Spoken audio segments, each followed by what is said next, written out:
Yeah. Oh my gosh. Who's that on the screen? Is that the girl next to me? Is that the same person? It's crazier seeing you right next to each other. It's like actually crazier. Like, let me move you really quick.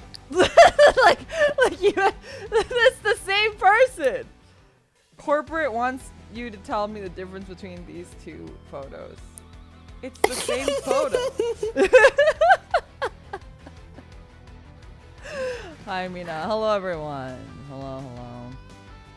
Hi, P. XP, you want to introduce yourself?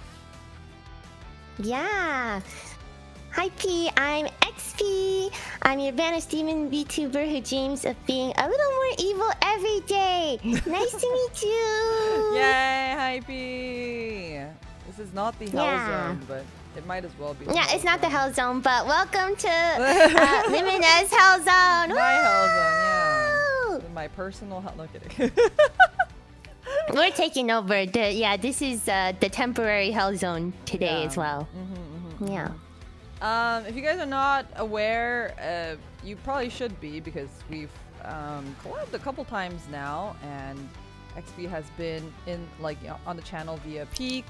I've been on XP's channel via Minecraft. We've been hanging out a bit, but XP's my IRL friend. We've been friends for a little bit, and yeah, I've talked about her a lot. And if you guys are not aware from before her debut, you might have known her as my idol friend. Yeah, my idol friend. So yeah, so we are doing a new kind of series today. We're doing the live voice acting events for Brown Dust 2, because the Brown Dust 2 side events don't have voice acting.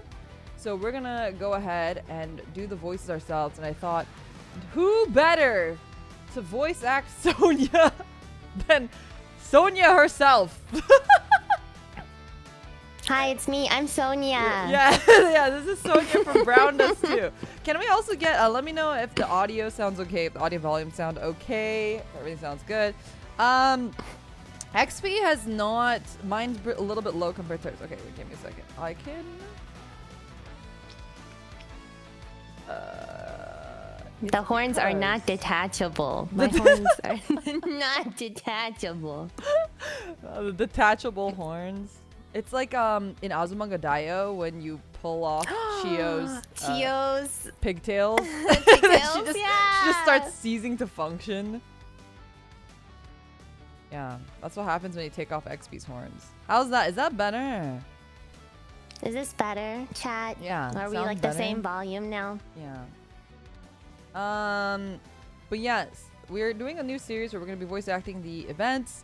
I'll be bringing on different guests, and for our first one, we are doing the Stigma of Dreams, the Ligma of Dreams event.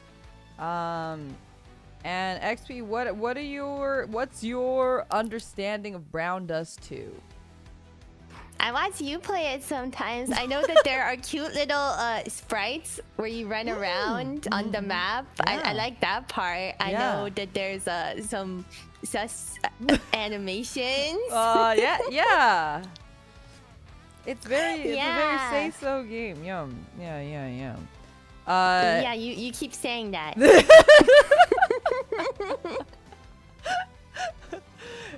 It's a plot. The plot is really good. The plot is good, chat. Is it? Okay, I have a personal question. Good? I have a personal question to ask you. Me? Yes. Okay. Do you have a favorite tag? What?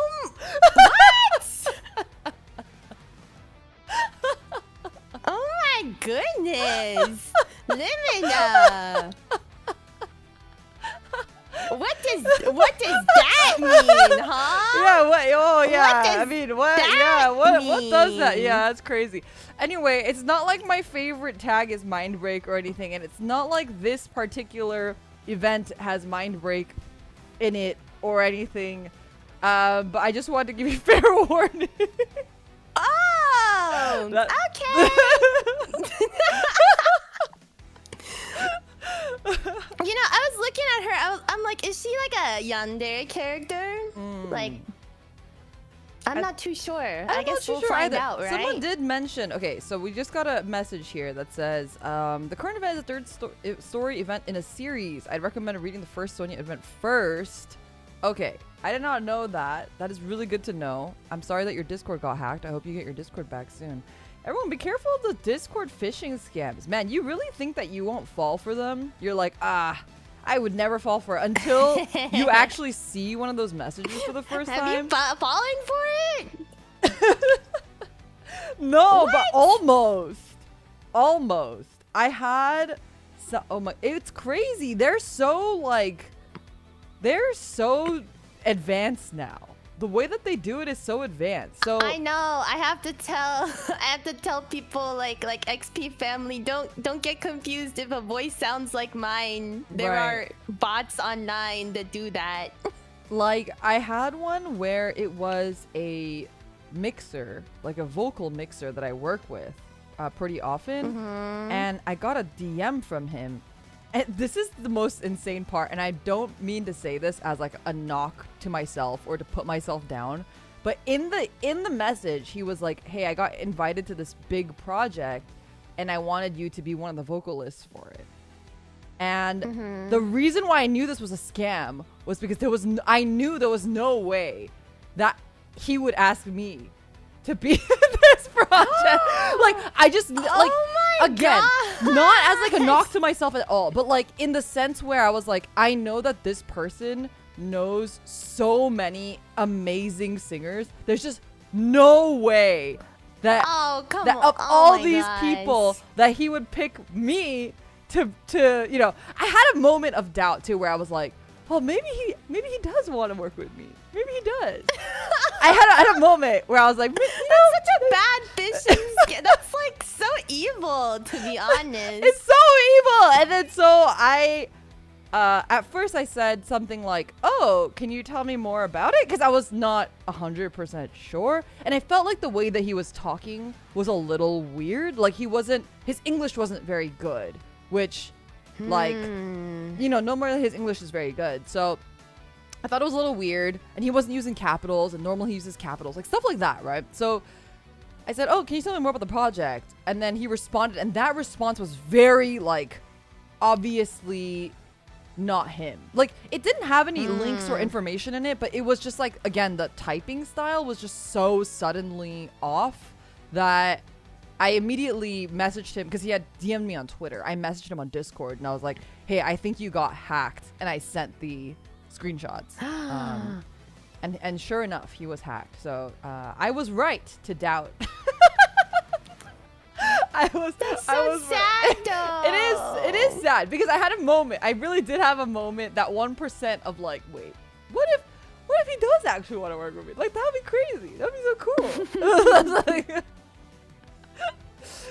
But anyway, we will, though, so the limit on my DMs that said I'm her favorite viewer wasn't real. Yeah, that was me. Yeah. It was you. So they should give their bank account in that. Oh no, actually bank no. Account info in that message. You guys are all my favorite, chat. Yeah, don't give your bank. I will never ask you for your bank information unless I ask you for your bank. And the 3 numbers on the back. I will never ask you for your bank information unless I ask you for your bank information. Then, you know, it could happen. Okay.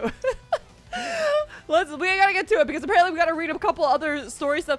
The event stories are usually pretty short. So, oh my god, I want this girl so bad. She's a mech girl. I saw this cutscene. I need her. Because she's a mech girl. Oh my god, she's so good.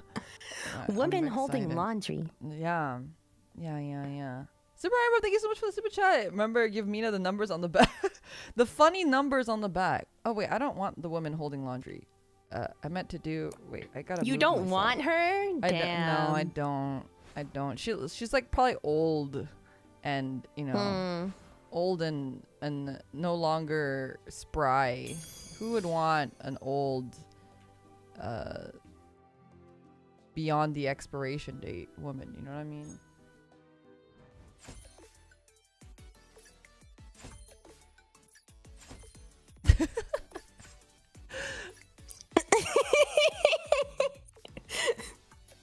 Wait, let me chat. Let me know what the event is, by the way, because I do need to check it. Wait, how do I? It is one of these ones, because we only have Nightmare, Winter, Memories, Edge, and Splash Queen. I know it's not Splash Queen. The Splash Queen is so sus. It's so funny. There was a mini game where it was a rhythm game where you're slapping her butt. Oh my gosh.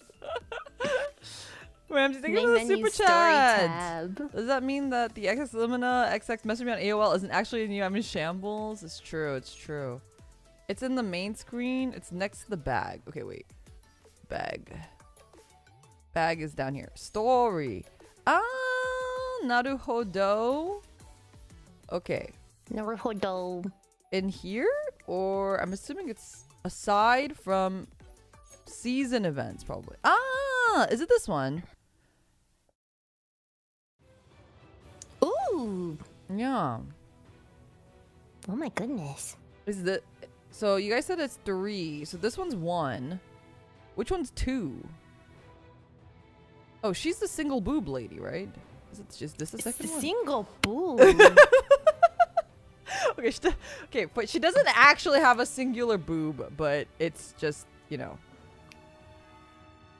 Crimson Destiny and Innocent Film. Okay, so yeah. This one's first one. This one's second. Oh, no. Oh, Crimson comes first. This one's the first one. This one's the second one. Do we need to read Crimson Destiny, or can we skip to Innocent Full Moon? How important is this? You can read Innocent first if you want. Well, if we're gonna have to read Crimson Destiny anyway, we'll just do them in order. But if we don't need to read Crimson Destiny, we'll skip it and just go into Innocent Full Moon. As long as life has meaning, thanks for stopping by. I appreciate it. Hello, hello. Welcome in, welcome in. And I'll have a little spoilers for Crimson Destiny.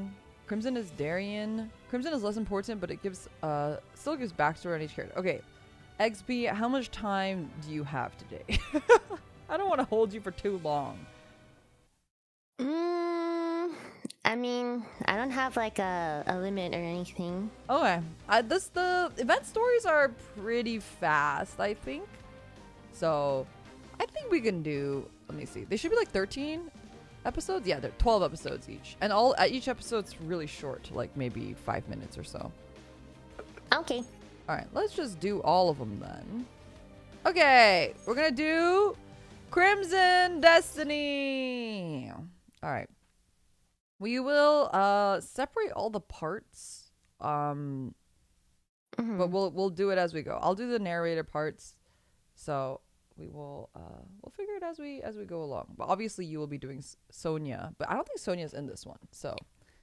Yeah, we'll have to see. You can decide what characters we're voicing then. Yeah. All right, here we go. You know, whenever you swung your sword, it felt as if you were cutting through something invisible, and the sound of the blade slicing through the air was just so exhilarating. That must be why I pestered you so much. Every single day, I begged you to spar with me. Even when I picked up the sword because I wanted to beat you, I found myself simply enjoying the fact that I could cross blades with you. Each time our blades clashed, I couldn't help but to feel a sense of joy. I almost wanted to laugh, and though I held back, I wanted to let it all out and savor the moment with you.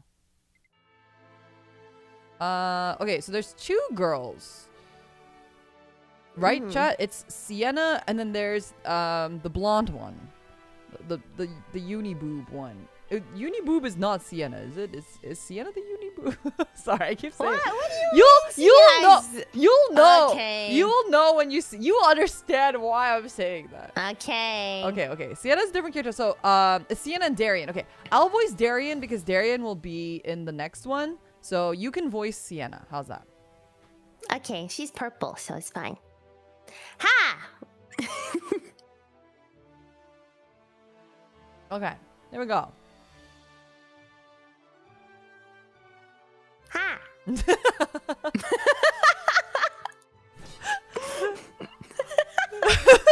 It's very very serious voice acting. Very, very, very serious. In the house of the ruling family of the Rian Republic, the Silverstein estate, a spirited voice echoes through the halls. It belongs to Sienna Silverstein, the Duke's second daughter. At just 16, she is still a swordsmanship trainee, sparring with her older sister, Darian, the family's top sword fighter.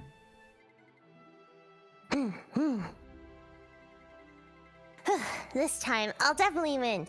Yeah! Sienna swings. Oh, do you see now?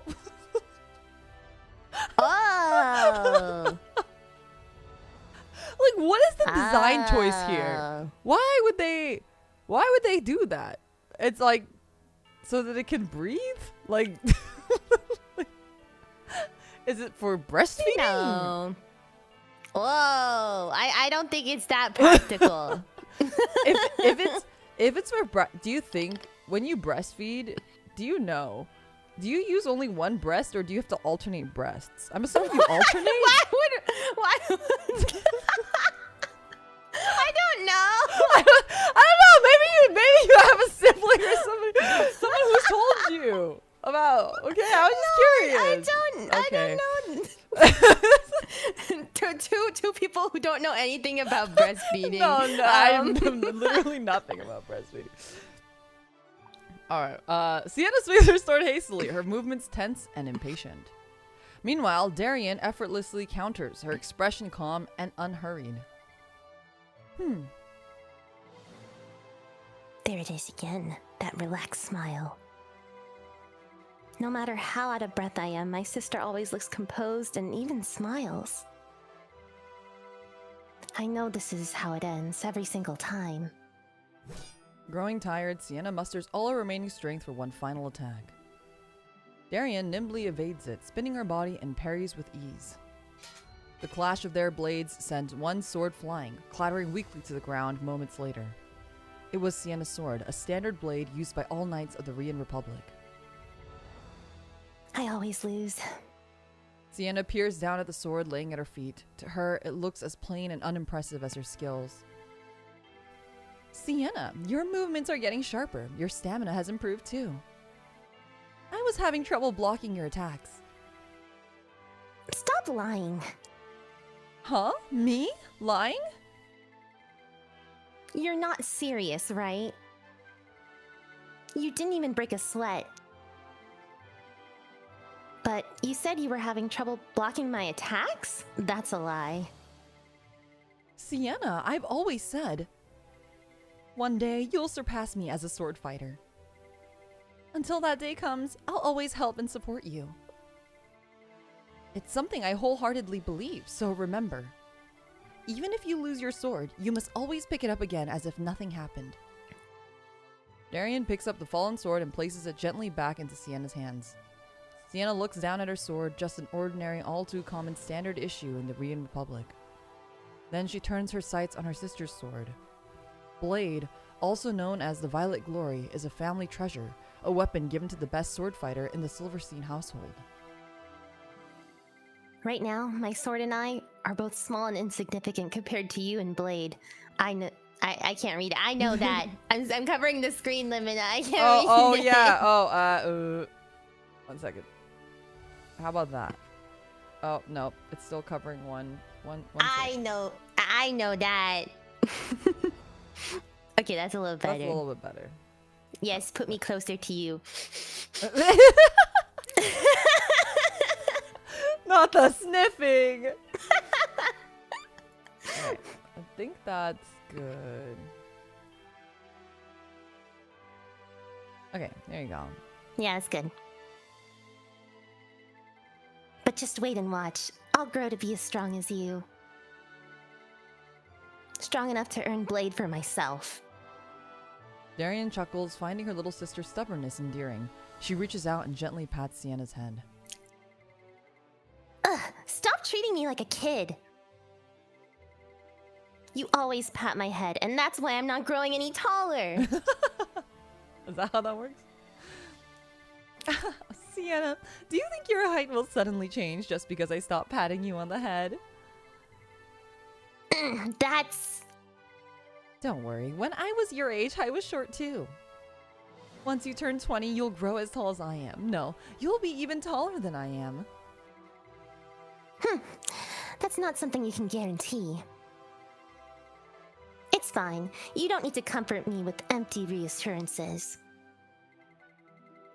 Just evaluate me honestly, like Father does. That way, I can improve faster and impress him. Darian's warm smile falters slightly at the mention of their father. Her expression hardens with a look of discomfort. Sienna, if you can't shine as brightly as you should, that's partly my fault. All the air training and opportunities to be mentored by the best masters, they were all given to me. If you'd had those privileges, you'd have surpassed me long ago. There you go again. You told me this so many times. I'm sick of hearing it. Stop talking like a mother. Oh, she's crying. Uh-oh. Just quit saying things that don't really help. After snapping back, Sienna realizes she's lowered her head without meaning to. She didn't want her sister to see her face twist with sadness. You're right, I do sound like Mother. That's why, unfortunately, when it comes to looks, you'll never beat me. Hearing the playful tone in Darian's voice, Sienna looks up. As always, Darian's face is lit with a gentle, comforting smile. Cut it out with those lame jokes. Oh, did it sound like a joke to you? For a moment, a complex emotion flickers across Darian's face, something Sienna can't quite read. Sienna, my advice might not make much sense to you now, but someday you'll understand what I mean. There it is again, that expression I can't figure out. I want to ask why she looks like that.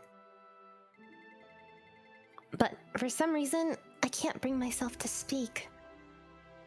Perhaps Sienna doesn't want to confront the possibility that her sister carries a deeper darkness than she herself does. As always, Sienna chooses to deflect the uncomfortable moment with a pout. What? You think I don't know anything?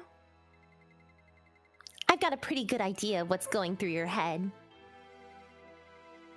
You spar with me to pass techniques you've learned, right? Darian, always kind and patient, smiles warmly at her complaining little sister. Well, look at that. My little sister is quite perceptive. Let's go again. Sienna readies herself, gripping her sword tightly as she points it at Darian. I won't give up. I'll keep challenging you until I can beat you. Come at me. I'll always be ready for you. Oh, see you next episode. Yeah, they're really short. Whenever the two sisters' blades clash, the sharp metallic screech of the friction between them rings out. Suddenly, a voice harsher and more cutting than the ringing of steel echoes through the air. What is the meaning of this? Father! The voice belongs to the head of the Silverstein family and father to two sisters, the Duke of Rien. Long ago, the Silverstein family put down... I keep going back between Silverstein and Silverstein. I don't know which sounds more proper to you. Silverstein? Silverstein. Long ago, the Silverstein family put down rebellion in Rien and were granted the title of Grand Duke by the Empire. Preserving that honor and dignity with utmost care is both the duty and destiny of the family's successor. Among the Dukes of Rien, Sienna's father is renowned for his particularly cold and meticulous nature, gaining a reputation for strict control over his daughters. I explicitly forbade sparring between you two. How dare you defy my orders? Father, Darian isn't to blame. I was the one who insisted on sparring. It's my fault. Sienna, I won't hear excuses. Be silent! At the sharp tone of his voice, Sienna shrinks back. The Duke then began to hurl reproaches at Darian. Darian, as the future head of the Silverstein family, and eldest sister, have you lost all judgment? Have you learned nothing from the lessons from your masters and the histories of the past? Do you not understand that this childish folly of yours could one day spark a succession conflict? Darian stands frozen on the spot as if stunned by harsh strike. After a long heavy silence, she finally says what she has likely uttered hundreds, if not thousands of times before in her life. I'm sorry, Father. Why? You didn't do anything wrong. And Father, a succession conflict? I have no desire to be the head of the family. All I want is to become a great sword fighter as my sister. That way, you will finally acknowledge me and... Oh my god, is this like Avatar: The Last Airbender? Is what's Zuko's sister's name? Azula, the best character in the series? Azula. Is it Sienna Azula? Come on. She got the daddy complex. So.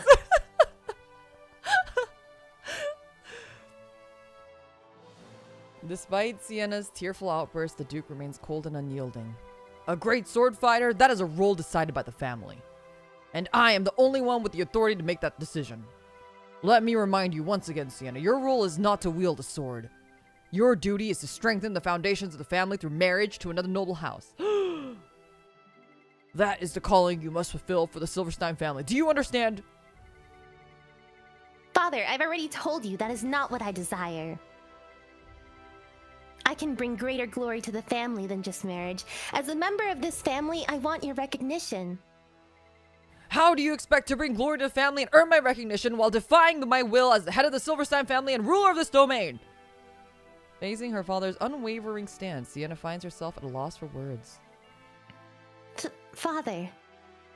Enough! All of this is an inevitable decision for the good of the family. Now the Duke's wrath turns toward Darien.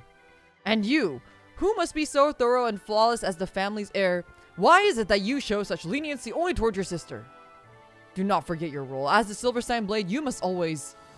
Darien unconsciously finishes her father's sentence with a mechanical precision. In every situation, maintain restraint and exercise cold judgment. Even if others fear you and label you cruel. These are the principles passed down to the heirs of the Silverstein family. Despite knowing them so well, have you allowed yourself to be swayed by your sister's petty whims? Must you tarnish the family's honor and dignity before you realize the folly of your ways?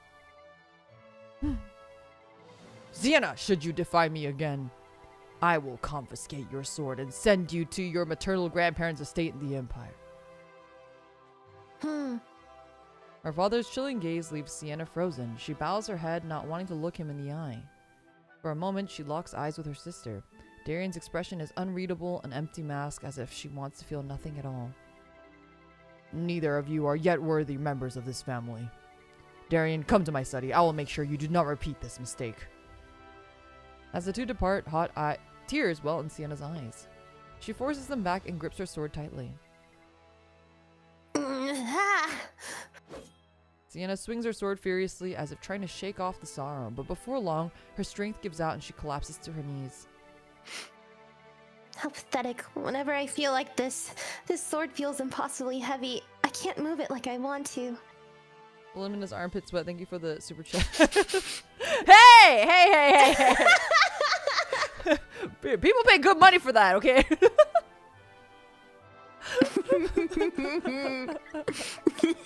The perks of being a guest. So they don't get paid. They get paid in being able to. Yeah, this is what she's giving me.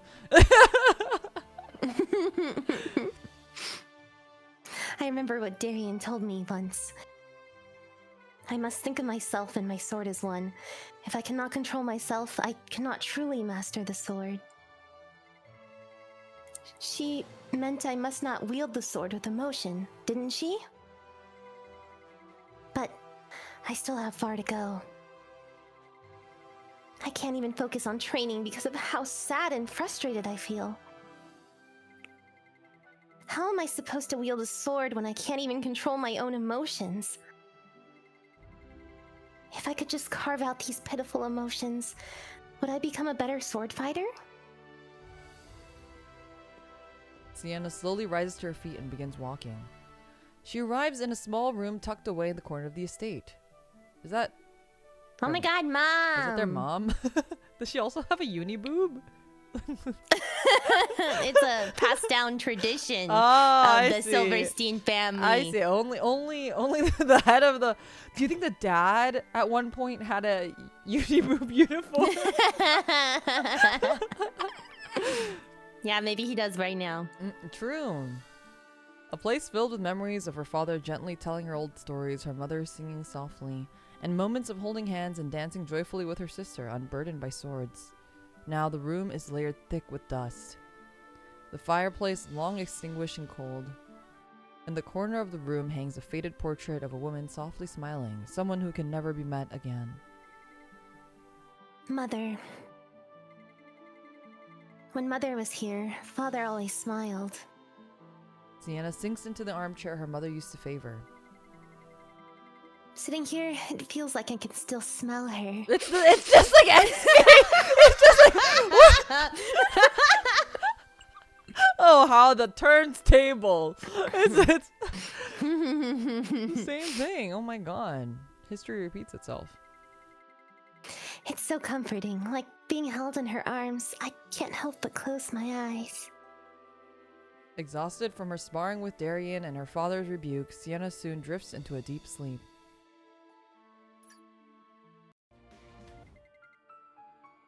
Where Scary music. am I? I can't see anything. It's that dream again. The dream where I'm alone in crimson darkness. Why do I keep having this dream? Sienna. That voice. Who is it? Wake up, Sienna. Oh. It's... I was using like the Ghost of Christmas Past kind of voice over there, but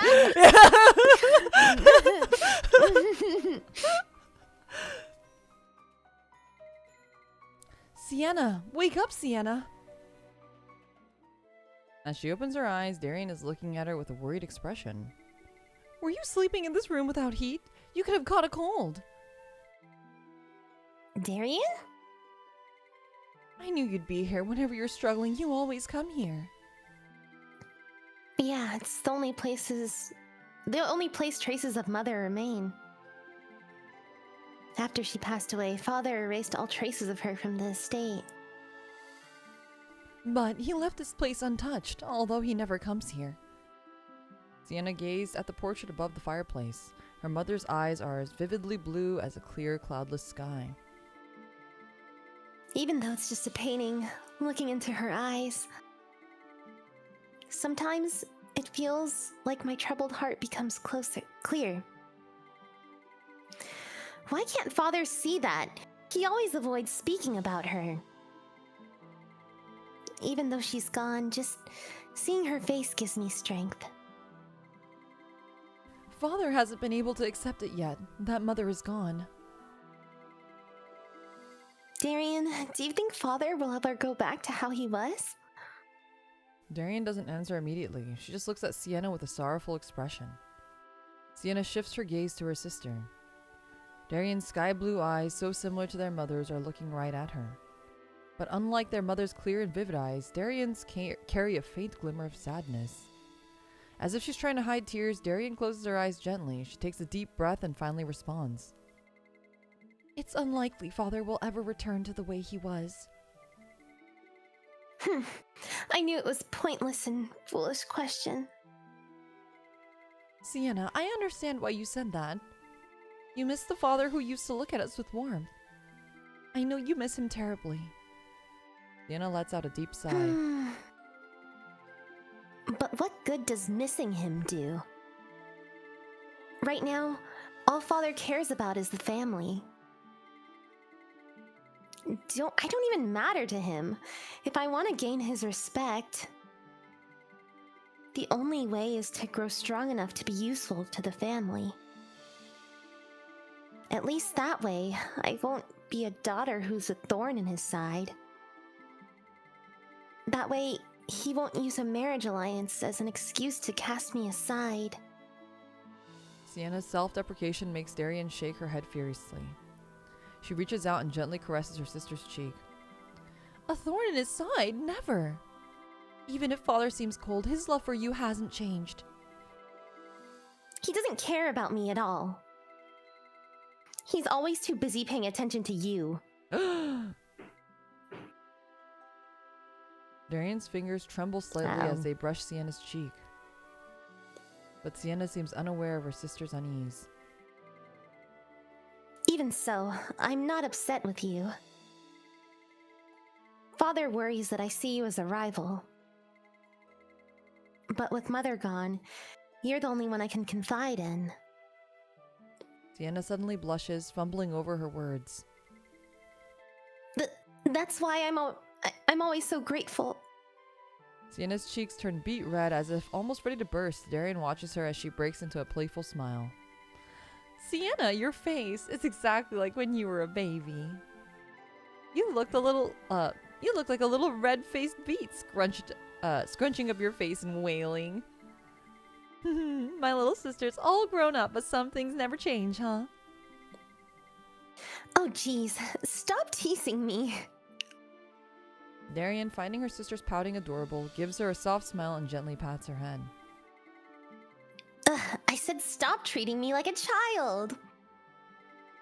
Oops, my mistake. You said not to pat your head, right? I forgot about that. You're impossible. After a brief pause, Darien hesitates before speaking. Sienna, do you remember what Father said earlier? About sending you to our maternal grandparents' estate in the Carrion Empire? Would you consider it? It might be for the best. Hearing Darien's, Sienna's face, which had been warm with embarrassment, instantly freezes over. Are you serious? Sienna shoots up from her seat, her mother's armchair behind her, shaking precariously. Darien grabs her sister's arm before she can storm off. Let go of me. You agree with Father, don't you? Sienna, calm down and listen. I just thought you might have more freedom there. At least you wouldn't be under Father's control. Don't say that. Don't act like you or Father have the right to make decisions for my life. Sienna tries to wrench her arm free, but she fails to overcome Darien's strength. Grimacing in pain, Sienna glares at her sister. However, Darien isn't looking at her. Instead, Darien's face is clouded as if peering into a deep darkness within herself.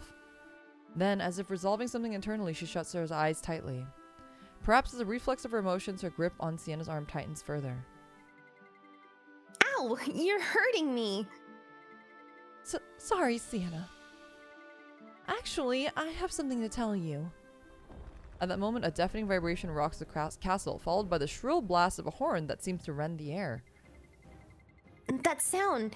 It's the horn calling for soldiers to assemble. Someone's infiltrated the castle? I'll go check and see what's happening. Sienna, hide somewhere safe. Didn't I just say not to tell me what to do? I won't run away. As a Silverstein, I'll face this too.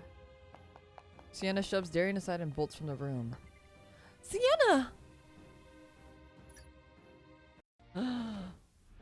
Uh-oh. Sienna bursts from the room and runs alone to the castle gates. The scene unfolding before her eyes leaves her in shock. Fires blaze everywhere. The scream of soldiers and the clash of swords merge into a chaotic symphony of violence. Strangely, there are no visible enemy troops. Only the Silverstein soldiers are present, their vacant expressions hollow as they attack one another. What's going on? Why are you fighting each other?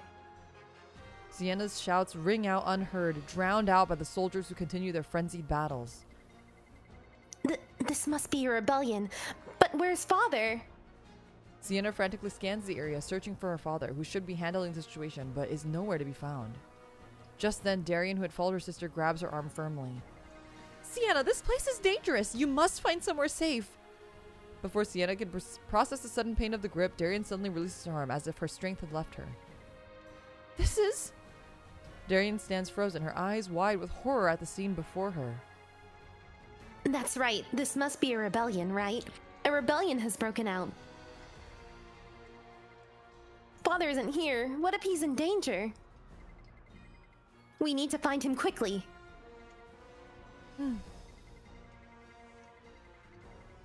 Darien, why are you just standing there? This isn't the time to freeze up. Sienna tries to shake Darien out of her stupor, grabbing and pulling her arm desperately.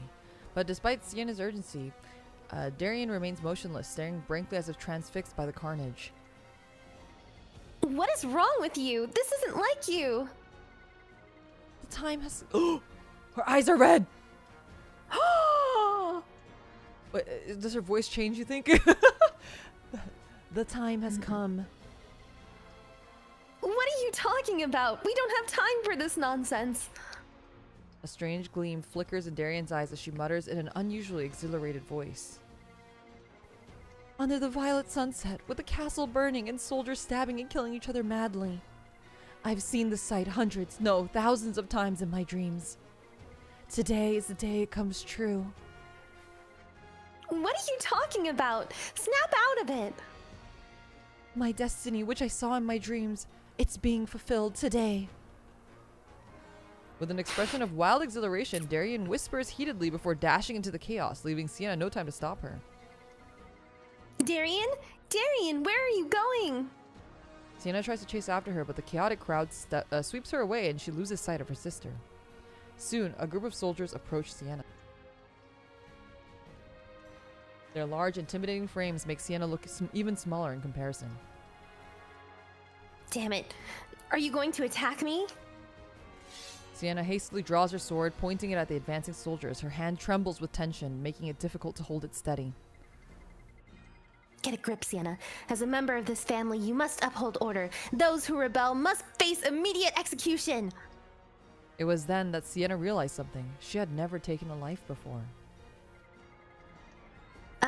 Am I supposed to kill them? Am I even capable of that? The soldiers draw closer and Sienna's entire body begins to tremble with anxiety and fear. Suddenly, Darian's advice echoes in her mind. No matter the emotion, no matter the situation, your sword must never waver. That's right. I just need to focus on what this sword must do on the battlefield. Sienna's trembling stops. She grips the hilt of her sword firmly, as if it is an extension of her own arm. Yeah! With a sharp cry, Sienna charges at the soldiers, their swords all swinging towards her at once. In that brief moment, Sienna analyzes their movements, calculating the angles and direction of each attack. Instinctively, she ducks, dodging the oncoming blades, and in one swift motion strikes down one soldier, then another and another. When she finally regains her senses, yeah, she's going sicko, for real. When she finally regains her senses, all the soldiers surrounding her are lying on the ground. Did I really do that? Looking at the fallen soldiers, Sienna still can't believe what she did. She had only faced her sister Darian, the family's greatest sword fighter. To Sienna, Darian was always an insurmountable opponent. But now, for the first time, Sienna realizes the amount of skill she has acquired through countless sparring matches with her sister. I can do this. If only Father could have seen me. No, this isn't the time for that. I need to find Father and Darian. For the first time, Sienna no longer feels afraid to fight. With her newfound determination, she grips her sword tightly and leaps into the fray even. The castle gates, the banquet hall, the courtyard, the command tower, her father's office, and even his chambers. Sienna searches every possible place her father might be. As she moves from place to place, cutting down any soldiers who attempt to interfere with her, Sienna subconsciously begins counting the lives she has ended. 10, 20, 30. She has already slain so many, yet her father is nowhere to be found. I'm back here again. Where could Father be? And Darian, too.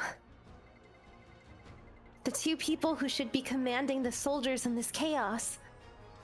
Sienna scans her surroundings once more. There is no semblance of order or loyalty left in sight. No rebels, no soldiers defending the family, only chaos. Like madmen fighting to die, the soldiers continue to attack one another, blades clashing without rhyme or reason.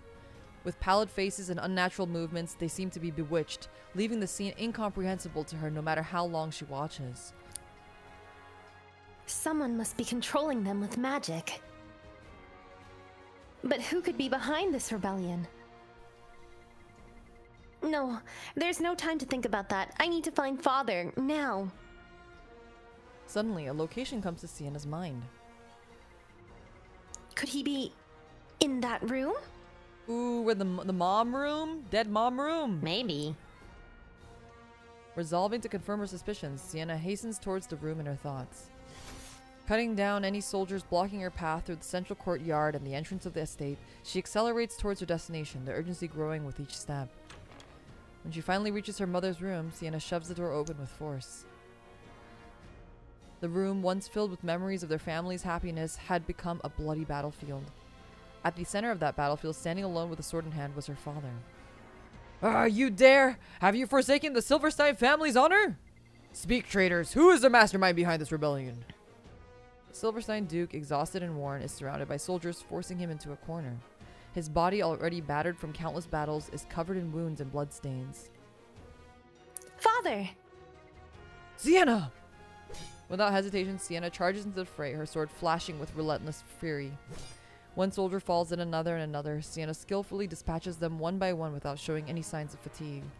After cutting down the last soldier, Sienna meets her father's astonished gaze. For the first time in her life, Sienna feels the recognition in his eyes, the acknowledgement she has always yearned for. Sienna, but how? Father, are you alright? Instead of answering, the Duke reaches out to check Sienna for injuries. I searched everywhere for you and Darian. Are you unharmed?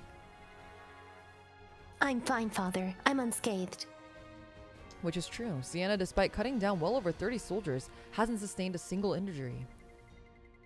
But Father, I can't find Darian.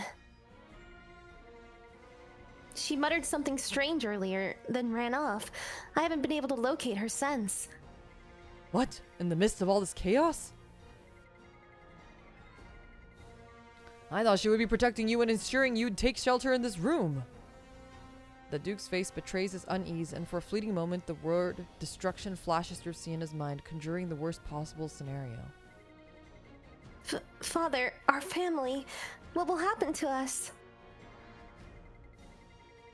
I've never heard of anything like this in the history of warfare. Everyone's acting so strangely.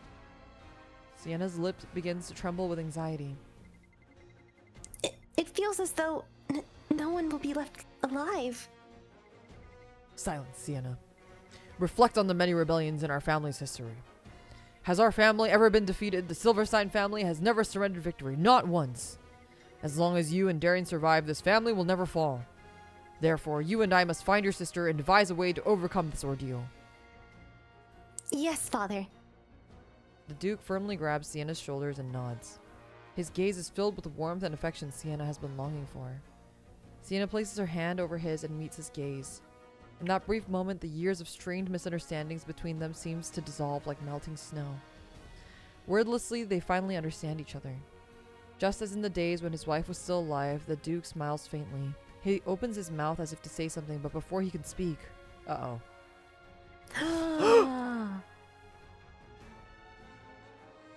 Oh my gosh. He's like spitting blood. It's serious. It may be terminal. A torrent of blood pours from the Duke's mouth, silencing him. Frozen in shock. Oh, Otto-sama! Sienna's eyes follow the path of the sword that appeared to her father. At least it was after the acknowledgement happened. Right? She just, the trauma is slightly lessened. Slightly. Slightly.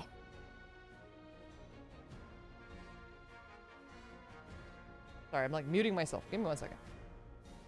Okay.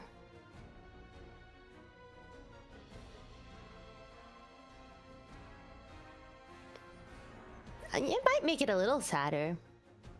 More sad. I had to blow my nose, sorry. Alright. Frozen in shock, Sienna's eyes follow the path of the sword that appeared through her father's chest. The sword of honor given only to the family's greatest sword fighter, the sole weapon capable of piercing the Silverstein Duke's armor! Known as the Violet Glory, the weapon called Blade, and its wielder. Now, it's finished. Darian Silverstein, the Duke's eldest daughter and Sienna's sister. Otto-sama! Father! Sienna drops her sword and catches her father as he collapses. The Duke's lips tremble as if to speak, but only blood pours from his mouth. At last, his wavering eyes come to a halt, and Sienna feels as though her own breath has stopped with him. Biting her lips, Sienna manages to choke out a question. Darian, why? Darian gazes calmly down at Sienna as though nothing happened. Approaching, she picks up the sword Sienna dropped and gently places it back into her sister's stiffened hands. Sienna, I told you, didn't I? Even if you lose your sword, you must always pick it up again as if nothing happened. Whoa. Freaky! That's freaky. Yeah! Darian's Yeah. eerily composed voice snaps the last thread of Sienna's sanity. Ah! Sienna charges at her sister, swinging with all her might. Darian's sword blade effortlessly blocks her sister's attack. Sienna, such an impressive surprise attack. I almost failed to parry it. Answer me, why did you kill father? Sienna screams as she attacks relentlessly, but her attacks are futile. Darian blocks every strike. Through all the countless sparring sessions, Sienna was never able to find an opening in her sister's defenses. Even now, it is still the same. As she swings her sword with everything she has, Sienna knows deep down that she will lose. Yet she continues to struggle against Darian, hoping to land even a single blow. Do I have it in me to harm my sister? A sudden realization makes Sienna hesitate. Hatred for her sister, a thirst for revenge, a clear intent to kill. For the first time, Sienna allows these dark emotions to take root in her heart. The sound of silent of slicing flesh snaps Sienna out of her thoughts. She touches her cheek and finds warm blood trickling down it. Sienna, you let your guard down. Even as she stares at her own blood, Sienna can't believe it. Her sister, who had never once lashed out in violence or spoke harshly to her, had now drawn blood with the very blade that had killed her father. Overwhelmed, Sienna collapses to the floor. It appears this sword is no longer necessary. The fate that was written has now been fulfilled. Darian carelessly discards blade. With a clang, blade hits the ground with a metallic cry, echoing in Sienna's shattered emotions. Without looking back, Darian walks out of the room. Sienna remains frozen, trembling as though she might shatter like glass. No. Sienna crawls toward the discarded blade with shaking hands. This can't be. Blade faintly glimmers as if waiting for Sienna to grasp it. The sword she long desired. A sword so massive and heavy she feared it was beyond her. A sword she should have earned by defeating her sister. A sword now stained with her blood and that of their father. Blade. In the end, Sienna clutches the sword and approaches her father's lifeless body. Father, I will protect our family. She cuts a piece of her father's blood-soaked garments and tucks it deep into her uniform pocket. And I will defeat my sister. Unable to finish her sentence, Sienna stumbles out of the room, chasing after Darian, who headed for the castle gates. What's going on? It's getting crazy! It's getting crazy! A dim twilight paints the sky and land crimson. As if trying to cool the heat, a cool wind begins to blow. The estate, now devoid of chaos, is enveloped in silence. None remain awake to see, only the dead or those unconscious remain. At the castle gates, surrounded by the countless corpses, Darian stands alone. Bathed in the final rays of sunlight disappearing beyond the horizon, her silver hair flutters in the breeze. She gazes intently at the blazing sun as if waiting for something. At that moment, Sienna appears, clutching blade in her hands. She shouts with all the fury she can muster in her voice. Darian! Darian does not waver when she hears her sister's call. She does not turn to look. She only stares at the sun with a serene, almost wistful expression. Oddly, her calm serenity makes it feel as though Sienna dreamt the fact that her sister killed their father. Sienna slowly, step by step, approaches her sister. Darian, there's no way you'd do something like that, right? There has to be some sort of reason I don't know, right? Or were you being controlled too? Finally, Darian turns to Sienna. Her eyes shimmer with an enigmatic violet glow. Violet. Jesus. That mirrors the setting sun. No, Sienna. This was my choice. My destiny. Her expression is profound and inscrutable, one Sienna can't comprehend. Sadness, joy, guilt, satisfaction, all these emotions are intertwined like the chaotic blend of countless lights and colors in the sunset. What on earth does that even mean? For so long I dreamt of this. Someone showed me my fate in those dreams. All I did was bring it to life with my own will, my own hands. Please, say something that makes sense. Darian closes her eyes, exhaling softly as if she cannot bear to lock eyes with her sister. No matter how I explain it, you won't understand. For years, I've dreamt of killing Father, thousands of times over and over. At first, I thought they were nightmares. I believed it was my subconscious rebelling against his cold oppression. But it was fate, a future someone decided for me, and one I ultimately chose for myself. With a bitter smile, Darian turns her back on Sienna and looks at the waning sunset. Now a beautiful flower will bloom to consume the sun. The door of destiny I've long awaited in my dreams will open. Oh. What? Spooky. As Darian finishes speaking, the winds shift unnaturally, swirling towards a single point. Still stunned and motionless, Sienna looks towards the spot her sister is staring amidst the dimming sunlight falling on her sister. A single dark ray instantly slashes through the sun like a fleeting cut. From the fissure, streams of violet waves erupt into the air, resembling molten lava bursting forth. The waves coalesce before Darian, swirling as they begin to grow larger and larger in size. What is that? It looks like an enormous violet flower ready to devour Darian whole. Look at it. Isn't it beautiful? Darian's face is illuminated with indescribable rapture. A thought races through Sienna's mind. I must destroy that ominous thing.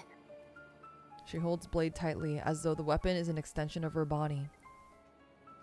Ha! With blade in hand, Sienna charges, but she is no match for her sister's strength. Though unarmed, Darian easily strikes Sienna squarely in the chest, sending her sprawling. Holy shit! My god. Ugh.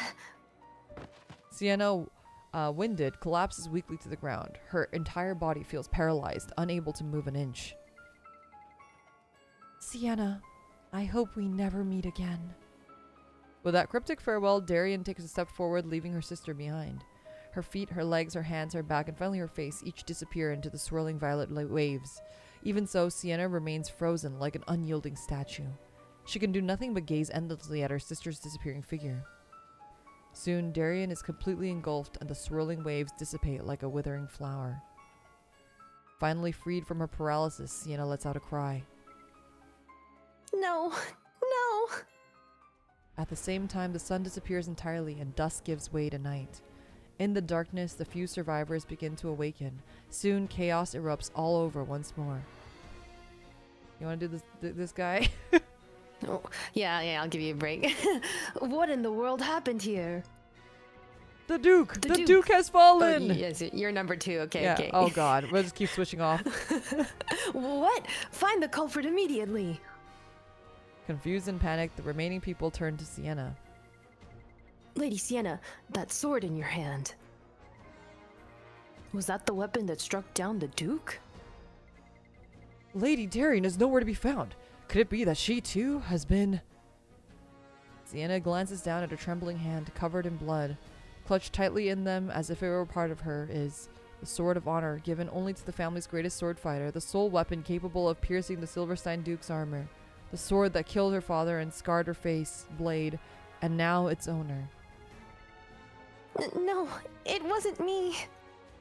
Sienna manages to force out the words, but from her cracked and hoarse voice, only faint murmurs escape. Because of this, no one can hear her voice. The agitated soldiers move to restrain her. Arrest the traitor. All at once, the soldiers charge towards Sienna. She is left with no choice. To escape the chaos, Sienna swings her sword. She can no longer keep count of those she cuts down. Sienna realizes the grim truth that there is no longer a need to count. Going forward, there will be more people to fall at her sword. Slashing her way through the soldiers, Sienna flees, leaving behind the Silverstein estate, never to return. Amid the darkness, somewhere, a burst of violet light flashes like a star being born. From the womb of darkness, a dimension gate blossoms like a flower, and from within that gate, Darian emerges. A strange voice speaks, ethereal and unfamiliar. You know this one? Yeah. Darian. Though she's never heard it before, it feels like a tender voice from a cherished dream. I've been waiting for you for so long. The words cascade over Darian like a radiant meteor shower. Finally basking in the joy of a moment long yearned for, Darien replies, "I've been waiting to meet you, Master of Dreams." Who that? Sienna endlessly flees. From the home she can never return to, from the past she can never undo. It feels like she is being drawn to an eternal dark night where morning will never come. She runs tirelessly. How far can she run? She eventually reaches a desolate plain. Exhausted from running, she suddenly stumbles and falls. It hurts. If her sister was still here, she would have reached out and asked, "Where does it hurt?" But now there is no one to extend a hand to Sienna. Why? Sienna wants to ask, but she already knows. She can no longer ask her sister. Why would you do something like this? What if it wasn't her? What if it was someone else in her place? Maybe the real Darien is being held captive somewhere. If not that... Was she always like this? Was she wearing a mask the whole time? Countless questions spill from Sienna's lips, but none find answers. She stares blankly at the sword in her hand. Blade. Do you know anything? You were always with her, after all. Okay, short caveat, because you don't play the game. There is a character named Blade.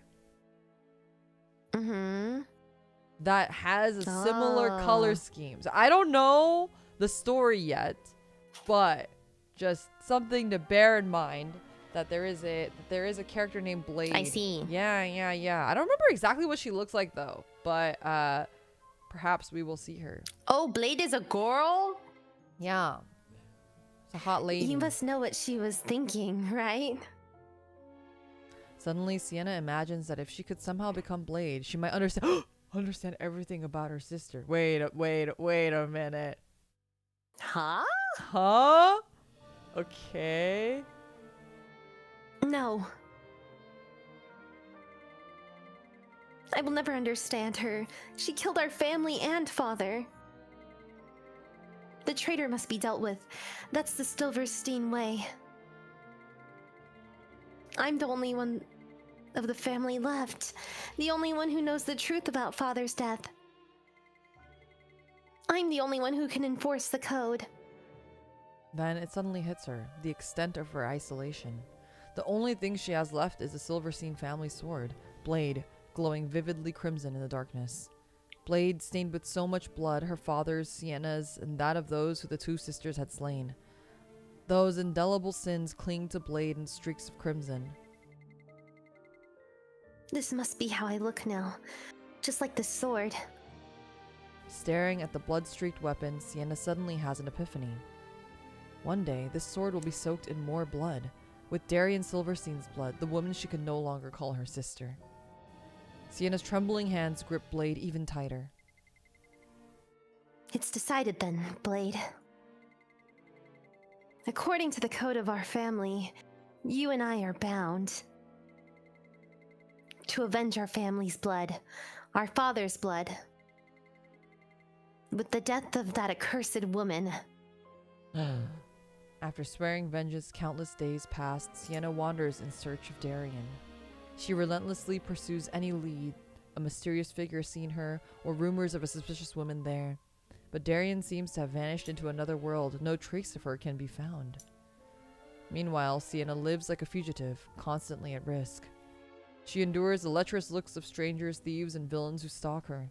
Not to mention the relentless trackers endlessly nipping at her heels to capture her for the bounty. Against all odds, Sienna survives. However, she is often consumed by despair, fearing her search will never end. One day, like any other, Sienna is walking alone down a secluded forest path.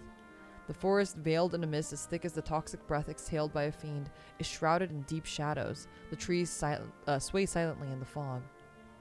Amid the oppressive silence, the forest seeming to swallow every sound, Sienna senses the presence of trackers. How long are you planning to hide? Show yourselves. 3 trackers emerge from the darkness. Well, aren't you a sharp wench? We thought we could snatch you before you noticed. Hey, show some respect, will you? That's no ordinary girl. She's the Silverstein heiress. Oh, that's exactly what he sounds like. Yeah. Very cutesy, yeah.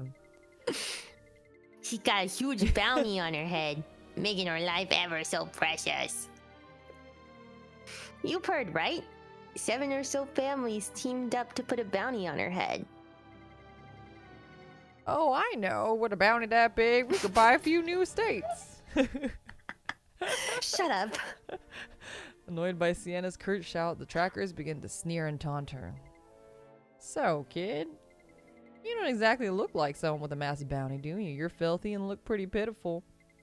In that uniform, are you trying to flaunt your status as a fugitive, still wearing that ruined family crest? Heh, stubborn little fool. Makes it so much easier to track you down. So menacing. I'm not menacing, I'm talkative. Oh, true. I wear this uniform because I refuse to forget my family and father. Hearing Sienna's defiant reply, the men burst into laughter. Heh, what kind of nonsense is that? What does that even mean? This runt supposedly looks down the blade of the Silversteins? At that moment, a violet flash streaks past one of their faces. One of the trackers collapses. Blood spills from his face and mouth as they are split by a blade in Sienna's hand. Do not speak of what you do not understand. Oh, she's that fast? Caught off guard by the speed of Sienna's attack, the remaining 2 trackers hesitate. Damn it, just finish her off already! The 2 trackers let out loud cries as they charge at Sienna simultaneously. The forest is soon filled with the sharp clash of metal and the screams of battle.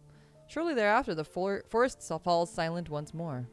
At Sienna's feet lay the bodies of the trackers. She, on the other hand, remains unscathed. Yet her face looks weary and drained. How much longer? How many more times will I have to go through this? I haven't seen a single trace of the person who truly deserves my wrath. How long will I have to keep fighting these insignificant nobodies in meaningless battles? Her unanswered questions dissipate into the empty forest air. Shaking her head vigorously, Sienna tries to dispel her weakness. No, I can't falter. I'm the only one who can enforce the code. I will find Darien. No, that woman, and with this sword, I'll... Sienna knows that for now, all she can do is continue searching for Darien. One night, after losing count of the number of days she had been searching for her sister, the acrid scent of smoke stings her nostrils. What is that? The smoke carries the smell of burning homes and the cries of slaughter. There it was again, that ominous feeling she sensed the day father died, the same aura surrounding Darien. I have to go there. Darien, that woman might be there. In an unknown, desolate village, flames roar violently as if determined to consume everything, including the minds of those who live there.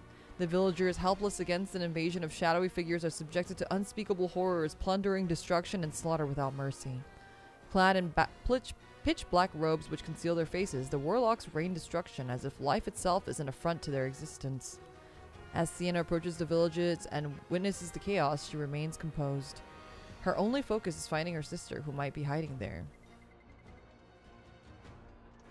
Please help me. Such insignificant lives deserve only death. You should feel honored to be offered as a sacrifice to Cocutus, or something like that. The warlock raises his hand to unleash his magic upon the pleading villager. But before the strike, Sienna appears, slashing her blade through the warlock's magic, shattering it like fragile glass. What the? Who are you? Startled, the warlock furiously shouts. However, Sienna, undeterred, pays no attention to the question. My sister. No, Darien Silverstein. Where is she? You dare disrupt Cocutus? The warlock sneers, ignoring Sienna. He draws his hands together and begins to chant.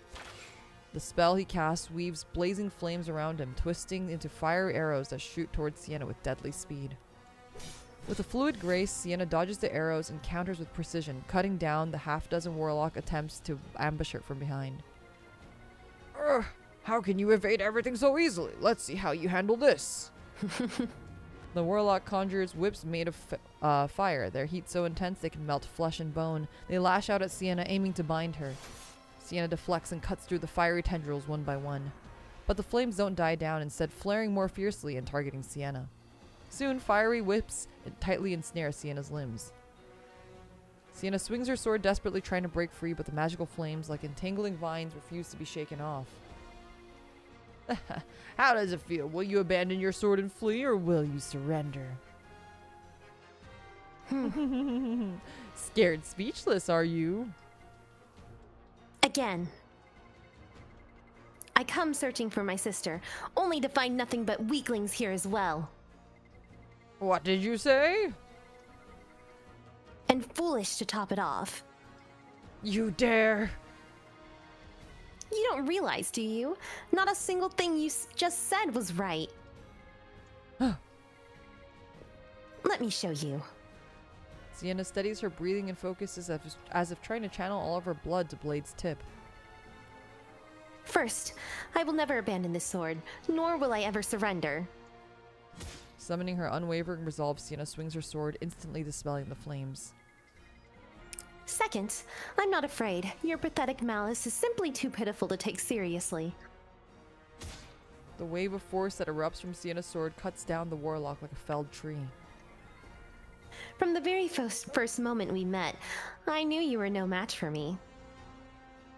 Before Sienna's final words are even finished, Blade's edge is already severing the warlock's neck. The severed head falls to the ground, and in its place more warlocks appear, surrounding Sienna on all sides. However, none dare to attack her. In their terrified eyes, there is an undeniable certainty. Facing Sienna means certain death. Enough. There is no more point to this meaningless slaughter. Don't you see? The moment they recognize your power, their will to fight crumbled entirely.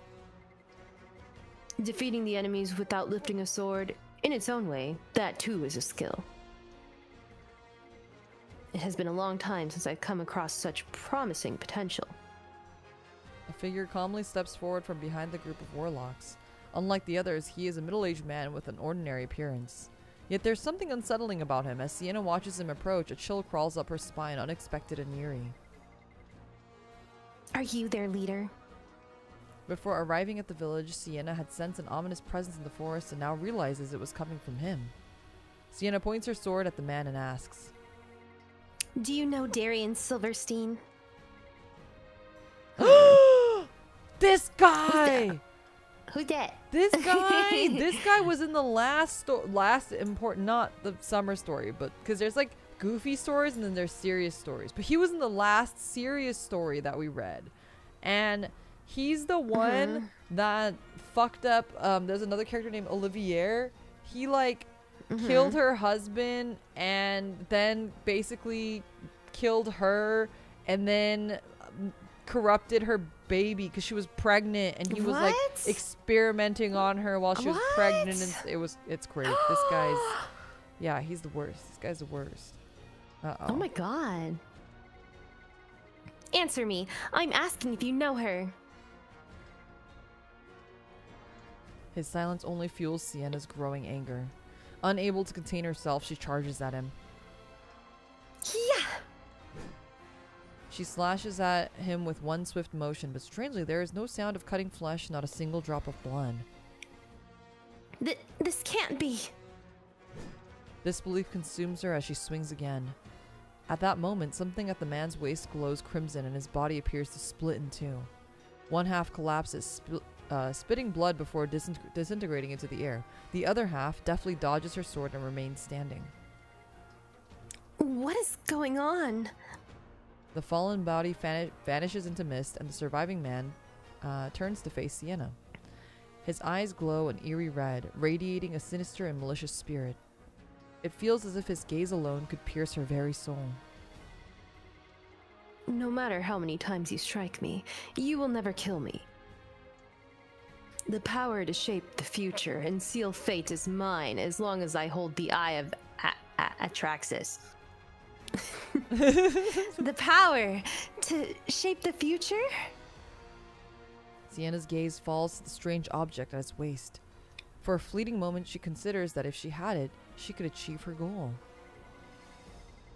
In that case, I'll take that artifact from you.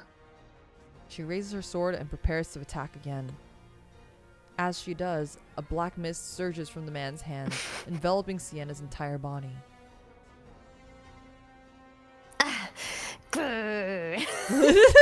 she's like a little small dog. She's like a chihuahua.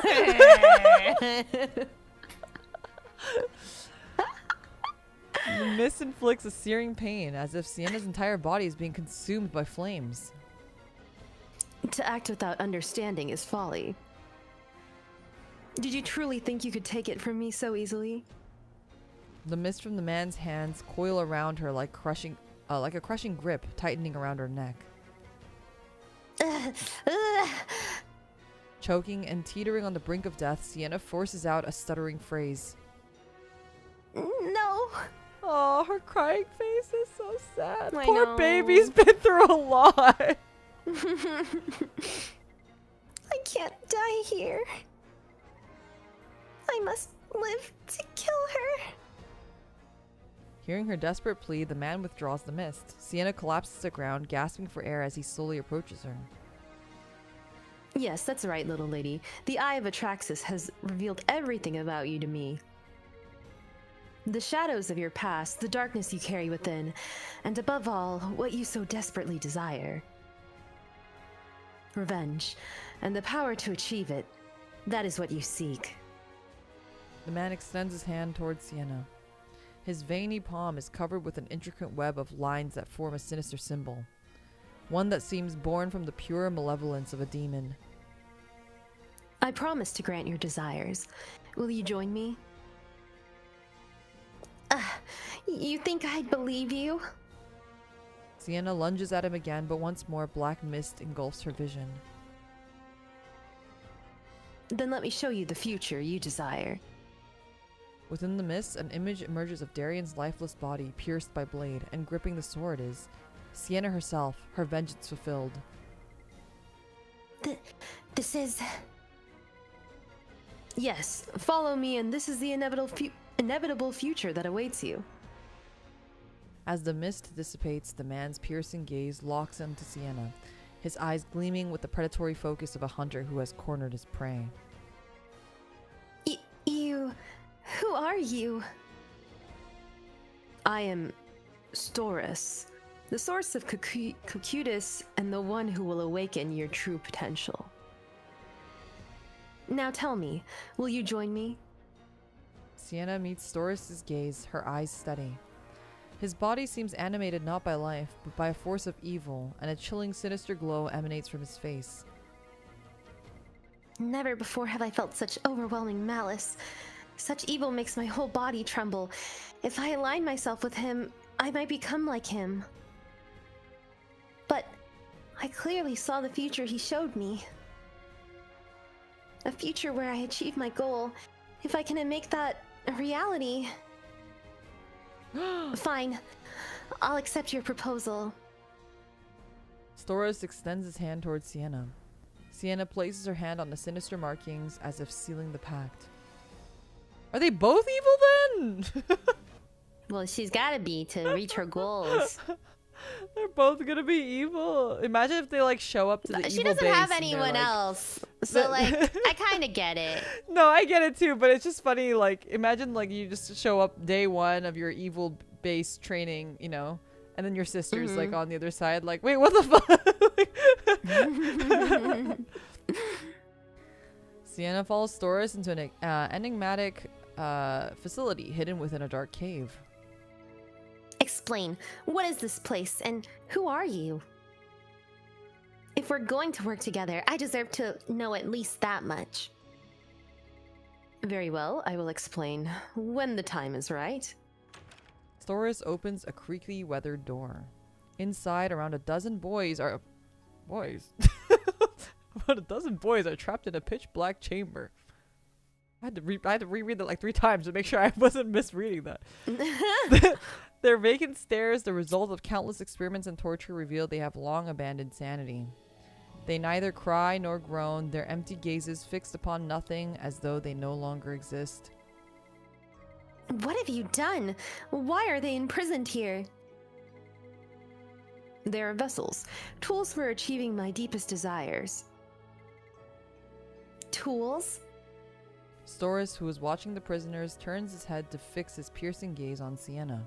His unsettling eyes radiate an unrelenting malevolence, causing her to instinctively recoil. I am the one destined to awaken a forbidden power sealed away in the world. The divine pioneer who will create apostles to wield that power. Apostles? What are you talking about? Beings who transcend humanity itself. What are you saying? Speak plainly.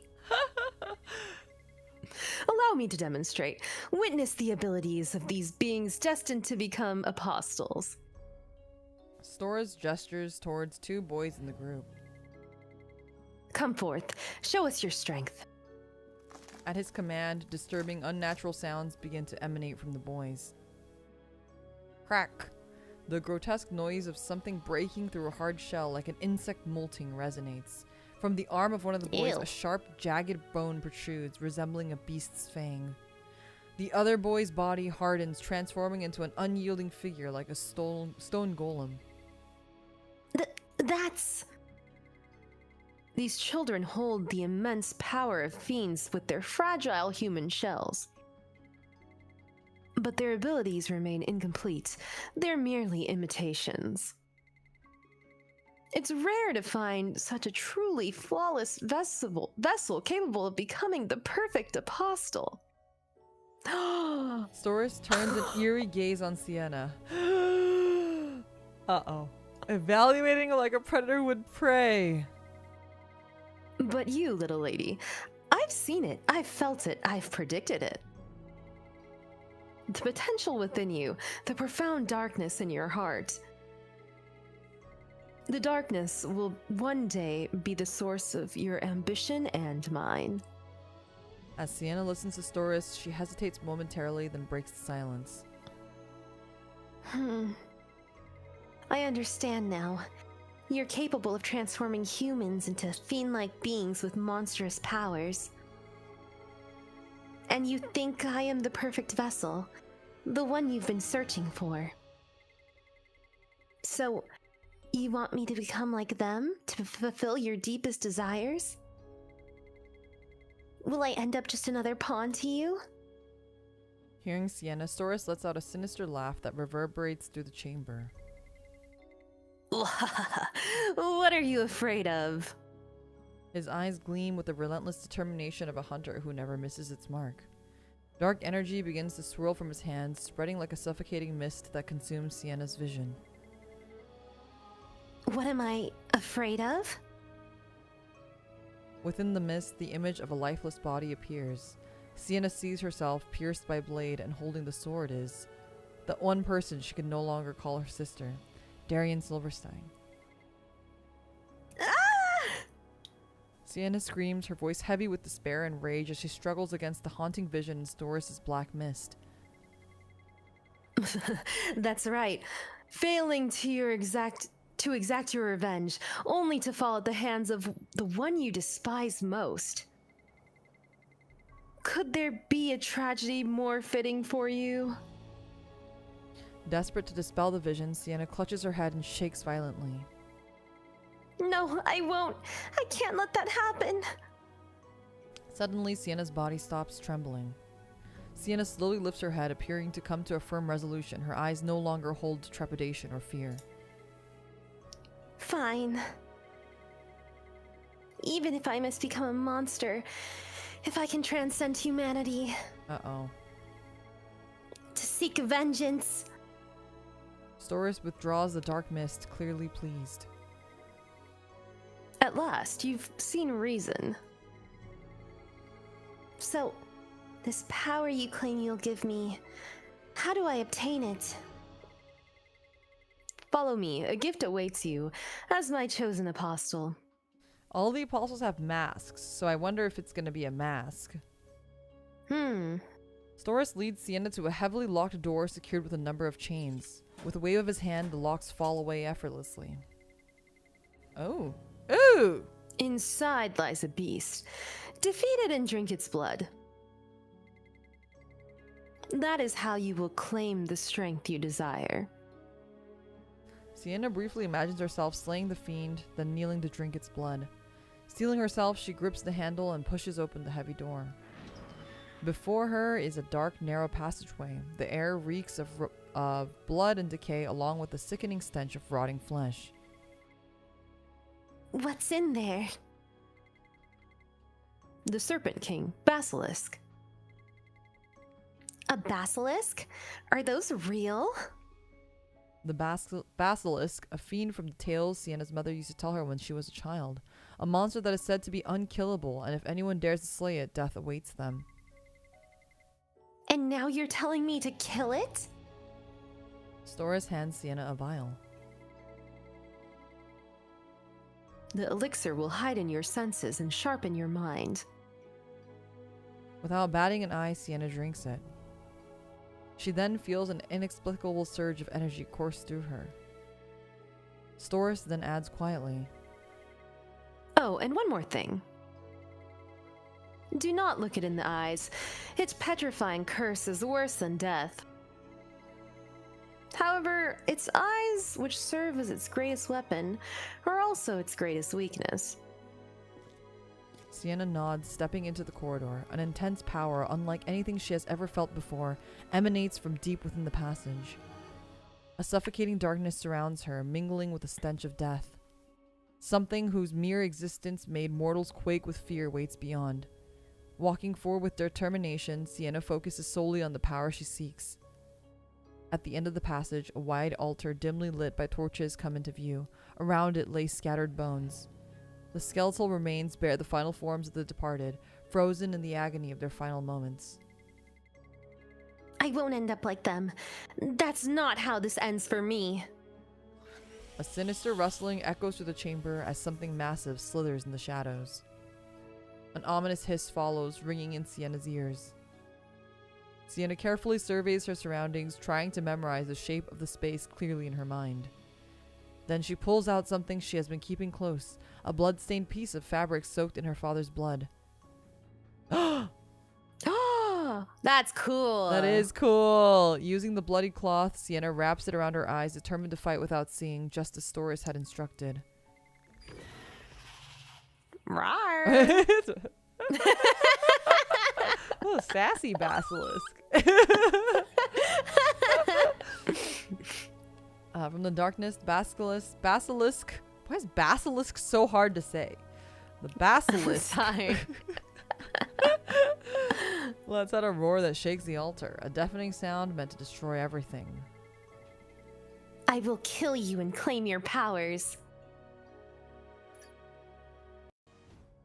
In the next episode. Find out next time on. The basilisk, writhing and roaring violently to establish dominance, suddenly falls silent, as if gauging Sienna's resolve and measuring her strength. Even blindfolded, Sienna can sense the basilisk's deadly intent. In the dark altar, the two entities stand frozen for a moment, silently evaluating each other. They hold their breaths, listening intently and attuning to each other's presence. The tension hangs thick in the air until the basilisk makes the final move. The slithering of its scales scraping across the floor echoes in the chamber, but the sound isn't approaching. Rather, it is the noise of the creature coiling itself, preparing to strike. Despite her blindfold, Sienna can vividly perceive the basilisk's movements, sensing its presence dominating the space. So many S's! Is this the effect of the elixir he gave me? It feels like all my senses are awakening. That's just Adderall. Oh my gosh. Even so, since I can't see, the longer this drags on, the more it puts me at a disadvantage. I have to make a decisive strike and finish it in one blow. In one blow! One blow! She's gonna just cut its head off or something. The basilisk, tightly coiled, suddenly uncoils and lunges at Sienna with its venomous fangs bared. Relying solely on feeling its presence, Sienna manages to turn her body just in time, narrowly dodging the deadly attack. Missing its mark, the basilisk speeds past Sienna and slithers into a corner of the altar, coiling up once more to gather its strength. That was close. I can only avoid its attacks for so long. I need to find an opening before it's too late. Sienna holds her breath, waiting for the basilisk to lunge again. Soon the fiend readies itself and comes barreling towards her with its fangs gleaming. Once again, Sienna deftly evades the attack. The sound of its scaled body brushing past her fills the air. Now! Sienna mounts the basilisk with a deft movement as it passes. Startled, the basilisk thrashes wildly, trying to throw her off of it. It twists its massive body, moving violently around the space. Sienna clings tightly to its tough scales, enduring the searing pain as they burn her skin. Its scales are poisonous. She begins to crawl up the creature's body, moving towards its head, while it writhes and twists, trying to dislodge her. The poison from its scales soaks into her clothes and seeps further into her skin. The basilisk slams its body against the walls and ceiling, trying to shake her off. Each impact jars her, but Sienna holds on with all her might. Even without her sight to aid her, she can feel the sharp edges of the scales cutting into her skin. They leave her bruised and bleeding, the poison causing her flesh to blister and decay. Despite the excruciating pain, Sienna refuses to let go. She climbs the creature's massive body with a firm resolve and desperation. I have to hold on until I've taken down this monster. Finally, reaching the top of the basilisk's head, Sienna raises blade high above her. Then she drives her weapon into its eyes with all the strength she has left. Well, that was pretty good. That was pretty good. It sounded like it was dying. Yeah. Yeah, right. Yeah. The basilisk lets out an ear-splitting scream of agony. It's not over yet. Pulling blade from one eye, she plunges the sword into the other. Oof. It's getting more realistic. The creature lets out another deafening wail before collapsing onto the altar with a thunderous crash. As the basilisk's labored breathing stops, Sienna finally unties the blindfold from her eyes. Before her lies the massive, lifeless body of the serpent, many times her size. They said drinking this fiend's blood would grant me immense power. But it's the blood of a serpent. It must be full of deadly poison if it spreads through my body. Oh my god, is this like Dune? I've never seen Dune. You haven't seen Dune? Dude, isn't that movie like, aren't both of them together like 6 hours or something? Yeah, I think so. If you watched them like back to back. I have ADHD and I'm not on Adderall. I don't think I can watch that movie. To be fair, I think the first movie felt like 2 movies anyway.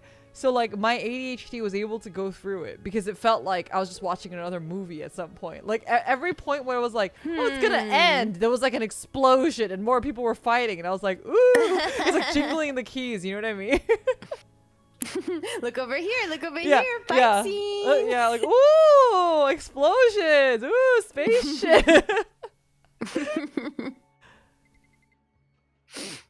Will it kill me? Sienna briefly hesitates, then quickly but intensely shakes off the feeling. No, if I want power, I have to drink this.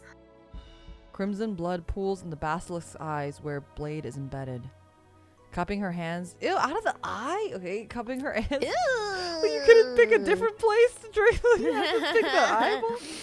Sienna scoops and drinks some of the blood. The metallic taste coats her tongue as she swallows, allowing the blood to seep into every part of her. Then something strange begins to happen. Her wounds from the battle begin to heal and her weakened body regains vitality. What is this? Could it also have healing properties? For a moment she feels no pain, only an odd sense of something foreign and unfamiliar invading her body. But then, as if she has swallowed fire, her tongue, her stomach, and her heart all begin to feel as though they are being consumed by flames. Her blood boils within her and she screams for mercy. She writhes in agony, desperately wishing for the torment to end, but the searing pain refuses to subside. Time loses all meaning as she endures what feels worse than death itself. Finally, like a candle being blown out, the pain vanishes and her body falls still. What? This feels... Sienna, still reeling from the pain, mutters and opens her eyes. But as she does, something immense and unshakable seems to shroud her vision. I can't see anything. Trembling, Sienna touches her eyes, trying to force them open and restore her vision. But it is of no use. As if submerged in a sea of blood, her eyes are clouded in a darkness that light cannot penetrate. The loss of sight is a side effect of the blood. From the darkness around her, Sora's voice echoes. You knew how to restore my... You know how to restore my vision, don't you? Why aren't you saying anything? What Adeline decrees cannot be undone. Adeline is like the drug that's like in this world that's like causing everyone to go crazy and evil. Yeah, it's like a contraband. Dang. It's like it's like it's being sold as like a cure-all right now. So they're like, Uh-huh. oh, like if you take this, it'll cure. It's like a MLM. I see. They're like, if you take it, it'll cure your Crime cancer. MLM. Crime Yeah, MLM. Yeah. What do you mean? If I can't see anymore, how am I supposed to fulfill my destiny? To gain what you desire, you must endure inevitable loss. Only when you truly accept and understand that, little lady, will you attain true power. Storis mutters under his breath as he turns to leave. Sienna tries to follow, but his presence vanishes almost instantly before she can. No, this can't be. Unable to exact my revenge and now robbed of my eyesight? Blood streams from Sienna's eyes, crimson tears she can't even see. Ah! Her screams of despair echo louder than the basilisk's final roar, filling the empty void of the altar. A tidal wave of hopelessness crashes down on her, drowning her spirit in a red abyss. Lost in that crimson darkness, Sienna finally succumbs to madness. That's just like her dream too. Yeah, you're This is right. what her dream looked like. Yeah. Yeah. I can't see anything. Am I dead? Or is this the dream I've had since childhood? Yeah. Just like she had dream vision, just like her sister. Yeah. The dream where I'm alone in the crimson darkness. No, this isn't a dream. This is reality. I've truly lost my sight. Unable to accept the truth, Sienna repeatedly opens and closes her eyes in vain. All she can see is crimson darkness. Why? A sigh escapes her cracked and blistered lips. That breath carries the weight of her despair, yearning, resentment, and guilt all intertwined. In the stillness, Sienna starts voicing her isolated, helpless questions to no one. Why did this happen to me? Is it really impossible to go back to the days where I could still see? If only I could go back.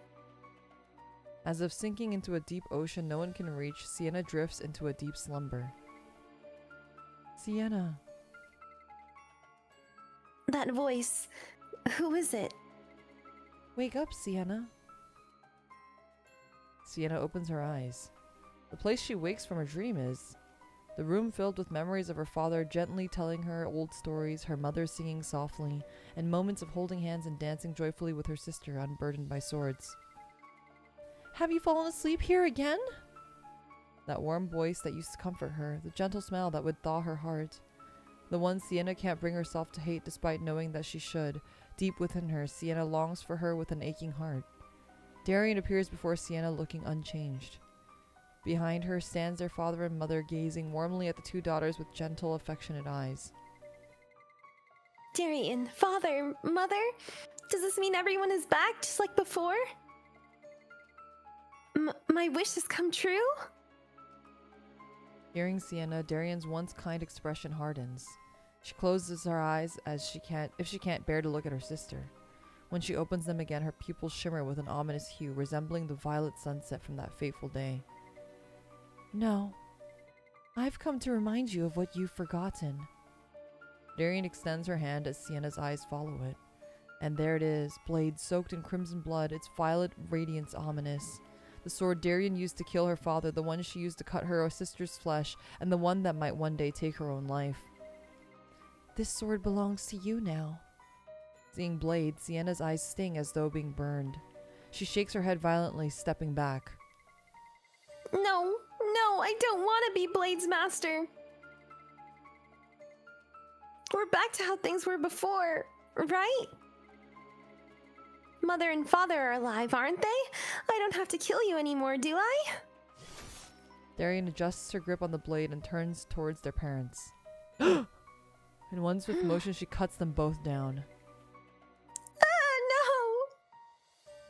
Sienna collapses screaming while Darian quietly looks on. She extends blade towards her sister again. I can recreate it as many times as you need, Sienna. The reason you must hold this blade. Now, take blade with you. You and blade are one. Sienna's mind resists Darian's demands. If she takes the sword, she will inevitably have to kill her sister. But for some reason, her body moves towards blade almost automatically as if she cannot resist. Like a beast reclaiming its severed limbs, Sienna advances towards blade. Time seems to slow down as Sienna carefully steps forward, whispering words with each move. To Sienna, it feels almost like releasing cherished birds from a cage, or finally opening a firmly locked door. You know what, Darian? Darian remains silent. There's something I've always wanted to tell you. You know, whenever you swung your sword, it felt as if you were cutting through something invisible. The sound of the blade slicing through the air was just so exhilarating. That must be why I pestered you so much. Every single day, I begged you to spar with me. Even when I picked up that sword because I wanted to beat you, I found myself simply enjoying the fact that I could cross blades with you. Each time our blades clashed, I couldn't help but feel a sense of joy. I almost wanted to laugh, and though I held back, I wanted to let it out and savor the moment with you. But we never did. Not once. When I think about that, I just can't bring myself to kill you. I don't have the courage. If I fail to avenge Father, the weight of his death and our family code will haunt me forever. But if I do kill you, will I really be able to brush aside the unbearable guilt? If I get my revenge, will I find peace? Will I be happy? After killing the sister who loved me, the sister I love, will I not regret it? Can I survive that? I can't let go of this yearning. I can't overcome it. How can I live carrying these feelings? Can't I just stay here forever, in this dream where everyone is happy? Darian, sister, please answer me. Breaking her silence, Darian finally speaks. Sienna, you can't stay in this dream forever. Didn't I always tell you? You could do it. You can kill all those feelings, and you can kill me. Suddenly, crimson darkness envelops her vision. Sienna wakes up and opens her eyes to see the same crimson void. In the blood-red crimson darkness, Sienna begins to crawl. She slowly moves towards Blade, still stuck in the basilisk eye, as if waiting for her. Even if I've lost my sight, I won't let go of my sword. Like a beast reclaiming its severed limb, Sienna slowly advances toward Blade. I must always pick it up again, as if nothing happened. To fulfill the destiny I've chosen, to claim vengeance. Her trembling hand reaches for Blade, clutching it tightly, planning to never let it go again. She holds the sword. The sword Sienna so desperately longed for. A sword so massive and heavy that she feared it was beyond her. A sword she should have earned by defeating her sister, now stained with her blood and their father's. The sword destined to claim her sister's life one day and now become a part of her, burdened with the same fate. Yes, Blade. Even as I carried you, I hesitated. I wanted to turn away from my destiny. I swore vengeance, yet I didn't want to bear that fate.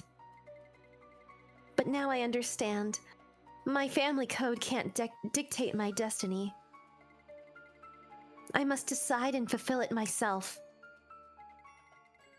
And you and I can only exist when we are together. The moment she speaks those words, her eyes, shrouded in darkness, finally open. Our sole purpose is revenge. Nothing else. Sienna's newly opened eyes burn brightly, glowing like fiery crimson orbs. Can she see now, though, or are they just open? I don't know. So, young lady, have you awakened? Storis appears without a sound, approaching Sienna. Your eyes. They burn like crimson embers, fueled by rage and resentment. Sienna silently stares at Storis. Her red eyes briefly flicker, transforming into yellow serpent-like slits. At last, I can finally see it. I've been waiting for this moment to meet your eyes, the eyes of the basilisk that see through everything. Now, with those eyes, what do you see and what will you do? Sienna's vision shifts. She can now see the corruption in his dark soul, his will driven purely by malevolent power. She sees the sinister thoughts destined to bring about the world's destruction and the cruel, inhuman emotions that consume him. I can finally see what you truly are. It seems there's no need for me to explain further then. With the power of those cursed eyes, you can uncover the truth yourself. The world Sienna now perceives is no longer the same as it was before. Or rather, her eyes have fundamentally changed. You will now see what was once invisible, and your sword, like you, will cut even that which cannot be seen. Your blade, too, has absorbed the venom of the basilisk. So you finally gained the power you desired. You and I shall realize our shared ambition. No, my power isn't complete yet. There are still useless things I must cut away from myself. Storis chuckles softly, intrigued by her answer. Oh, then I shall provide you with whatever you need. Storis traces a circle in the air. Along its path, a clear, cold outline materializes. A mirror materializes in the air, conjured by Storis. Sienna steps towards it. Her crimson eyes, burning like embers, split apart to reveal cores of concentrated malice glinting yellow within. Her eyes, now known as the cursed eyes, gaze at the reflection in the mirror. She sees her own frail, pure soul and the righteous will that will resisted the temptation of revenge. She sees the futile yearning and hesitation to return to a happy past, her love for her sister, and the heartache that consumed her. These are things I no longer need. They're meaningless to me now. Blade, for our shared destiny, I will cut them away. Sienna raises blade and slashes at her reflection in the mirror. The mirror shatters into countless pieces, shards that can never be restored. Oh, look at her when she was a baby, the head pat. Oh, she kind of looking like Gargura over there. A little bit. Oh, with her mom. Oh, she looks really cool though. Is that her mom? Is that not her sister?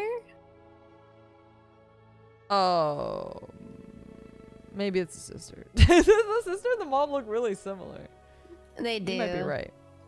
That's Darian? Okay, yeah, it's their sister. The mirror shatters into countless pieces, shards that can never be restored. Around the motionless Sienna, countless faces she can no longer become fall like shattered glass. A radiant face of a girl smiling with her sister, the face of a child whining and pouting, a face twisted with anxiety and fear, one stained with sorrow and despair. Now, all that remains within me is hatred, resentment, fury, and the power of these cursed eyes. The only thing necessary to me is vengeance. It makes me whole. Storis' ominous laughter echoes, filling the space. Cool! Whoa! I was gonna say, when did she get Blade? Like, cause they didn't like give it to her. You know what I mean? Yeah. Yeah. At last, you've carved away the hollow, meaningless specters of your former self. You have truly been reborn, my chosen disciple. You are now the one to fulfill my purpose. You are my apostle. Now, what will you call yourself? Oh shoot! What? Sienna grips blade tightly. The violet sword suddenly gleams with a sharp yellow light. She stares into the brilliant glow. Her yellow eyes reflected in the pale, gleaming sword. With eyes no longer human, Sienna peers at herself and once again comes to terms with the truth. Her veins no longer carry human blood, but the venomous essence of a fiend. Just like Sienna herself, Blade has become an evil sword. A new name, huh? Breaking her silence, Sienna speaks calmly. Blade. And her name changed! She's Blade! I am the sword of vengeance. Nothing more, nothing less. Whoa! Wow, she's Blade. She is Blade. That's crazy. Alright. Wait, did the animation change on the page? Wait, hold on, go back. This No, one? it didn't. Or maybe it just plays the trailer or Oh, something. Yeah, it just like plays wait. the If I trailer. hold it, it'll. What will it play? Oh, it does. It did change. She, Yeah, like, like cutting the. Okay. Because I don't think this one will do anything yet. But I'm assuming if we finish it, it'll like do like a. it'll do something. Yeah. The ending. Yeah, that was crazy. Yay. That was crazy. Oh my god, the story was insane. That's pretty good. Yeah, it was really good. Brandis is really good. Well, so they have like these goofy stories. Like this one's really goofy, as you can tell. It's gonna be goofy. And then they have these. This is literally a scene. There's like a tentacle scene. Oh my god. And then they have these really serious stories. So sometimes the whiplash is crazy. Yeah. All right. There we go. We're going to Innocent Full Moon. Yay. The dim moonlight flickers faintly through the gaps in the window bars. The light wavers like gentle misty hands trying to silently hold everything it touches. These long, outstretched hands brush against the black hair of a girl lying motionless in a room. Oh, this is a hand. That's freaky. Oh. Perhaps she felt that silent touch. Her restless body, caught in an uneasy sleep, slowly stills as if soothed by the unseen presence. She opens her closed eyes to see darkness, nothing but an unknowable darkness. An eerie chill wraps around the girl's body as she finds herself in the cold corner of an unfamiliar room. Oh, I guess I should do Rue. Oh, You're Lord. cat lady. Oh, Lord. Yeah, for me. Yeah, you're up.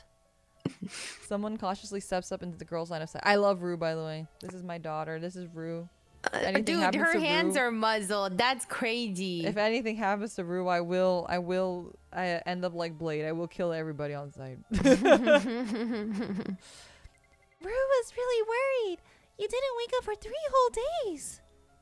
A girl who introduces herself as Rue gazes at the girl with worried eyes. Ugh. The girl, not yet fully freed from sleep, lets out a faint, cracked groan. At that moment, something small atop Rue's head twitches. The girl looks carefully and notices a pair of white cat ears. While the girl quivers her lips, not knowing what to say, Rue smiles back at her. Rue's a cat girl. Cat beast girl. Yeah, it's okay. Everyone freaks out when they see Rue for the first time. The girl's hesitation wasn't because of Rue's race. She simply didn't know how to respond to this girl who was speaking to her so casually despite being complete strangers. Sensing her nervousness, Rue continues speaking in a warm, gentle voice as if trying to put her at ease. Everyone gets scared when they come here for the first time. But Rue will always be here to help. Confusion fills the girl's mind. Why would this child, whom she has never seen before, offer to help a complete stranger? Why? So cute. Oh my gosh. Do you know me? Yeah? Oh, that's right. Rue was gonna ask you your name when you woke up. Since we're going to be friends now, Nya. Friends? Uh-huh. All the kids who stay here are Rue's friends. So tell me your name. The girl is taken aback by the childlike absurd logic. Rue breaks into a bright smile as if to ease the girl's frozen expression. It's a pure, innocent smile, one that carries no trace of any negative emotion, something the girl has never seen before. The girl feels confused about how to respond to the innocent eyes looking at her. Then, a thought goes through her head. I don't want to hurt this harmless child's feelings. Telling her my name and becoming friends might not be a bad idea, the girl thinks to herself. I'm Sonia. By the way, did you bring me here? Where are we? Only then does Sonia tear her gaze away from Rue and look around. The room appears to have been dug out of a dark, damp cave in this cold, lifeless prison. Sonia sees several children, each in their own spot, either sleeping or curled up groaning. Rue hesitates, mumbling as she begins to speak. No, it wasn't Rue.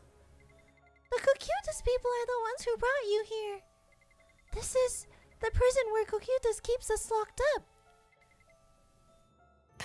Prison? Sonia's eyes tremble intensely at the mention of the word prison. Did I do something wrong? Is that why I'm... No, Sonia did nothing wrong. The bad guys are Cocutus.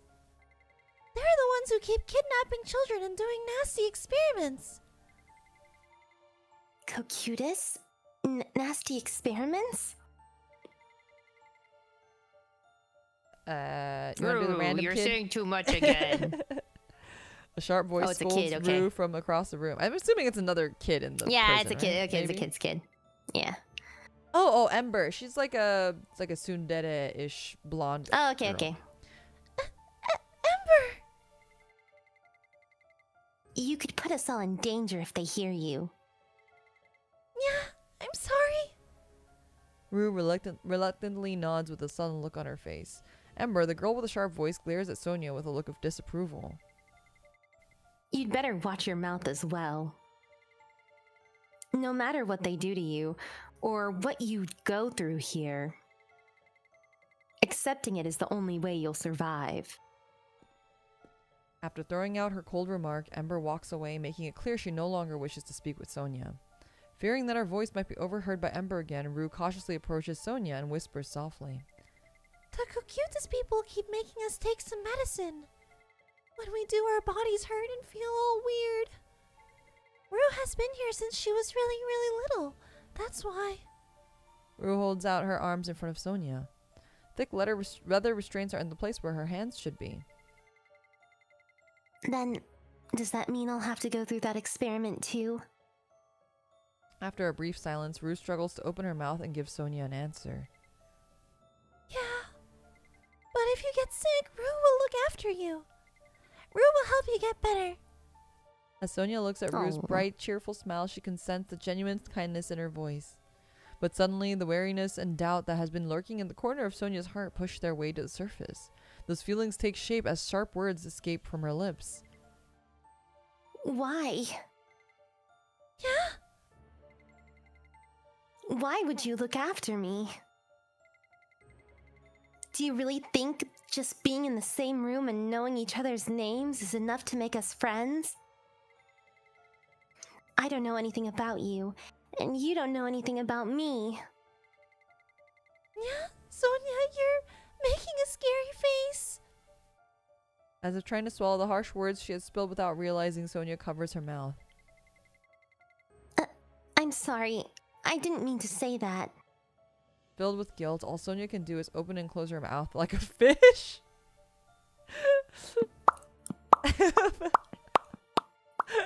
Fish XP. Beesh. I did it again. I lashed out without thinking. This is just how Sonia is, a girl whose tears always come before her words. As always, Sonia's black eyes begin to well up. I guess both of them are black right now, maybe? Just as the tears are about to fall, something soft gently touches the corner of her eyes. Yeah, it's okay. Sonia realizes that Rue is wiping her tears away with the edge of her sleeve.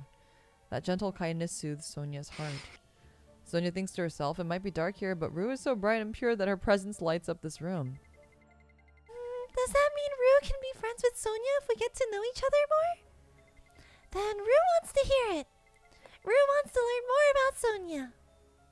Once again, Sonia opens and closes her mouth at a loss for words. Countless words that can't be said swirl in her head. This girl won't believe me. No, even if she does, she'll end up hating me. The fact there's another person living inside my body. She's possessed. Sonia thinks back. She recalls her last memory outside before she was imprisoned in this Cocytus prison. Late at night, Sonia was standing alone in a silent forest, gazing up at the brilliantly glowing full moon. Why am I all alone? No, I'm not alone. I can never be alone. Suddenly, memories submerged in darkness surged to the surface. The place that rose in Sonia's mind was home. Sonia's family consisted of just 3, herself, her mother, and her father. No, was it just 3? That's right. It was that day.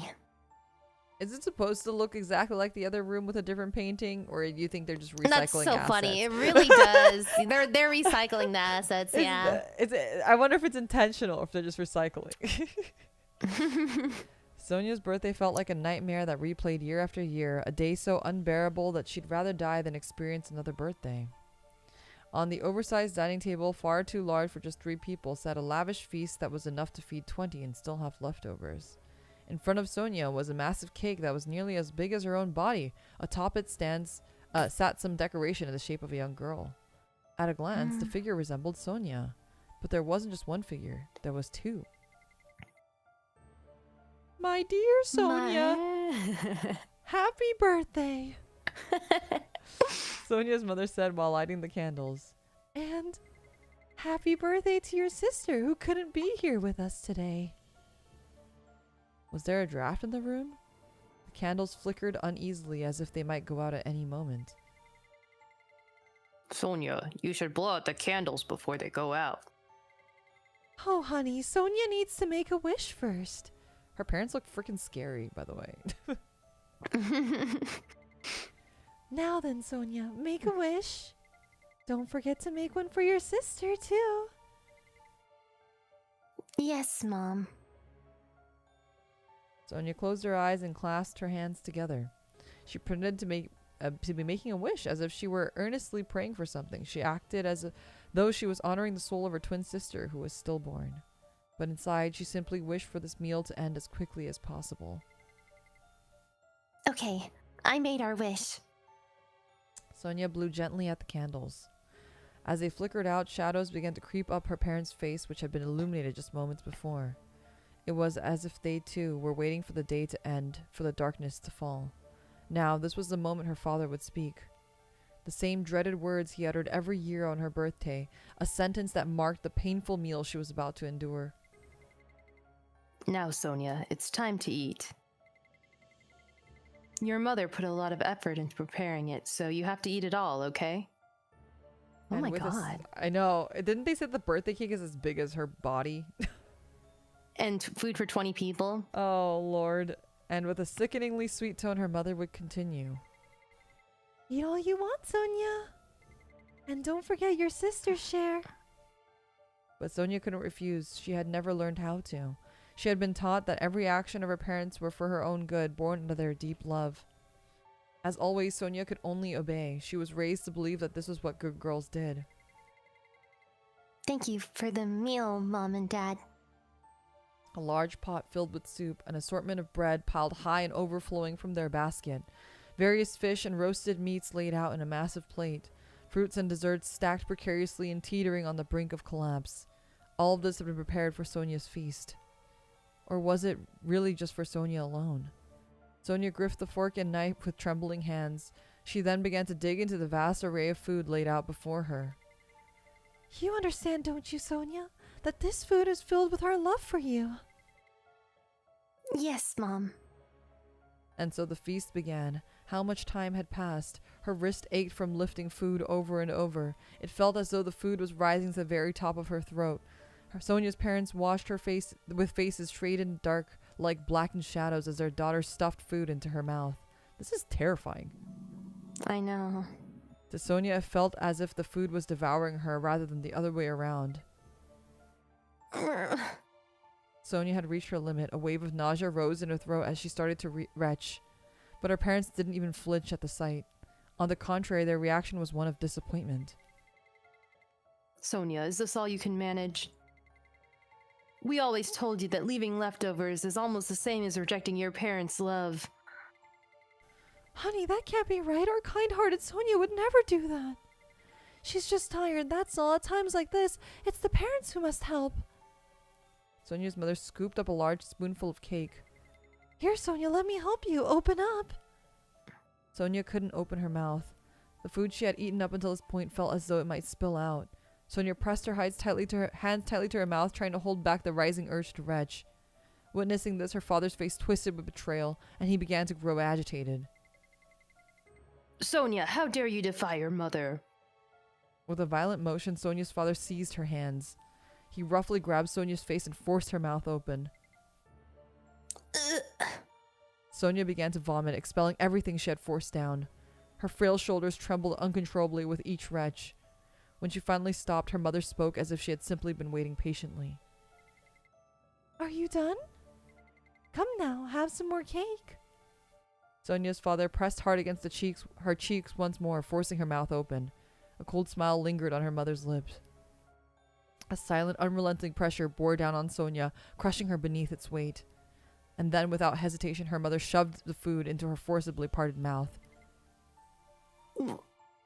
Ignoring Sonia's muffled whimpers, her mother continued, again and again, relentlessly. Sonia, please be reasonable. Imagine how much your departed sister must have wanted to eat.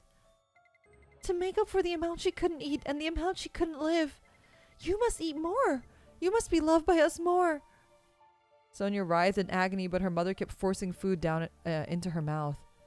At that moment, a faint voice whispered inside her head. Sonia, pick up the knife in front of you. Without realizing it, Sonia obeyed the voice. Her trembling hand reached out and grabbed the knife on the table. Stab her. No, she's my mom. I can't stab her.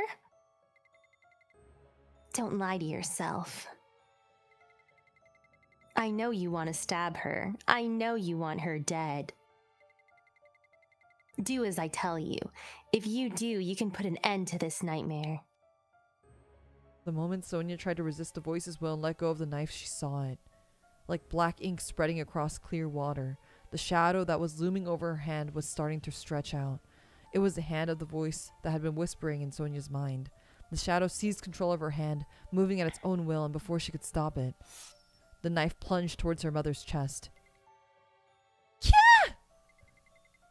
What have you done? Overwhelmed by her mother's scream and her father's furious roar, Sonia dropped the knife and held her ears shut as she trembled. No, it wasn't me. A voice in my head. It keeps... The voice, it keeps... A cruel chuckle echoed in Sonia's head. Go on, blame me. Do you think they'll believe you? Stop! Stop! Sonia's father, who had been checking on his fallen wife, turned to Sonia with heavy, furious steps. You, how could you do this? Sonia stumbled backwards, then without thinking she turned and bolted out of the house. She ran and ran, never once looking back. She ran as if the further she got from the house, the further she could escape from the crime she had committed. As if she could outrun the voice in her head. There's no point. You already know what I am. Yeah. You're the one who died before you were born, and now lives in my head. My twin sister. When Sonia acknowledged it, the voice let out a satisfied, faint laugh before fading away. The voice was one she had always tried to suppress, to hide, would always emerge without warning to coax her and shake her to the core before vanishing once more. I tried so hard to endure, but in the end... Sonia returned to her senses and looked around. She was deep in the woods with nothing but an unshakable darkness around her. Where am I? It's so dark. I'm scared. Sonia raised her head a little higher towards the night sky. A large full moon was looking down at her. It shone brightly as if it were about to sweep away the darkness of the night. It's bright. Before she could extinguish the 12 candles stuck to the cake at home she could never return to, Sonia had actually made this wish. I wish the voice would disappear. If only I could shine like that moon, pure and free from even the slightest impurity. Sonia's birthday felt like a nightmare that replayed year after year, a day so unbearable that she'd rather die than experience another birthday. The girl who had left the home where she lived with her mother and father as a family of 3 was now alone. No, now only 2 remained in Sonia's family. Sonia and the voice inside her head.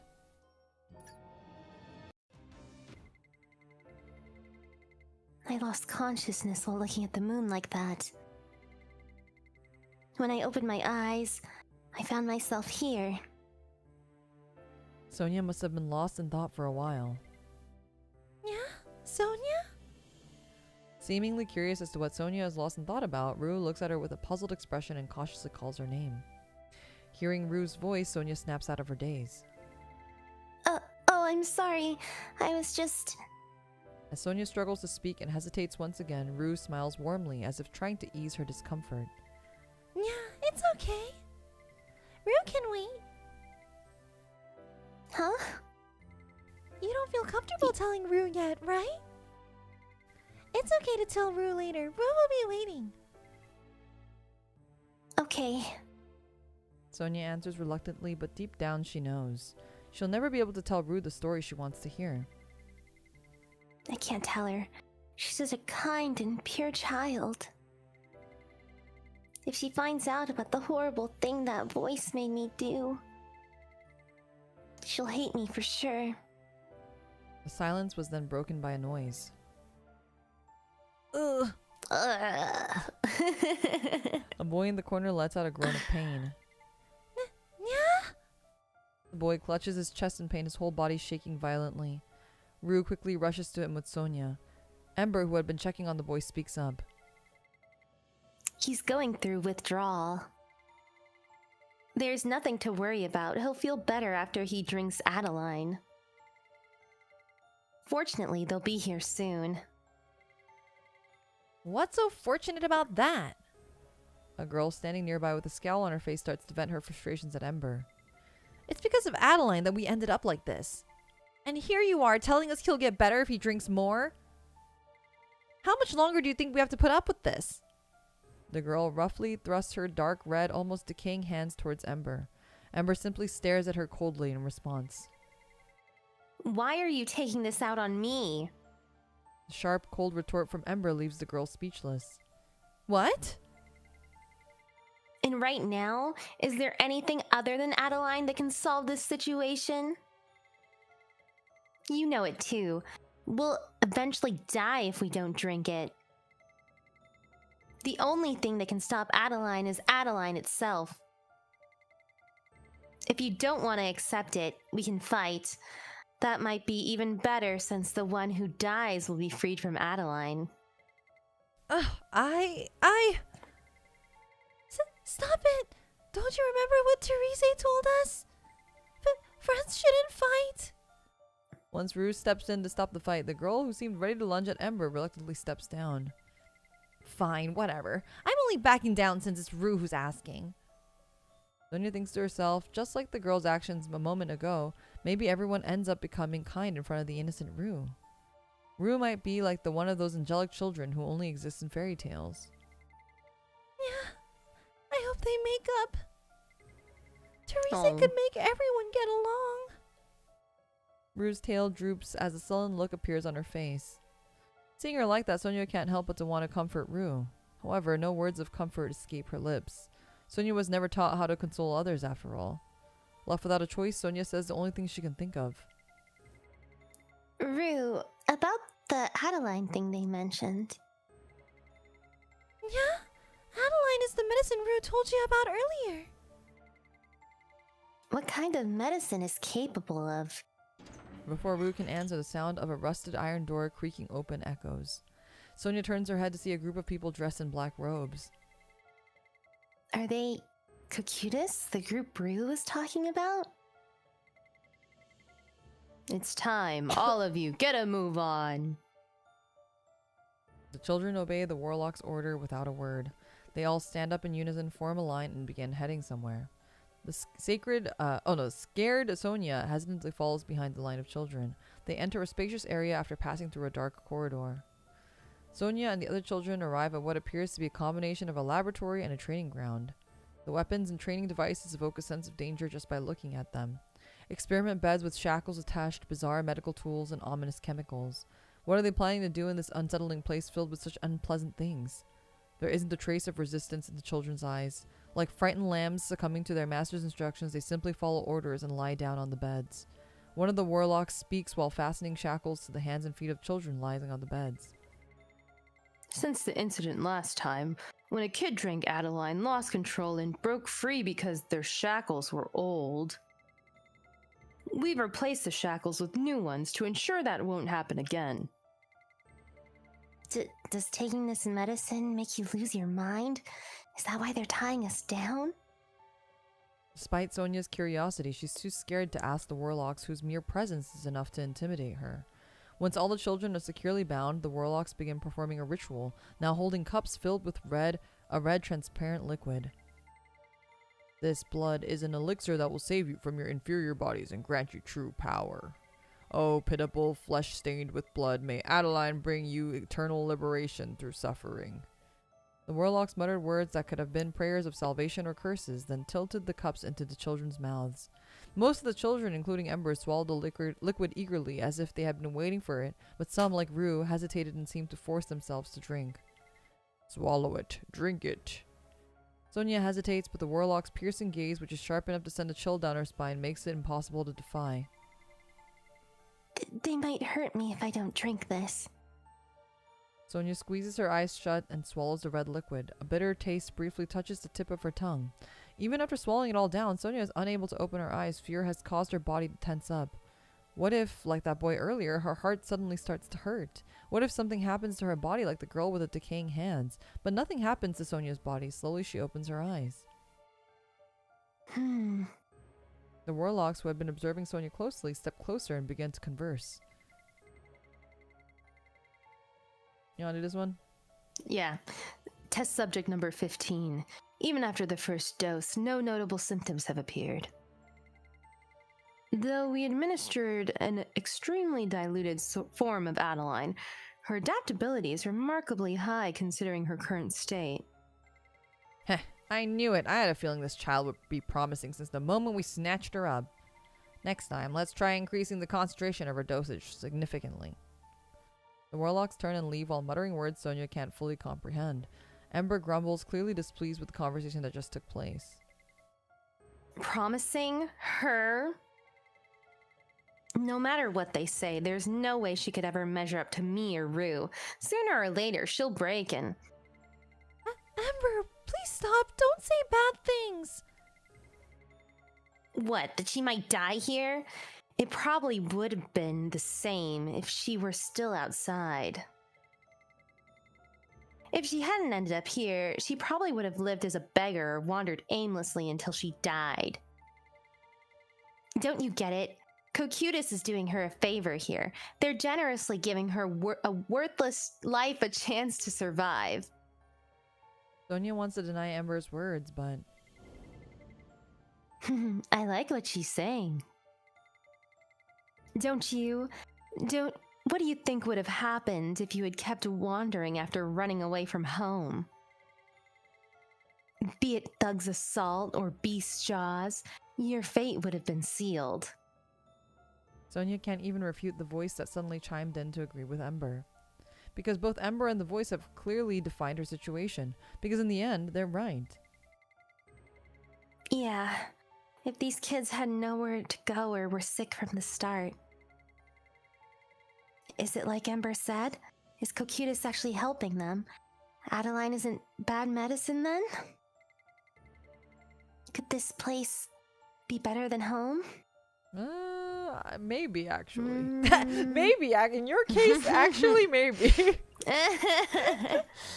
Maybe Ember and the voice are right. The boy who had been clutching his chest in agony is now moving around the training ground as if nothing ever happened. The girl whose hands had been rotting away now has smooth, healthy skin. Other kids too, a child who was unable to walk properly due to a limp, another whose face had been marred by a terrible burn-like scar. All of them, once sickly and weak, are now full of life. Ember smirks triumphantly as she speaks to Sonia. See, everyone becomes fine as long as they drink Adeline. But Teresa told us it's only temporary. Everyone can get sick again. Then they just have to drink more when that happens. They'll get better right away.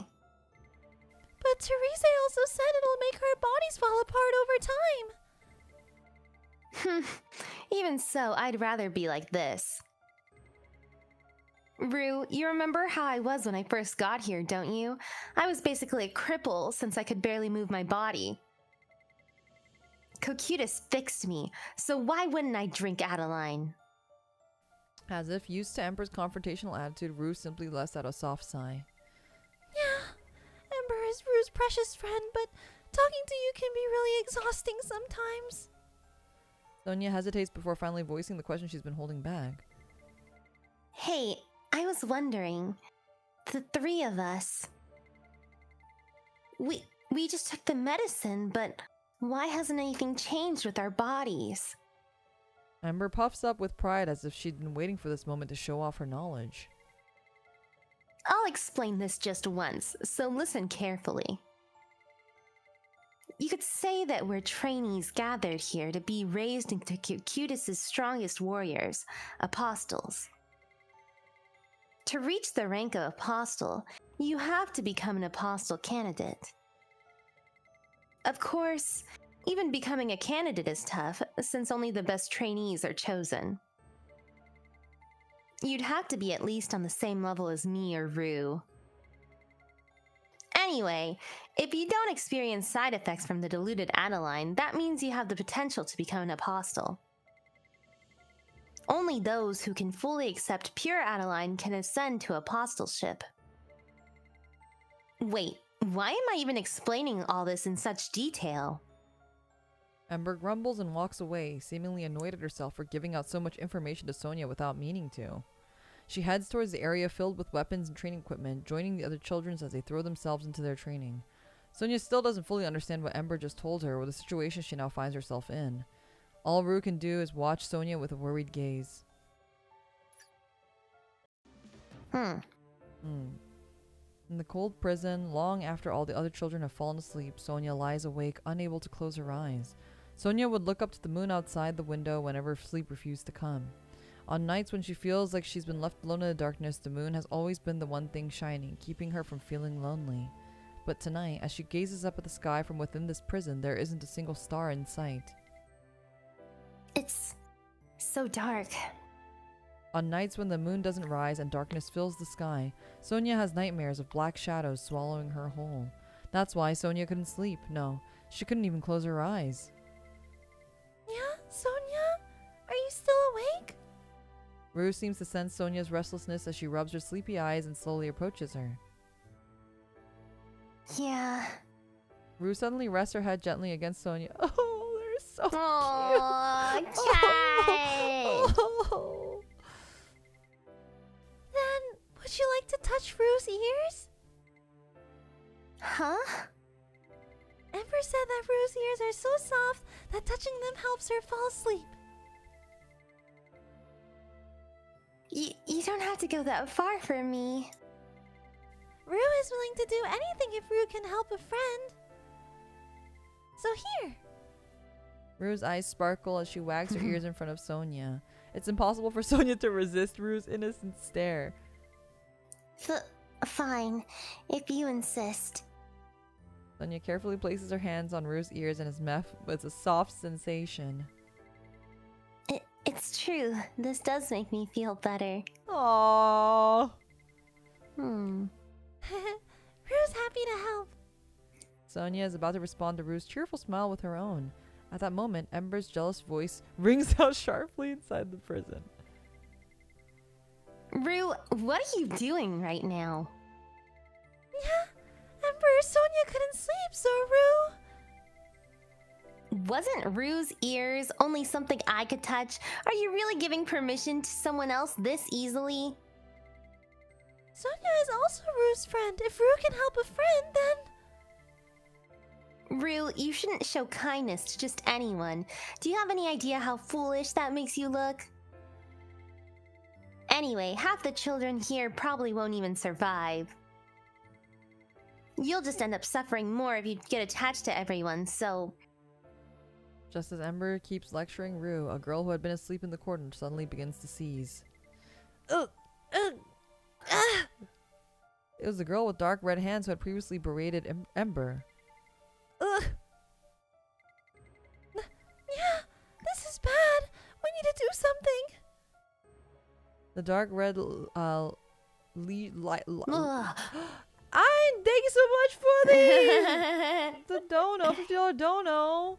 Adeline funds? What could possibly go? We don't need funds for that. Adeline No.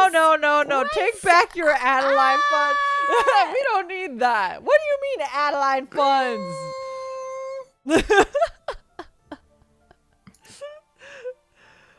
But what could possibly go wrong? Truly, what is the worst that could go wrong? Like this girl that's about to die. But thank you so much for the dono. I really appreciate it. Thank you. I will buy XP boba next time I see her. You're gonna buy me Adeline? I'm gonna buy you. I'll buy you a red drink. I'll get a red boba. Evil drink. Yeah. We'll post a photo being like, this is the Adeline. Yeah, we will. The dark red. Is it lesions? It's like lesions, I think. Right? It's like the warts or whatever on your body that show up when you're sick. The dark red lesions covering the girl's hand began to spread rapidly across her entire body. It was as if an invisible fire was burning her, as if her whole body became blackened, a blackened char mess.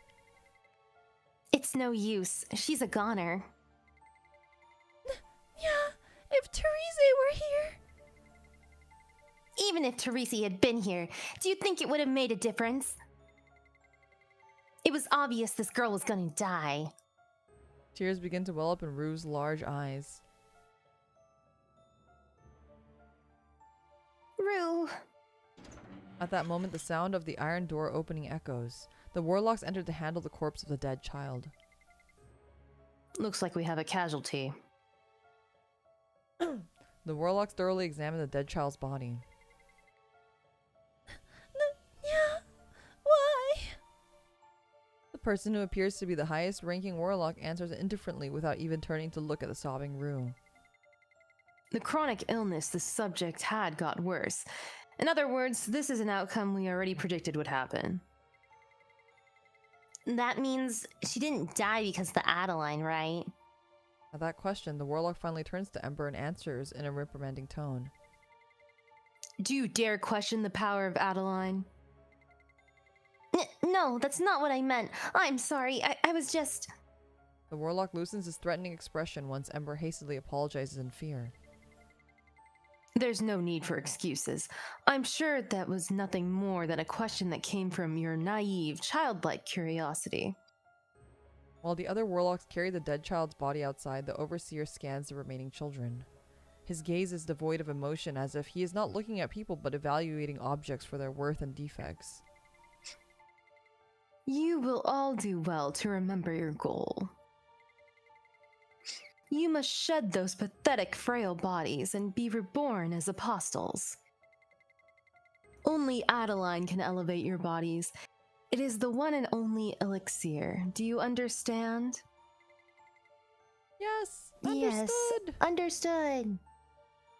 The children's responses are filled with unease, the fear of punishment looming over them should they dare defy the warlock's words. Why are you silent? The warlock points to a boy coiled up in the corner of the crowd. It is the same child who clutched his chest in agony the night before.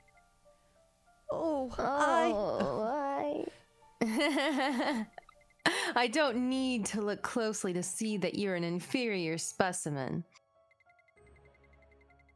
Adeline is wasted on you. It would be better to throw you to the fiends as feed. Take him away. Oh shit. As the overseer command, his subordinates seize the boy by both arms and begin dragging him out of the prison. No, please, just give me a chance, please.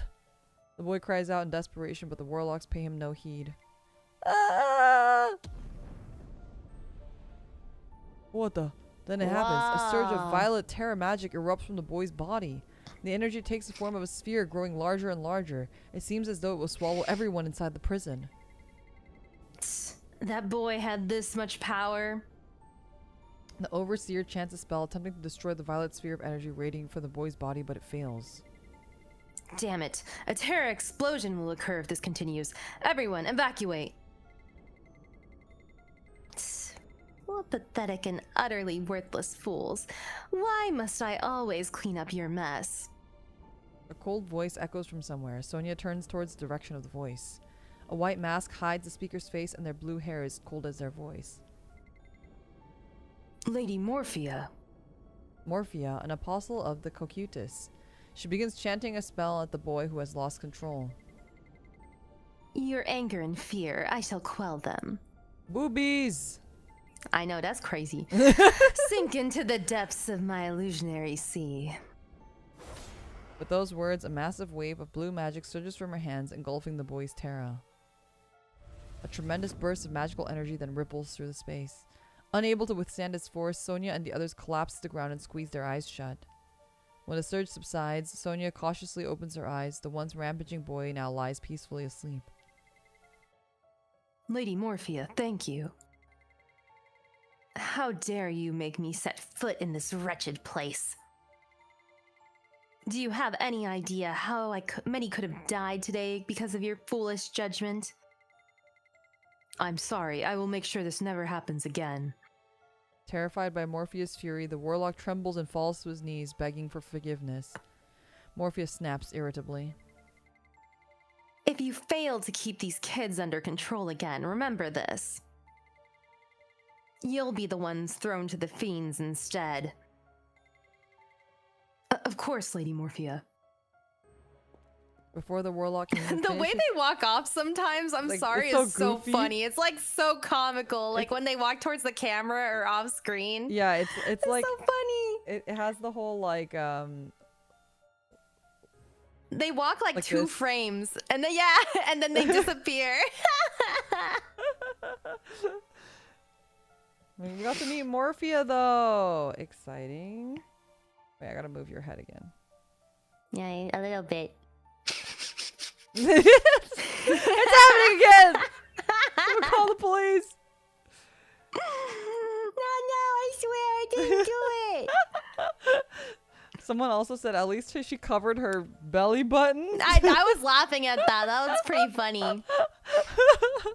The belly button was covered. She's so covered up, man. Before the warlock can even finish his response, Morphia turns away coldly and leaves without another word. The warlocks hurriedly followed her footsteps, scrambling to appease her. As expected of Apostle Morphia. The first to break the silence amongst the children is Ember. As if agreeing with her, the other children lets out murmurs of admiration one by one. Just as I thought, apostles are powerful beings who've transcended everything. Transcended? Ember's voice carries a feverish excitement as though lost in a dream. Yes, those who've adapted to pure Adeline and are freed from all pain and suffering. I will become an apostle. As Ember's eyes gleam while she continues praising the apostles, Rue suddenly shouts as if unable to bear hearing it anymore. Ember, no! You'll have to do bad things every day if you become an apostle. So what?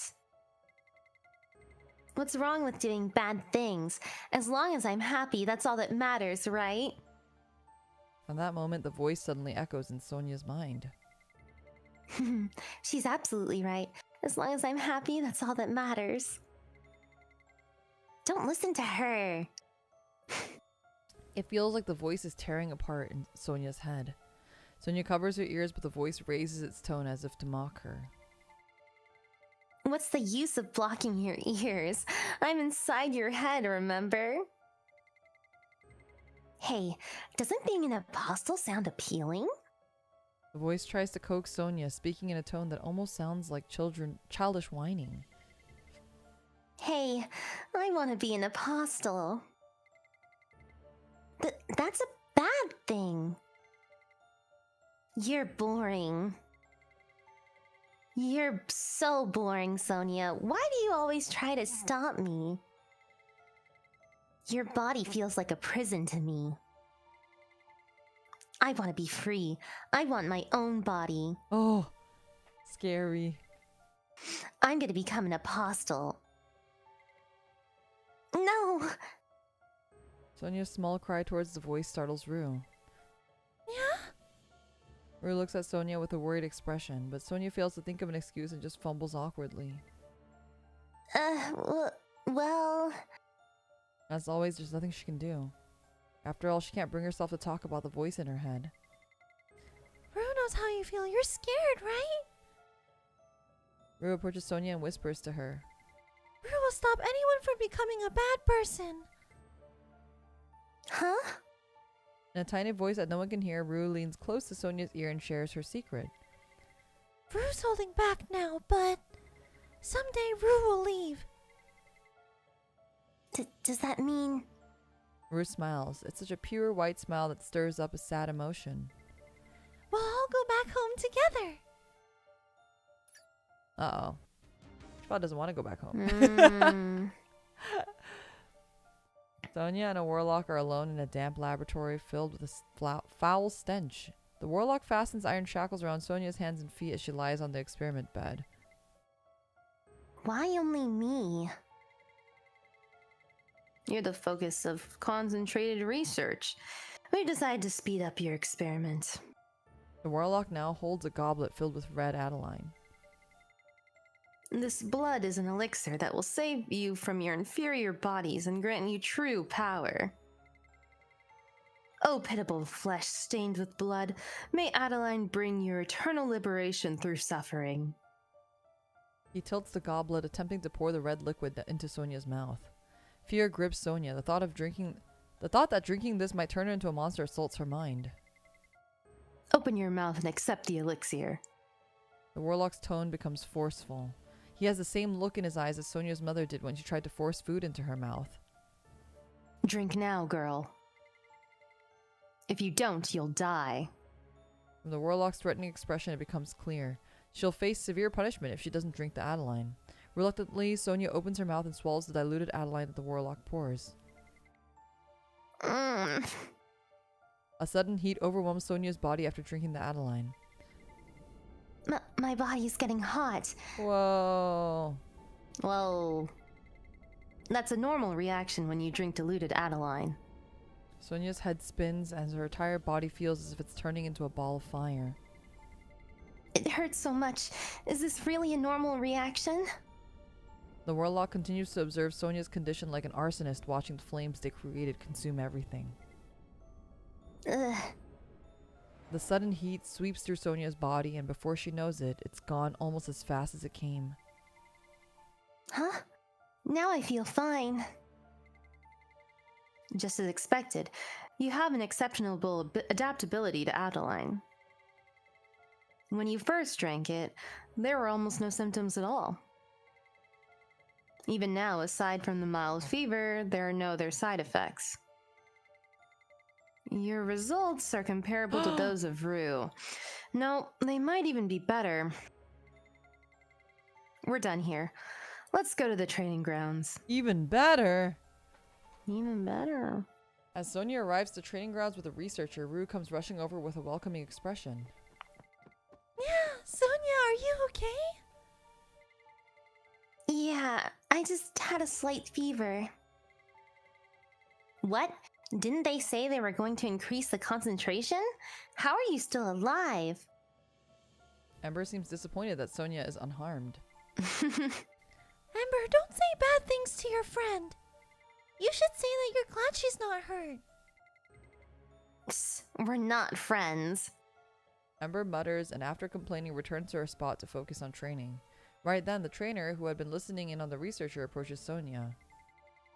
I heard what the researcher said. In your case, you need special training.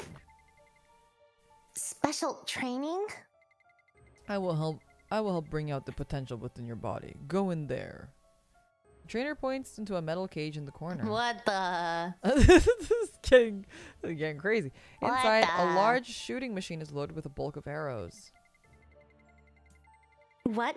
Are they really going to make someone as weak as her go through such advanced training already? No! Ember mutters in disbelief while Rue looks as if she's about to burst into tears. But no one dares to oppose the trainer as Sonia goes into the cage. The machine will continuously fire arrows. Whether you dodge or destroy them, show us your abilities through this trial.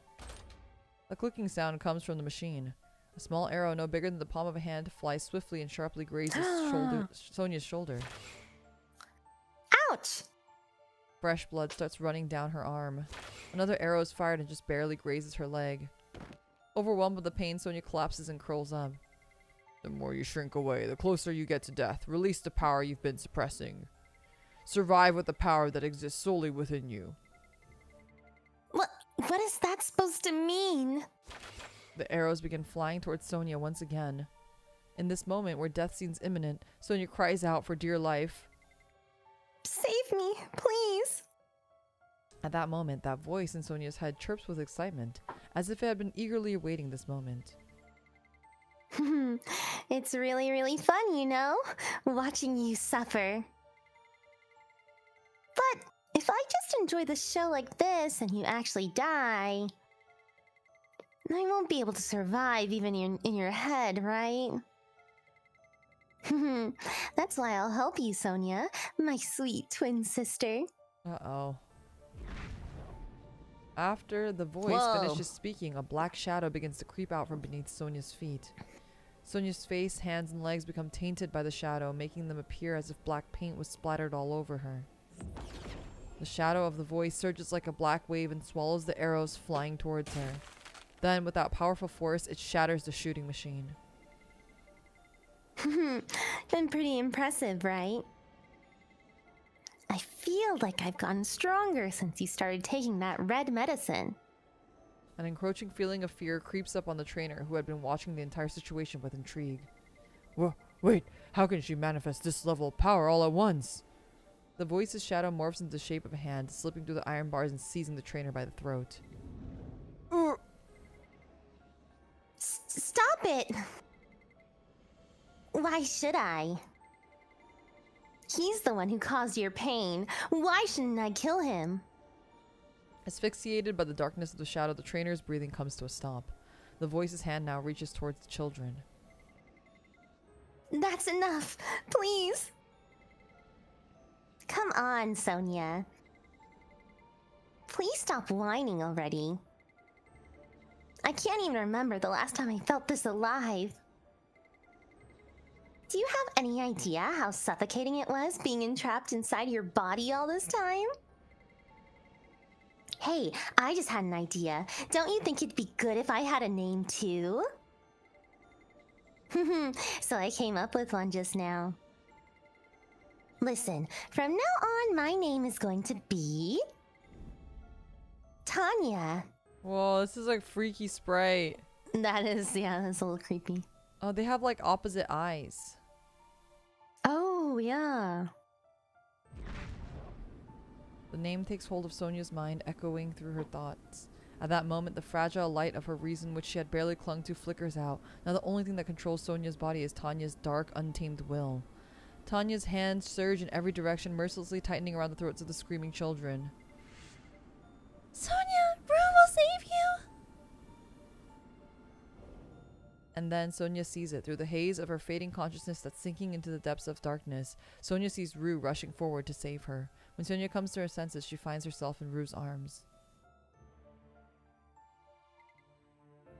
Rue? Yeah, you're awake! What happened? Can't you tell just by looking? Rue stopped your rampage. As expected of Rue, no matter how strong you are, you could never surpass her. Rue is the first trainee of this facility and the most promising candidate to become an apostle. As if boasting about herself, Ember puffs up with pride while heaping praise on Rue. I'm sorry, Rue. Everyone got hurt because of me. Sonia, it's okay. The other kids are safe. And Rue wants to hear something else. Not an apology, but a thank you. That person taught me this is when you say thank you. That person? Anyway, thank you, Rue. Rue beams with joy when Sonia expresses her gratitude. Her bright, radiant smile makes Sonia feel as if she's being blinded. Rue must have suffered so much pain since she was little. How is she still able to shine like this? Rue, I'll do my best. Just like you, I'll always smile, stay strong, and endure. I'll try my best not to become a bad person. Yeah, that's good, Sonia. And thank you for being my friend. Oh no, they're too cute. I hate this because this is like death flags. We're getting like death. This is really bad death This flags. is This is really really bad death I flags. don't like this. I don't like this. I don't like this at all. We already know how this is ending. Oh no, I hate this. I hate this. Rue and Sonia, we're friends. Sonia and Rue clasp hands, smiling at each other. Ember glares at them with disdain, muttering to herself under her breath. Seriously, this is so annoying. Ever since Sonia showed up, Rue keeps drifting further and further away from me. I'll get rid of that nuisance. Uh-oh. Uh-oh. The days are a tedious series of experiments, training, torture, and pain. Trapped in this endless cycle, Sonia loses track of the time as days, weeks, and maybe even months slip by unnoticed. She also has long since stopped counting how many times she has been forced to drink the diluted Adeline that people of Cocytus regularly administers. Still, Sonia always tries to resist, but refusing to drink Adeline is impossible. Every time she struggles, Tanya's dark hand forces her mouth open. Every time Sonia drinks Adeline, she still remains completely unaffected, unlike the other children, whose bodies undergo strange and often horrifying changes. But there is one problem. Tanya's presence grows stronger. Her desire to take control of Sonia's body becomes more and more intense. Why only you? Why are you the only one who survived? Why wasn't I born? I want a body too. I've never had one. But you have, haven't you? It's time for you to give it to me. Sonia feels like she's on the brink of going insane whenever Tanya's voice fills her mind with resentment. She fears that if this continues, the influence of both Adeline and Tanya will turn her into a monster. Even so, she fights to hold on to herself because she has Rue by her side. Because in this cruel and violent place, Rue is her beacon of hope. Because Sonia now longs to become pure and radiant, just like Rue. Rue said it herself. One day we'll escape. So, until then, I have to endure. I can't let Tanya consume me. I can't lose myself. Each time Sonia steals herself, Tanya sneers in the depths of her mind. Sonia, you'll never be like that brat. In the end, you and I are bound together forever. Whenever Tanya tries to shake her resolve and taunt her, Sonia looks at Rue's innocent face. It feels like Rue's presence alone could wash away the malice trying to stain her. And so, Sonia finds herself instinctively drawn to Rue's side, much to Ember's disdain.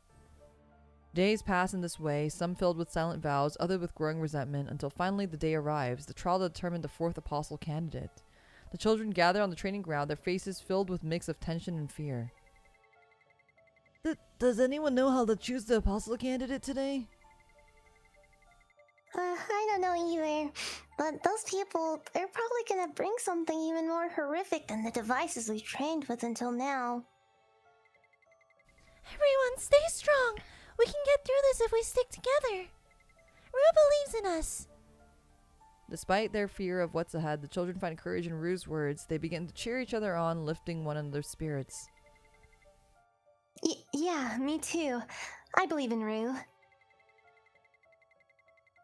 I don't like relying on others, but it looks like I don't have a choice this time. It's Rue's words, after all, and I have to survive. Yeah, no matter what comes our way, we just have to face it together. At that moment, the warlocks who will be in charge of the trial make their way into the training ground. The children's brief moment of courage vanishes as they tense up again in the suffocating presence of the black-clad figures. At the center of the disciplined line of warlocks, the senior overseer announces the start of the trial. After long periods of experimentation and training, the time has come for you to showcase your progress and achievements. Now we will begin the trial to select the fourth apostle candidate. The conditions are as follows.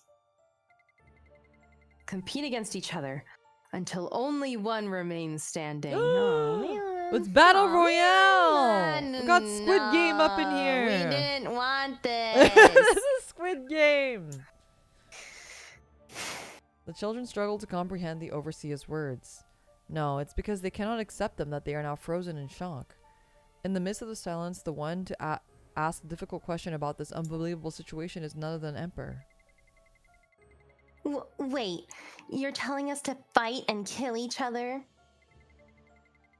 Yes, it's time to weed out the useless ones. Crush your opponents and prove your strength. Show you are worthy of becoming the fourth apostle candidate. Yeah, we can't do that. We can't fight our friends. The overseer stares at the children with cold, emotionless eyes. There is not the slightest trace of compassion or humanity in those eyes. If you refuse to participate, you will face death as punishment. It happens in an instant. The overseer slashes the girl standing in front of him with a sword in his hand. The girl dies instantly without even letting out a scream. Holy. The horrific scene that unfolds causes the children to burst into screams. The overseer, unfazed by the children's panic, begins to shout even more forcefully. Begin the test. Despite the overseer's command, the children only cower in fear, their bodies tense with dread. Are you still refusing to accept reality? It seems that the sacrifice just now wasn't enough to get through your thick skulls. The overseer raises his sword again, however, just as the blade is enveloped in a chilling murderous intent. Rue will protect everyone. With a swift motion, Rue leaps and shatters a sword aimed at the children into pieces. Rue! No. What is the meaning of this? Clearly insulted by Rue's sudden action, the overseer shouts furiously. You dare defy me? No matter how much potential you have as an apostle candidate. If you defy the will of Cocytus, you are nothing but a worthless vessel destined to be broken and destroyed. The overseer grinds his teeth in anger as he commands his subordinates. You have all witnessed it. It is clear that this child is a corrupted entity that will stand in the way of Cocytus's grand vision. Eliminate test subject number 1, Rue. At the overseer's command, the warlocks standing in line behind him aim their weapons at Rue and charge at her together. Rue, look out! The children, including Sonia and Ember, shout Rue's name in horror. A massive surge of magical power shakes the entire training ground in the moment Rue and the warlocks clash. The sudden explosion of magical energy sends everyone flying. Even though the space is completely enclosed with no windows, a fierce wind of magical power howls through as if a violent storm has suddenly swept in. Sonia struggles to open her eyes through the overwhelming storm as she tries to make sure Rue is safe. Rue's feral! Oh my god. It's only then that she realizes. And that this flesh-rending storm is coming from Rue's movements. Raging and berserk, her every step a chaotic surge of death and destruction. What happened to Rue? The once clear and pure child, the innocent and kind-hearted girl, Rue has turned into a beast of death, her eyes burning with murderous fury and her claws as sharp as weapons. Every time Rue strikes with her bloody claws, the bodies of the warlocks are mercilessly torn apart, blood spraying from the wounds. Even after their bodies are torn apart, Rue's frenzy does not subside. Now her wild, blazing eyes are fixed upon the children. Rue, she's lost control. Right now, Rue is no longer the figure Sonia once admired. She has become nothing more than a beast of destruction craving blood and death.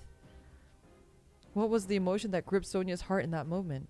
Was it the shock of witnessing such a horrifying massacre, the disappointment of seeing a friend she had believed to be purely good fall to corruption, the terror of possibly meeting her own end beneath those deadly claws? Or was it dread, the despair of knowing that one day she too might become a monster like that? Sonia's body began to tremble. Just then, Tanya's voice suddenly emerges.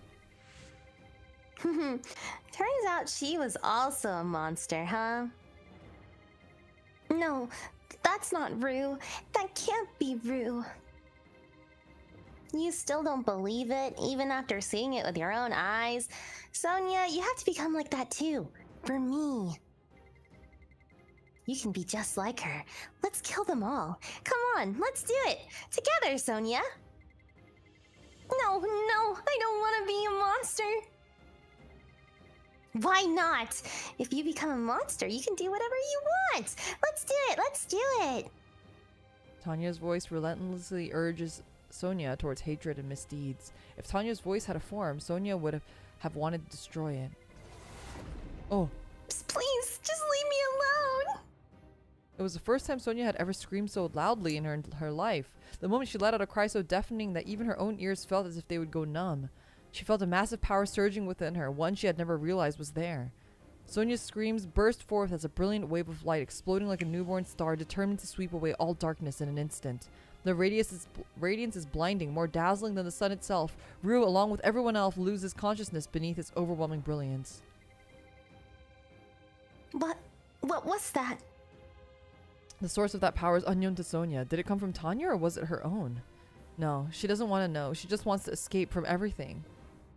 Rue, Ember, and the other children, Sonia leaves everyone behind and bolts out of the training grounds, desperately wishing to disappear to some place where no one will ever find her. Oh my god. Does she escape? Darkness stretches before her, a vast, endless void threatening to swallow her whole. What kind of place is this? There's no way for Sonia to know for certain, but she can make a rough guess. She's somewhere deep within the dark maze-like facility. Where do I go? If only she could find a way, a path leading to a place where no one could find her ever. What am I supposed to do? Her small, fragile voice is swallowed by the deep shadows of the corridor, vanishing without a trace. Is this darkness here to devour me? Instinctively, Sonia lifts her gaze. Of course, the moon, the light that always washed over her, is nowhere to be found. Why are you so quiet? The sudden question that escapes Sonia's lips is directed at Tanya. It's strange. Tanya would seize every moment to torment her with whispers ever since she started drinking that diluted Adeline, yet she's silent. Is this silence her own choice? Or did the light Sonia unleashed back in the training grounds erase Tanya's existence, like a shadow being erased by the sun? Sonia is completely unfamiliar with this solitude. Am I really alone? Just then, as if answering her words, a faint light flickers beyond the darkness of the corridor.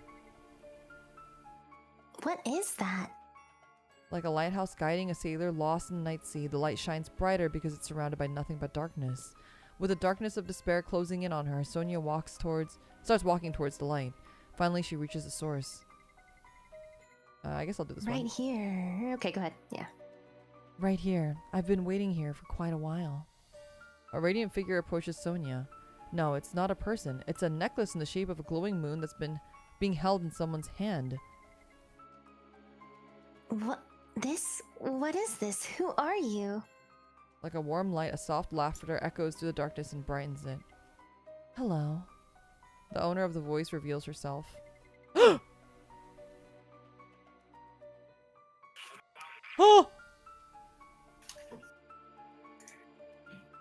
My name is Darian. Pale yet gentle silver hair, reminiscent of moonlight. Eyes with a beautiful shade of amethyst similar to flowers that remain vibrant even in the wake of autumn. Darian? I've come to deliver this to you. The woman who introduces herself as Darian extends a necklace she holds toward Sonia. The necklace holds a round, pure full white moon and thin dark crescent moon, both nestled together in elegant form. Why are you giving this to me? Although Darian's actions are hard to understand and Sonia questions her, her hand still reaches out and accepts the necklace. It was prepared by my mother, for you. Huh? By her mother? What? What? Just as Sonia would usually look up at the moon, she now looks up at the face of the smiling woman before her as if in a trance. Your mother? Yes, the one who took away all my pain and burdens. The one who allowed me to stay in your eternal home. With deep love and devotion, the one who gave birth to my pure soul. That sounds a bit complicated. I don't really get it. Darian notices Sonia's confusion and smiles softly again as if to reassure her. Every time she smiles, it feels as though the black curtain of darkness surrounding the hallways lifts one layer at a time. Even if you don't fully understand, you can feel it, can't you? The endless love of a mother emanating from that necklace. Sonia wraps her hands around the necklace and holds it close to her heart. Without realizing it, a gentle smile spreads across her face. It's true. I can feel it, even though I'm the one holding it. It somehow feels like I'm being cradled by the moon. Exactly. Just like the arms of your mother who misses you. The arms of my mother? But I don't... No, I am referring to the one who will become the mother of your soul. And I can tell. You too will long to be cradled in the gentle and peaceful arms of my mother. You and I are alike. They both have sister problems. It's true. Although Sonia doesn't understand, she wants to accept everything Darian says to her. No, I'm nothing like you. I don't shine like you do. I'm a bad girl. To my mom, to my dad, to my friends, to Rue. With a look of sympathy, Darian gently wipes Sonia's tears and holds her in her arms. Sonia, you are not a bad child, and you do not have to try to be good. There's no need for that. One day, you will be free. In the arms of your mother. Sonia doesn't even wonder how Darian knows her name. What's important now is that her words illuminate the darkness in Sonia's heart. Like thawing ice, tears flow from Sonia's eyes. Thank you. I thought it would be better for me to run away to a place where no one could find me. But the truth is, deep inside my heart, I just wanted someone to truly notice me. Like a dam breaking, the words that have been trapped in Sonia's heart are now spilling out of her mouth. I know. I felt the same way. Darian gently caresses Sonia's cheek. The warmth that brushes her skin causes Sonia to lose her strength as she begins to slip into slumber. Sleep well. And wait for me. One day I'll come take you to my mother. Oh.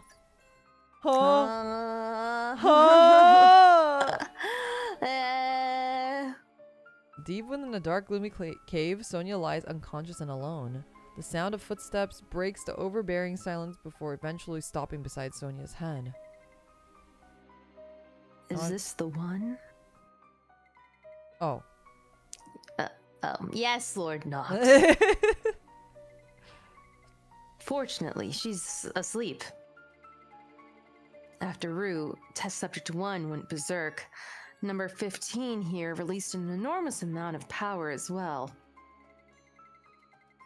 All the warlocks on the training ground were killed, and I'm the only one who survived. I can't believe this fucker survived. God damn it. Well, he's like the strongest one? You're saying, yeah, he's the strongest. You're saying number 15 killed them all? Well, Rue killed some of them. Let's not give... No, that's not it. Number 1 killed everyone, and number 15 subdued number 1. Explain. Well, I apologize for not being able to explain properly. A sudden burst of white light came from number 15, and everyone lost consciousness. Number 15, Burger King foot Oh no. You guys are gonna Last thing you'd want in your Cocutus burger is some straight Adeline. You're gonna trigger XP's vocal stims, her weird random Yeah. You Zoomer can't be TikTok. saying brain rot in chat. You can't be doing that in the middle of this story. Not in a serious ass story. I'm not sure what happened, but the girl, she seems to be hiding an enormous amount of power beyond our prediction. So we're terribly sorry, but since Lord Knox happened to be visiting our facility, we thought it was paramount to ask for your assistance in capturing her. I'm afraid we wouldn't be able to handle it on our own. Listening to the rambling words of the overseer seems like a waste of time to Knox, who indifferently slings Sonia over his shoulder and begins retracing his steps. And in a voice so quiet that no one else can hear, he murmurs softly to himself. She couldn't have done this alone. This might be the intervention Storis mentioned, from the world of darkness. In Sonia's dream, the chaotic clouds shrouding the night sky open their jaws like a beast, ready to swallow the white full moon that cradles Sonia. Sonia shudders in fear as if she had become one with the pale moon. No. Sonia wakes up, terrified. Yeah? Sonia? Hearing Sonia's small cry, Rue approaches her. The other children remain fast asleep. Rue? Sonia, did you have a nightmare? Rue sends a concerned look as she gets closer. Sonia tenses up unconsciously. Rue's bright, pure eyes, what if they turn into a crazed, bloodthirsty gaze of a beast once again? Sonia shakes her head and gathers her thoughts. Rue only did that to survive at the moment. The Rue now, she's the same as before. So I can't let Rue notice how I feel.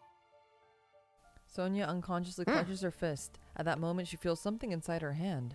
She looks down to see the necklace Darien gave her, the one with the white full moon and the black crescent moon pressed together. This necklace, it's the one that person gave me. So it wasn't a dream? Lost in her own world, Sonia's attention is caught when Rue calls her name. Sonia? Well... As Sonia hesitates, unsure of how to respond, Rue carefully observes Sonia's complexion and carefully starts to speak.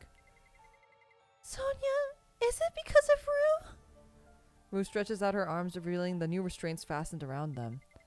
Oh.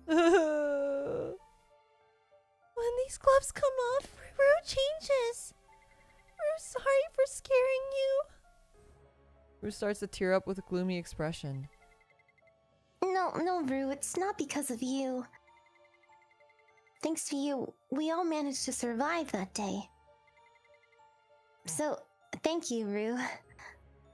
Hearing Sonia's words, Rue stops crying and smiles brightly. Oh, they're so cute. I'm gonna die. Rue's glad. Thank you for saying that, Sonia. Soon the smile fades from Rue's face, replaced by a very serious expression. Sonia, will you go with Rue? Huh? Where to? Tonight is a crescent moon. Rue promised to meet that person tonight. That person? Yeah, the person who's going to bring Rue home. Rue usually sneaks out alone whenever everyone's asleep. But since Sonia's awake today, let's go together. Rue flashes a bright grin and scurries toward the prison door. Rue, if we sneak out like this... It's okay, Rue can hide. We won't get caught if you stay close to Rue. Rue unfastens the bolt of the iron door and without hesitation opens it. Come on, Sonia. Sonia suddenly wonders who this person Rue is talking about. Could it be Darien? If it's Darien, Sonia felt she needed to meet them again. Okay, Rue, I'll go with you. Sonia follows Rue out of the prison and deep into the deep cave connected to the facility's passage. It was a familiar place. It was a place where Sonia had stepped into after releasing the unknown white light and fleeing. This is where I met her. Then the person Rue was talking about must definitely be... It's a You're man, probably. here. You're here. Or not. Or not. Far from Darian's melodic tone, Rue and Sonia are greeted by a man's voice. Yeah! Olstein! Rue shouts in delight and rushes towards the man in the shadow, hugging him tightly. Whoa! He's like kind of Ikemen though. Yeah! Not the glasses boy. Oh my gosh. I'm glad you managed to find your way to me again. So in the main story, Rue and Olstein live together, and she's like his like house cat, and he's like a cat guy. He has like a bunch of cats, and he can talk to cats. It's really cute. Oh. Yeah, it's because Rue remembers Olstein's scent. Sonia stands still and watches the two greet each other warmly. It's almost like Rue has become a small kitten as she purrs constantly in Olstein's embrace. Olstein gazes at Rue with the utmost warmth and tenderness. Rue looks so happy. Nestled in Olstein's arm, Rue appears even more endearing than usual. Suddenly, Sonia feels a pang of loneliness as the only odd one out in this situation. The bond between the two is so close and unbreakable that it seems like there's no room for someone as insignificant as her to fit in. And who might this be? Olstein, who had been showering Rue with warmth, finally seems to notice Sonia's presence. Sonia is Rue's friend. We met a few days ago. So they've kidnapped another child? Cocytus, those loathsome brutes. Olstein, you're making a scary face. I'm sorry. Rue, Sonia, was it? Yes. Hello. All right. You're escaping with us. I'll make sure you return home to where you belong. Home? But my home is... No matter how much suffering her days in Cocytus bring, returning to home where her parents are is something Sonia would never want. But she can't say that out loud. Her true feelings wouldn't be welcome to anyone. Sonia, let me warn you about one thing. Our plan is to help all the children escape from Cocytus's prison. You must never reveal this to anyone. Rue knows Sonia won't tell anyone, right? Huh? Yeah. Especially not Ember. If she finds out, she'll be super mad. Okay, I'll keep it a secret. Now, there's not much time left. I'll explain the plans we've made so far. Sonia listens as Olstein explains everything. He is a vassal of Beirut, acting under the king's command to monitor Cocytus. According to him, Cocytus is a covert organization that threatens the safety of Beirut and the entire continent. On the very day he first infiltrated this facility to uncover the truth, he discovered the imprisoned children and made a decision. No matter what it takes, I will get these children out. He also adds that the only reason their secret meetings have gone unnoticed so far is thanks to Rue's ability to conceal their presence. As Olstein finishes his rough explanation, he takes out an operation map and spreads it open.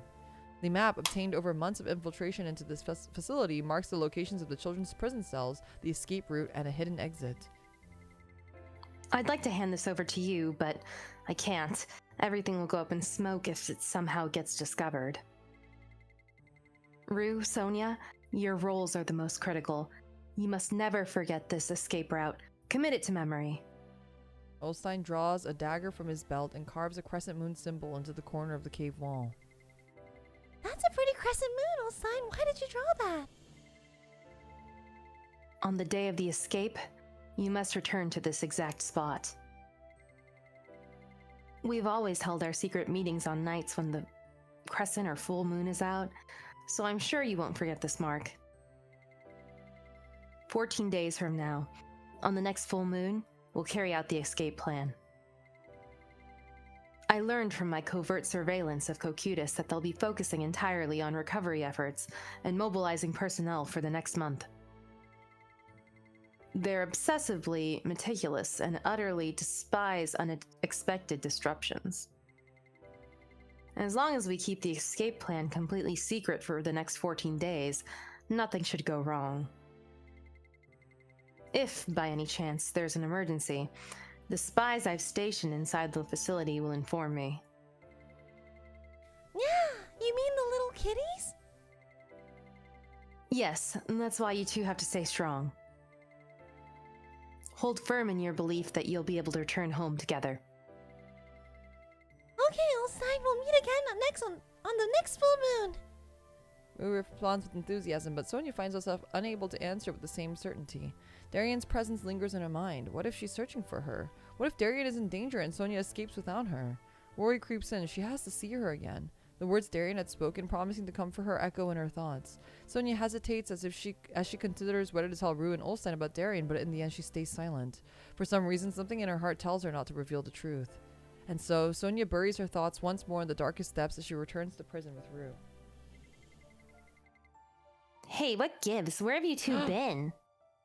The moment they step back into prison, Ember's sharp voice cuts through the air. She glares at Sonia and Rue, suspicion burning in her narrowed eyes. Ember? Caught off guard, Rue and Sonia fumble for words, but Ember presses harder. You snuck out, didn't you? Behind Cocutus's back. Rue, do you have a death wish? What are you two scheming? Answer me, now! Ember, if you yell like that, they'll come. Shut up! Don't say my name with that mouth.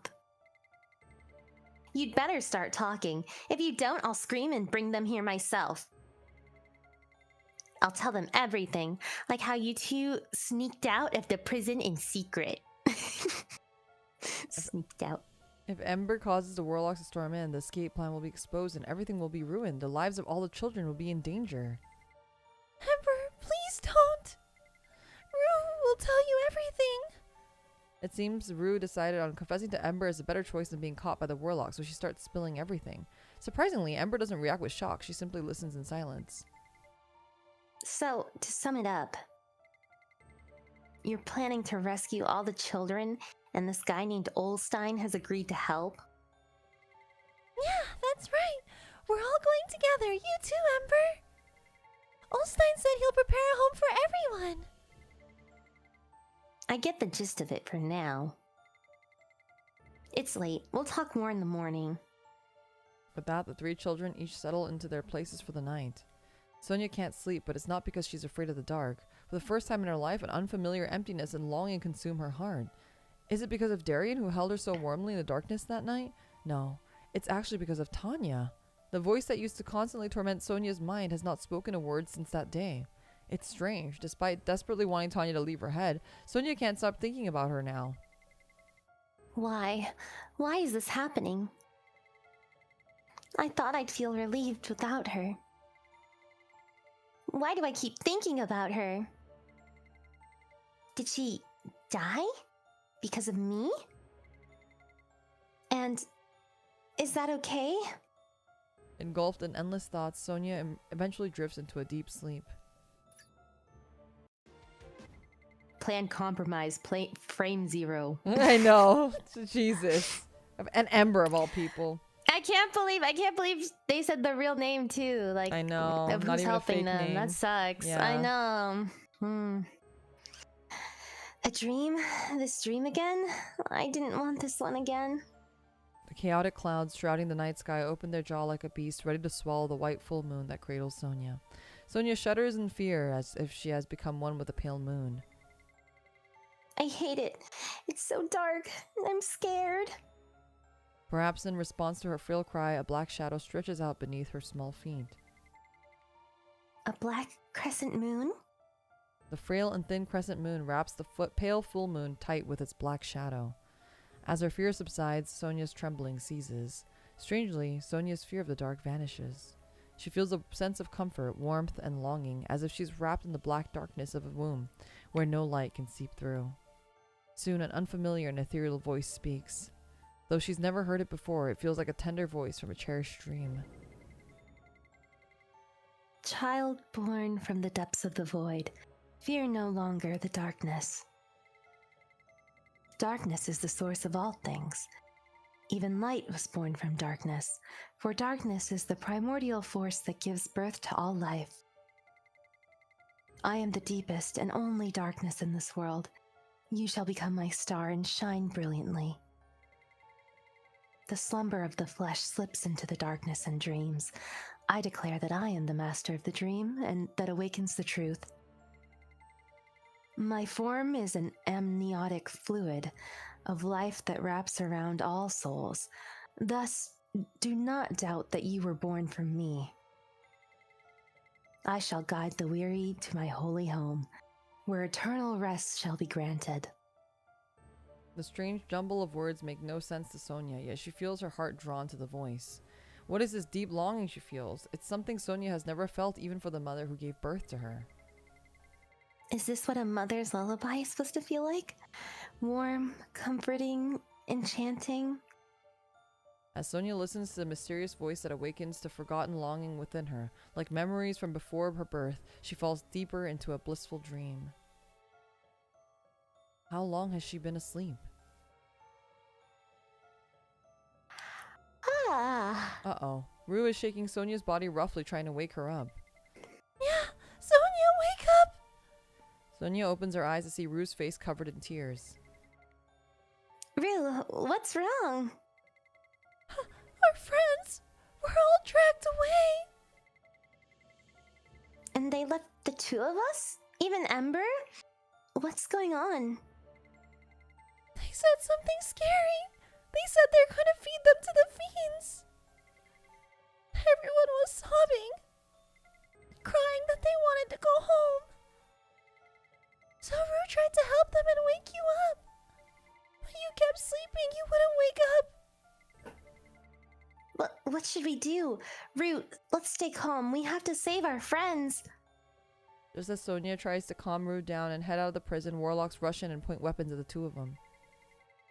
You two, to the training grounds, now! Squid Game again. Uh-oh. Alright, I'll do big man because you did Nox. Okay, big man. Channel my inner big man. Did Nox seriously not show up? A large muscular figure wearing a white mask grumbles in annoyance. I just give everyone a southern accent. It's just easier. He was mumbling earlier about not wanting to get involved in the situation and some other nonsense. Oh. I guess you get to be that guy. I guess that's me. Okay, hold on. What do I care? I'm more than enough for today's feast. Yeah, that guy looks crazy. Oh. Burke! Burke. The one who falls will become my meal. I won't let you have any of them. Wait, isn't Burke that guy with the teeth, Chad? He has like the pointy teeth. Yeah, he's been in all the summer. He's like been in all the summer ones. He like steals panties and he has like a super soaker and he tries to get all the girls with t-shirts like wet. Like that's like his entire job in the summer event. Why am I giving him this voice then? This is normal Burke. I see. Burke's massive body quivers with excitement as he licks his lips, earning a disdainful glare from the other large man. Do you think everyone's obsessed with eating as you are? Anyway. Hey, Morphia's lackey. Why is it just you? Oh. Gonna be the cute girl. Oh, okay. Yes, Apostle Pardon. I am Nereid, the third apostle candidate. Unfortunately, Lady Morphia said the following. You want me to clean up after those nuisances again? I'm so sick of it. Just let them handle it themselves, is what she said. But I have undergone advanced training as Lady Morphia's best apprentice. If hallucination magic becomes necessary, you can count on me. Without uttering a word, Apostle Pardon shifts his gaze to the other girl standing beside Nereid as if expecting an explanation from her as well. Second apostle candidate, Karina, at your service, Apostle Pardon. Lady Blade said she had personal business to attend to. She might come in after she's done. Huh. That sword-wielding wench doesn't need to show up either. If the two brats who are going to take the trial do something stupid while fighting, I'll just devour them both. They're gonna make them fight each other! I heard that today's apostle candidate selection trial will be a duel between the two most promising trainees. The procedure is quite different from when I was chosen as a candidate, so I didn't think it'd be like this. From what I understand, the apostles and us apostle candidates are here as observers to present any unexpected rampages. Shaking the fear over just 2 measly trainees, the warlocks have really become a bunch of worthless runts. Well, it's annoying that they summoned me out of nowhere, but I guess I get to watch a bloody fight for the first time in a while. Looking forward to this. Can't wait. Likewise, just imagining how delicious they'll be sends shivers down my spine. Pardon and Burke let out maniacal laughter, brimming with anticipation. At that moment, the warlocks appear. They forcefully drag Sonia and Rue before the apostles and make them kneel. What is this? These weak, scrawny brats wouldn't even make a decent snack. Apostle Pardon, Apostle Burke, we are deeply grateful that you responded to our sudden summons. Though these 2 trainees may look feeble, they nearly slaughtered 20 warlocks on their own. Apostle Pardon, clearly uninterested at the Overseer's lengthy introduction, scowls in irritation and cuts him off. Enough! Shut up and get on with the duel. But... He ordered us to inject them with pure Adeline before the duel begins. Azirdin? I guess it can't be helped then. But know this, if you delay any further, I'll behead you first. Yes, understood. Soon, 2 warlocks drag in a massive tank and set it down in front of Sonia and Rue. Inside the tank, a grotesque nightmarish fiend wheezes, its form too monstrous to accurately define. Long tubes are attached all over its twisted body, stretching out of the tank and connecting to the Adeline extraction device attached to the side. A foul, ominous stench seeps from the machine's intake, the stench of the fiend's blood. The Adeline extraction device. It's been quite a while since I last saw this. They're feeding pure Adeline to the mere trainees like them. Even we apostle candidates can't handle that. If they ingest something that raw, side effects are going to be inevitable. This is his will.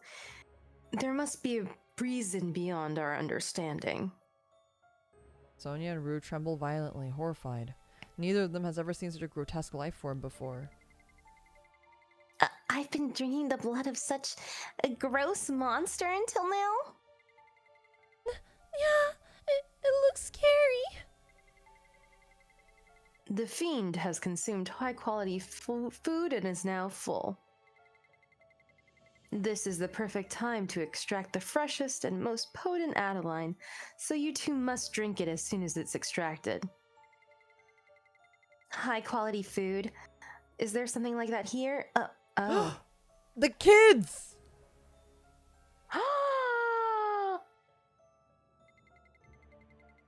Yes, apart from these 2, the other trainees in the prisons have been fed to this fiend.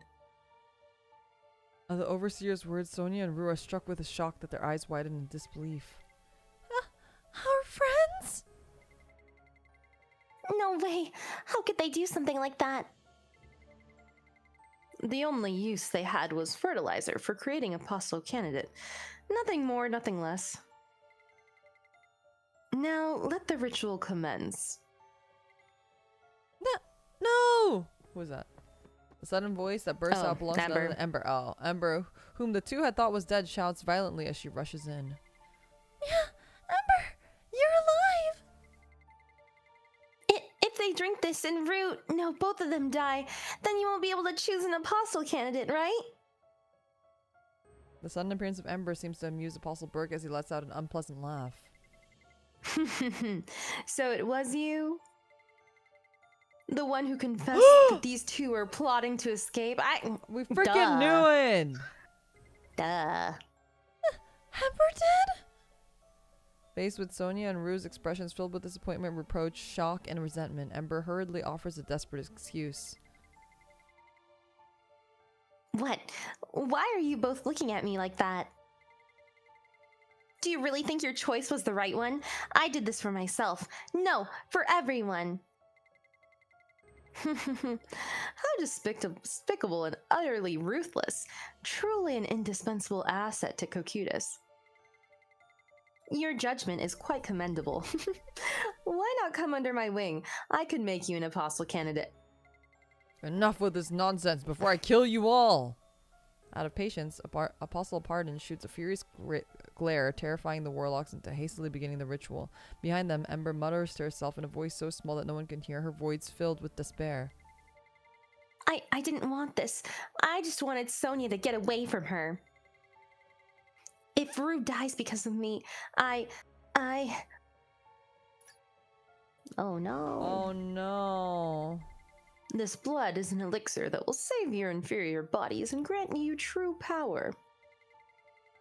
O pitiable flesh stained with blood, may Adeline bring you eternal liberation through suffering. The warlocks hold out the goblets filled with the fiend's blood and they strike at Adeline before Sonia and Rue. No, no, please. No, Rue won't drink it, never! As Sonia and Rue resist, the warlocks close in from all sides and restrain them. As if forcing poison down their throats, they mercilessly pour the Adeline down into their mouths. Flashes of the past run through Sonia's mind. Her father roughly pressing down her face, forcing her mouth open, her mother shoving food inside without care, and the horrifying hellish days she endured with them. Sonia convulses and vomits up all the Adeline. But the warlocks show no mercy. They force her mouth open again and pour more Adeline down her throat. The filthy, metallic, nauseating blood of the fiend seeps into her body. Finding amusement in her suffering, Pardon and Burke watch with gleaming eyes as their lips curl into twisted grins. It's nasty, disgusting. Please stop. Why? Why is it always me? Why does misery always follow me? I'd rather just die. Sonia screams in her heart, a desperate silent cry that no one hears. No, someone who has been long trapped in silence has been listening, waiting for this very moment to respond. That's no good, Sonia. I told you, didn't I? If you die, I die too. A voice she thought was lost forever, Sonia's other half that was never born into this world. The voice came from Tanya. I've been waiting for this. That pretty red medicine. Now, Sonia, just as you have before, close your eyes tight and drink up. Drink lots and lots, okay? And once you do, all these wretched things that tormented you, I'll kill them all. Every last one of them. All right, just this once. I'll listen to you. It seems like a good deal, maybe. Tanya can kill everybody else. This time, Sonia doesn't resist Tanya's words. She accepts Adeline as it is mercilessly poured into her mouth. She drinks, swallows, and gulps it down like a parched soul finally tasting the water they so desperately craved. Tanya is the only one she can rely on now. And then it happens. As Tonya continues to take the Adeline without pause, something in her body begins to change. At first, it's barely noticeable, a slight flicker like a shadow wavering in the light. Something so subtle that an observer might dismiss it as a trick of the eye. But in the next instant, a black mass erupts like a jet of ink from the shadow at Sonia's feet, taking shape into the outline of a hand. What is this darkness? In the blink of an eye, it feels like the entire training ground has been swallowed by the night as Tanya's shadow fills the space completely. But Sonia is not the only one who has lost control. Even within the pitch black darkness, something burns. The beast of death's glowing red eyes, Rue has gone berserk. What's going on? I can't see anything. Damn it, damn it, damn it! I'll miss all the fun at this rate. While Burke and Parton complained, the apostle candidates and warlocks begin to tremble in terror. Death, we're all gonna die if this continues. In the darkness, where nothing can be seen, only the screams of those caught in the chaos echo. At that moment, something sharp lunges towards Sonia. It was Rue's claws. Red blood bursts from the wound on Sonia's arm, and Tanya's fury begins to rise.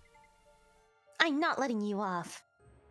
Once again, Rue begins to move, causing a fierce storm to rage within the darkness. Rue's intense storm, capable of tearing flesh and shattering bones, rushes towards Sonia and Tanya. Tanya's outstretched black hands try to seize Rue's body. Rue slashes forward with her blue-tinged claws, tearing, shredding, and destroying the black hands. Die. Oh my god, look at this. This is crazy. Wow. This is such a good... The art's so good. Rue's arms, too. Oh, the way it's like pulling her back. Yeah, yeah. The shadows is crazy looking. Countless black hands merge into two enormous ones. Shaped like demonic hands of molten darkness, they threaten to swallow all life into oblivion. And her two different expressions are crazy. This art's so good. Everyone who lays eyes upon them trembles in terror, their screams piercing the air. But to the frenzied Rue, fear does not exist. Only wrath, murderous intent, madness, and death burn ruinously within her eyes. Urgh. A sound not of human origin escapes from Rue's cracked lips, like that of a beast issuing a final warning before sinking its fangs into its prey. At last, Tanya's hand seize Rue just as she charges towards Sonia in a frenzy. I'll kill you! Tanya's grip tightens around Rue's entire body. At this rate, Rue will be crushed completely. Ah! Rue thrashes in agony, letting out a beastly roar. Her howl fills the darkness that has overtaken the training grounds.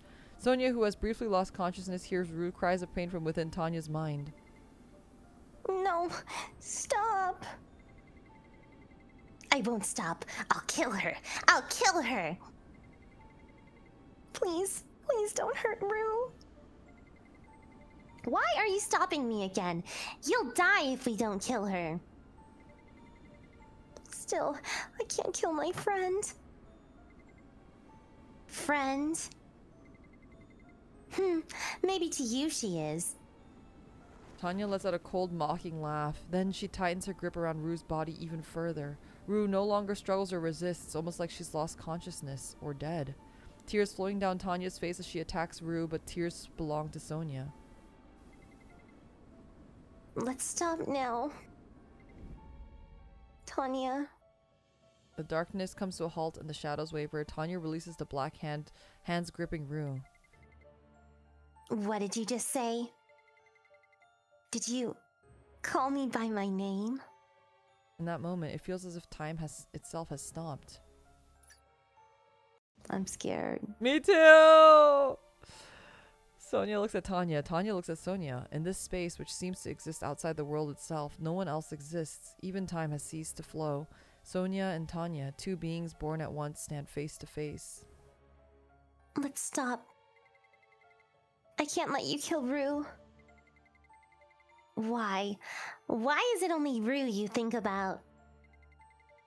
Why don't you ever listen to me? Why do you always try to push me away? Are you sick of me? You want me gone, don't you? Do you want to be all alone? Is that really what you want? Sonia closes her eyes and exhales a deep breath. It's as if she wishes to gently pass that living breath to Tanya. You're wrong. Let's stop breaking ourselves any further. Tanya. Tanya's rampage comes to a halt. Tanya savors the sound of Sonia calling her name as if it's something precious and entrancing. For so long she had been nothing more than a dead child, but now Sonia of all people has finally acknowledged her existence. For Tanya, having her name spoken like it was was like a miracle, as though she were being brought back to life after being pushed down towards death. I'm the one most at fault. I always wished you would disappear from my mind. I convinced myself I'd turn into a monster because of you. I just wanted to be a good girl, to shine like the full moon, bright and flawless. But now I understand. The far side of the moon is always dark, unseen by anyone. The moon cannot shine without that darkness. You and I, we're two halves of the same whole. A sob is heard. It's Tanya's. Sonia can feel the warmth of the tears shed by Tanya. You feel it too, don't you? You're warm. You're not a dead child. Tanya, let's live on together. I'm sorry for everything until now. With a voice as warm as those tears, Tanya replies. I'm not really sure, since no one taught me. But what am I supposed to say in a moment like this? Sonia smiles at Tanya. That smile shines as beautiful and as radiant as a pure full moon. You should say thank you. Thank you for calling my name. In that moment, a blinding white light so pure it could blind, and a black shadow that seemed ready to consume everything erupted simultaneously from Sonia's body. Unable to withstand such force, everyone on the training ground falls unconscious.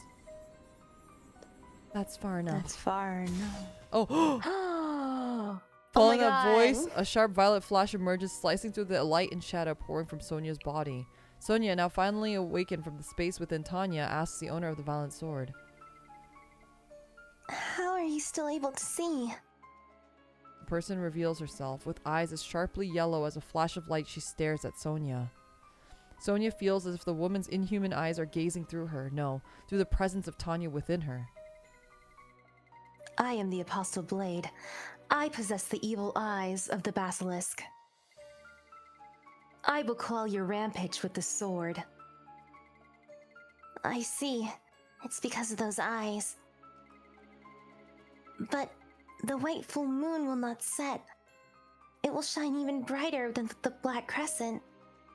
An even stronger and more brilliant light bursts from Sonia's body. The brilliance is so painful that Blade has no choice but to close her eyes. In that moment, Tanya's shadow stretches out from the gap in the light and seizes Blade's body. As Blade loses consciousness, she mutters faintly. Strength, magic, divine power, and even terra. This has no single form. What is this power? Once Blade loses consciousness, Sonia approaches the collapsed Rue. Tanya's dark, shadowy hand gently holds Rue's body. Tanya, let's take Rue home.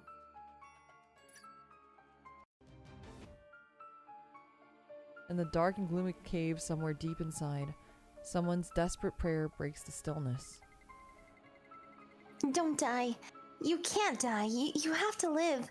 Please, Rue. Sonia holds the dying Rue with Tanya's shadowy hand and hurries towards the promised location that Olsen marked. Soon, hurried footsteps echo, rapidly drawing closer to Sonia and Rue. It's Olsen. I got here as fast as I could after the cats notified me. What happened? Where are the other children? They're all dead. Except Ember, but we don't talk about Ember. Please, save Rue. She can't die. Sonia sobs desperately as she hands Rue over to Olsen. Olsen's face turns pale as he examines Rue's condition. There's so much terra. Just how much Adeline did she ingest? This can't be undone.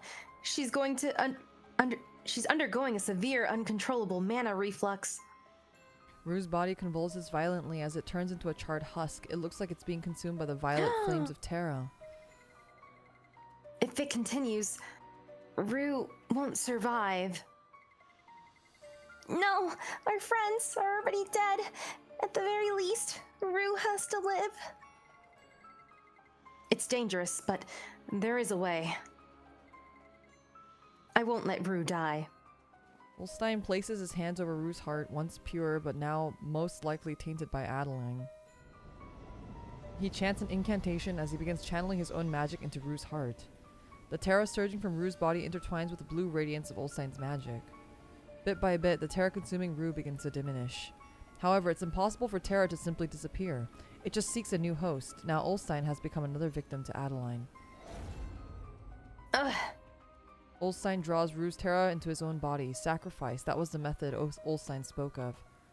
As Rue's once charred and withered body returns to its former state, she seems to have regained consciousness as she finally opens her eyes. Rue, thank goodness. On the other hand, Olsen is panting heavily and on the verge of collapse. The terra is causing his body to blacken and rot. Olsen, your body, what's happening to it? Is it because of Rue? No, it's fine, as long as you're alive. Seeing the two of them holding each other dearly, Sonia thinks to herself. This is so warm and beautiful. And then she thinks again. Olsen's embrace is where Rue belongs. Rue's home. For some reason, Sonia is struck by a sad certainty. She knows in her heart that she doesn't have a place in Rue and Olsen's world. My home is... At that moment... There they are! There they are. Oh, shoot. The sound of shouting from Kokuta's members searching for Sonia and Rue rings out from the distance as they draw near. Sonia appears to resolve herself as she steps forward towards the direction they're coming from. Sonia! Sonia, no! If you go, then... Sonia turns back to look at Rue's crying face. In order to capture this final moment with her only friend, the one person who who has only ever shown her kindness and affection with her 2 own eyes. Rue, could you smile for me? Just one last time. I want to remember your smile. No, Sonia, come with us. Let's go together. Thank you for everything. This time, I'll be the one to protect you. I'm gonna kill myself. Olsen, you have to live and go home with Rue. Olsen grabs Rue's arms just as about to rush to Sonia and shakes his head in dismay. Sonia turns away from them and steps into the darkness, moving towards the approaching members of Cocytus. And in a voice too small to be heard by anyone but Tanya, she murmurs softly. I'll be returning to my home. Sonia and Tanya's profound yet serene light and shadows swallow the darkness that fills the cave. The cave collapses with a tremendous roar. A myriad of fragments fall above Sonia's head. The night sky unveils itself to Sonia as the cave collapses. Within the warm, peaceful embrace of the night sky, Sonia sees the white full moon and the black crescent moon nestled against each other, just like the ones she saw in her dreams. A moment of silence passes, and the group emerges from the rubble. Among them, Blade releases bright yellow gleams from her eyes as she stares intently at the remains of the collapsed cave. There's nothing here. Not even a corpse. Huh? Damn it, where did those rats run off to? I lost a good meal. It looks like the position of 4th Apostle candidate will remain vacant for a while. If there are no bodies, they must have escaped. But is it really possible for them to have gotten away when the cave collapsed so quickly? I don't know. It's like they disappeared into another world.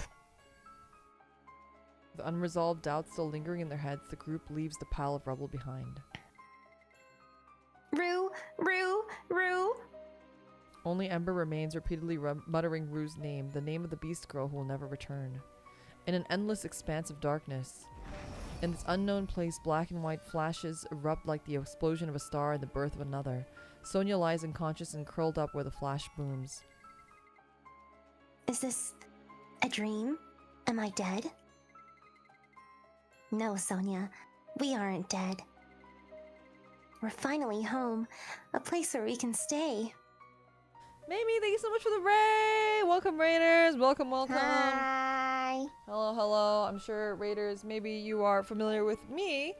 I'm Limina Alteri. I will soon to be joining Glitch Stars as Mamie's co-high, but I'm here today with my friend XP, if you'd like to introduce yourself real quick. Yeah, hi, I'm XP, your banished demon VTuber who dreams of being a little more evil every day. Hi P, hi Raiders. Hello, welcome, Raiders. We are currently reading some event story for Brown Dust 2, and we're doing some voice acting. So if you guys are just hopping in, you may be a little confused because we are approaching the end of this story, I believe. Yeah. Why is she on the screen twice? She literally is on the screen twice, isn't she?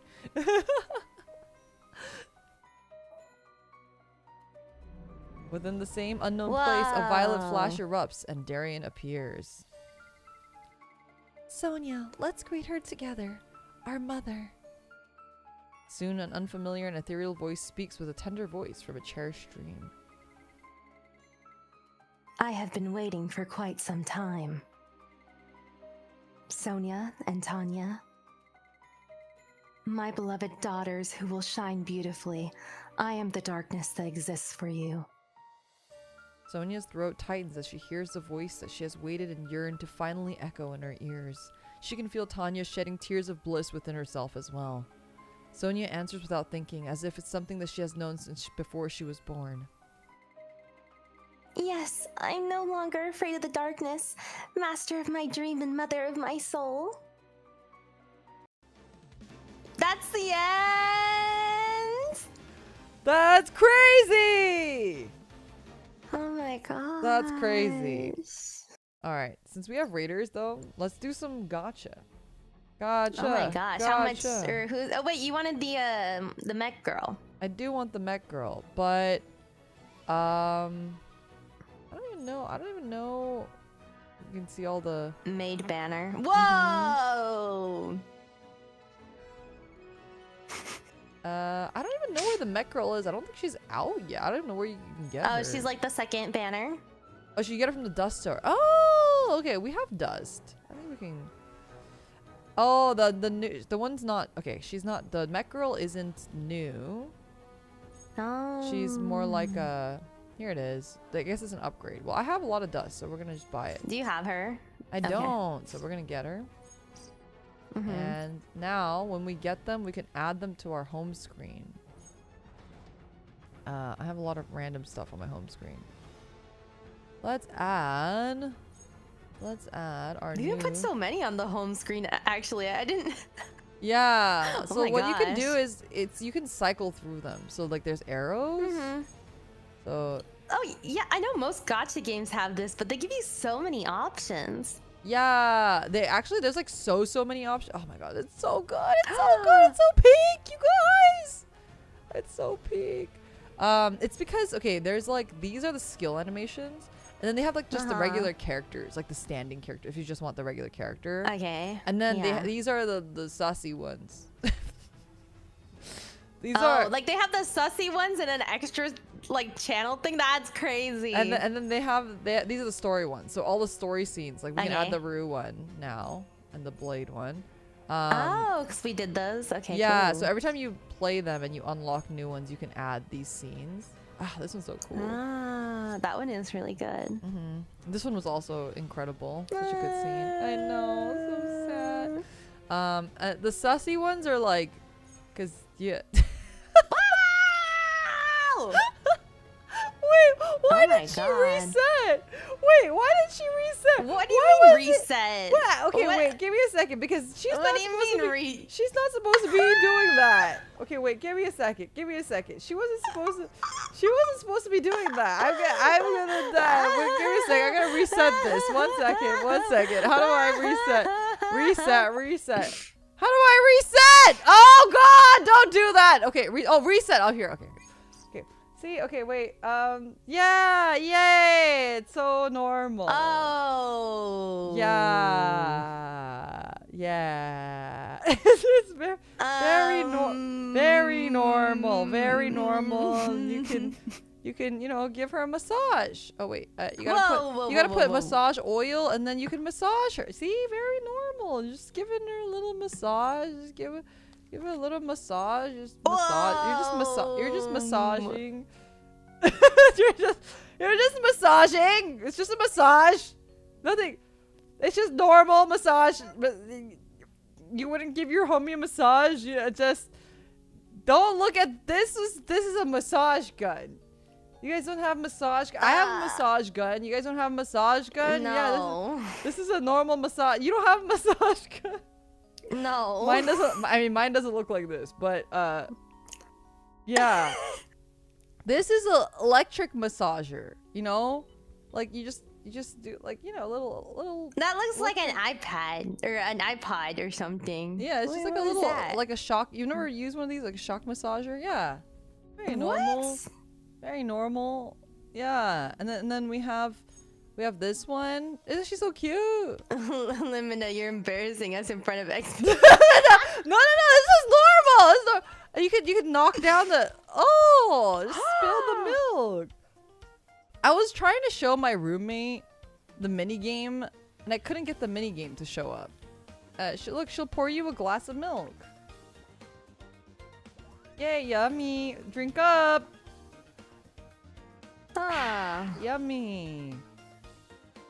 Yummy. Wait, chat, how do I do the mini game? Perfectly healthy. Thank you, Audica. Mini game. How do I do you gotta press the milk tanks. Okay, wait, how do I have to spill the milk? What mini game? I want the milk mini game.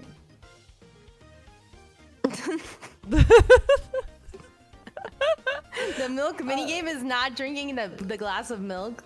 Oh, here. Oh, it's the other take. Okay, so we have to find which one is the right milk. Okay. What does that mean? It means whatever you want it to be. What? Okay. I can keep resetting because they're in the same position, so you can pick which one you think is the correct. Like color milk. matching? Perhaps. Like you color match the one on the left? Like if I click this random one here, Okay. that one's cow milk. Oh. Let me see. It's gotta be the second or the fifth one. All right, second one. Yeah. Not the second No. one. Fifth one.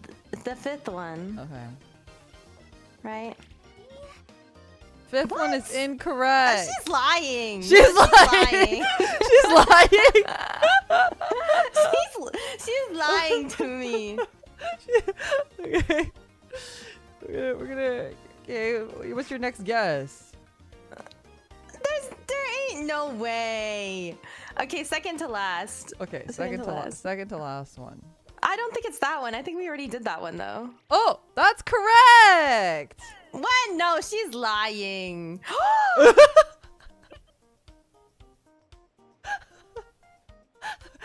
Do you want me to click that?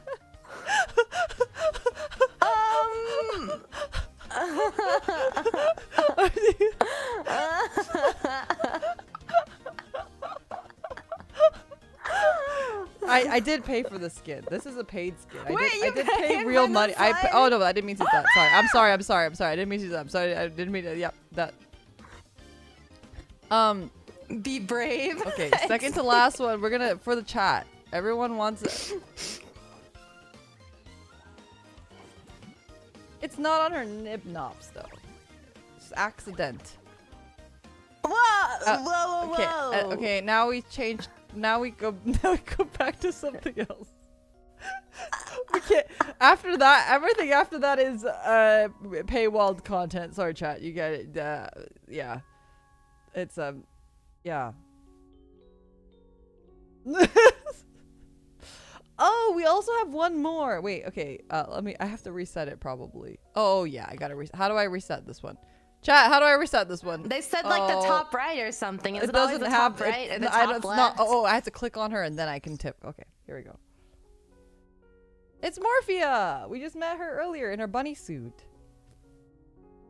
Oh my gosh, people keep rating and also my headset died. I can't hear anything. Hold on, my headset died. This is so bad. This is so bad.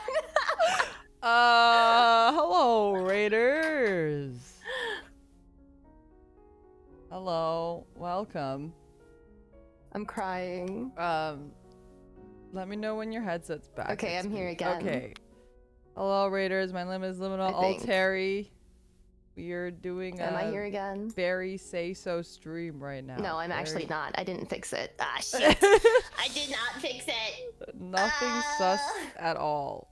It's just very normal stream. Yep, normal. Hold on. I thought we were gonna gamba. We were gonna gamba. And then I was just showing XP all of the cool features that Brown Does Too has. It was heartbreaking. It was heartbreaking. I was about to shed a tear. I almost shed a tear this stream. Today's story was so good. Yeah, there's no breast milk or massage guns in this one. So that's how you know this one say so. Very normal. Ramses, thank you for the super chat. Go on, Limina. She'll beat you to the It's a good game. It has, you know, it has good story and it has good gameplay and it has cute characters.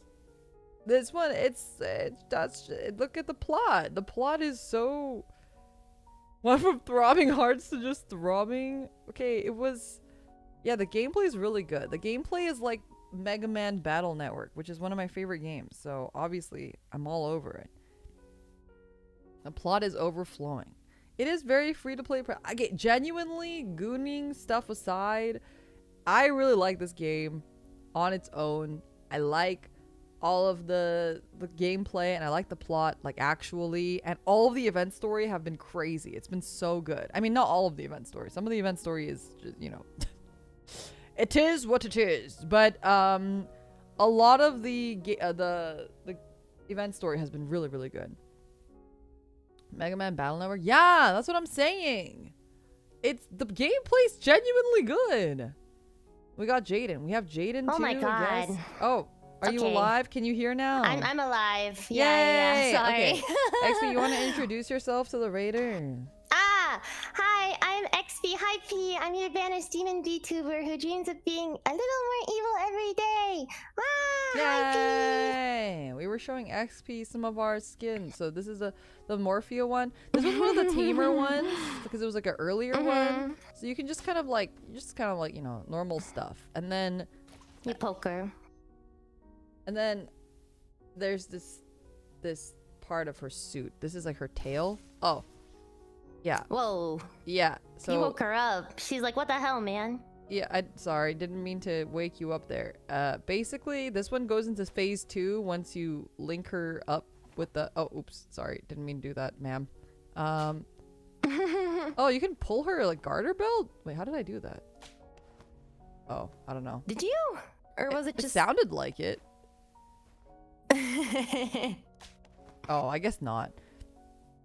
But you once you put this, plug this in. Oh, yeah. Oh, Lord. Oh, okay. That's enough. That's enough. That's enough of that. Okay, no more.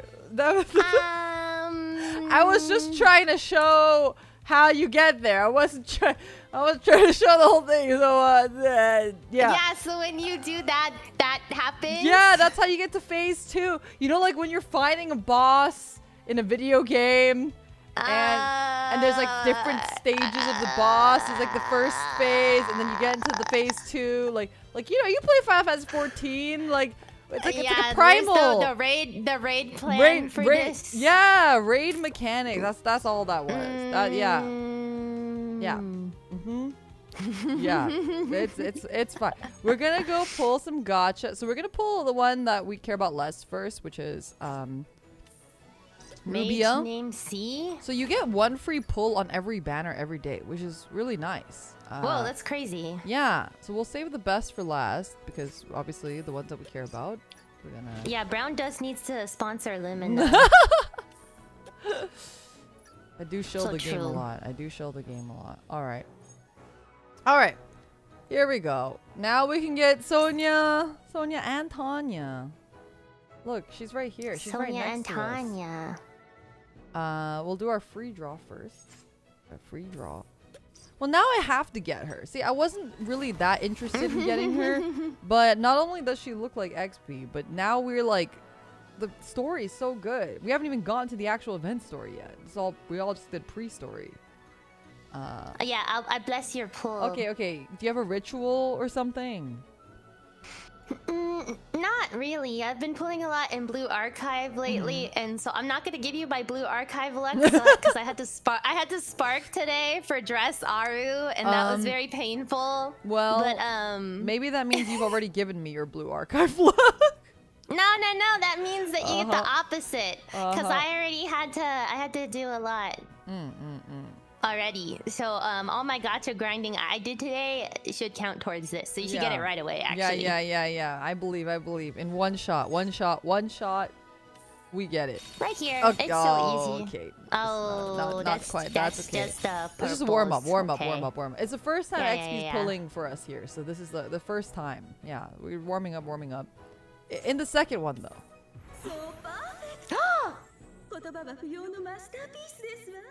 Second one. In 2 pulls? Whoa, there's a rainbow.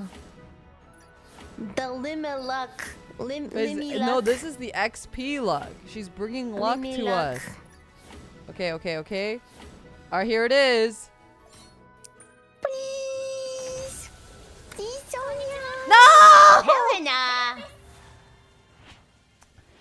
Oh, she's cute. She's like so idly though. She's Yeah, cute. it's her idol skin, but I am maxed out on her. So Oh, you already have her? Yeah, I have. You +5 would be maxed out on her. I am maxed out on her. Yeah. Unfortunate. Well, we're getting dust, which is, you know, we're getting the brown dust. Okay. We got this is a filler. This is filler for in between. Now we're back to business. We're baby. back. We're so back back. to business. Okay, here we go. We've never been this back. We've never been this back ever.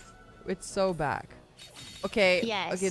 No. Next one. Well, you know, you can't have darkness without the light, or light without the darkness. right. Right. Yeah. Something like that. Yeah. So now this is the darkness, and now it's the light. Yeah. Okay. That was just like yeah. That was really bad. I only got one purple too. That's good. We got all the bad juju out. The rainbow. Okay. Oh, that's the. There was this one stream where literally back to back, I got 5 stars, like maybe 7 times in a row. That also happened to me on like a Blue Archive stream, and someone got mad and said that they were gonna quit playing. It was that bad. Maybe all of our luck has run out, but it's okay. It's coming back now. Full circle. It's so back. It's rainbow. Oh, Rainbow. Okay. Okay, Shirley. Okay. Yay! It was 8 times, not 7. Yay! We got her! Yippee! I think that was more normal rates. So in Brown Dust, it's actually not too difficult to get the characters, but it's kind of hard because you usually want to get, like, if you like the characters, it's like you have to get 5 copies of them. Even multiple, right? Yeah. Yeah, we got XP! Yay! Okay, we can add her. Let's check out what her skill scene looks like now. I think it's the one in the trailer. She's like going crazy. Yeah, it is. Yeah. Let's see it in...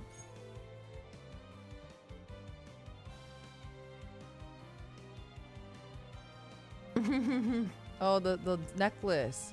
Right, because we haven't technically played the event yet, so we actually don't know what's fully going on here. But yeah, I'm not sus. XP's Lisa, yeah, not sus, because technically she's like a minor in the series, so yeah, they're pretty good about like not sexualizing the minors. So like if they're canonically minor, right? I think what we'll do is we'll probably go into the story, the full event story next time. And what we'll do, if you are available, XP, because the events, the way that they work is like every... Wait, when does it come out? 2 weeks, Chad? 2 weeks? Maybe 1 week? It might be 1 week.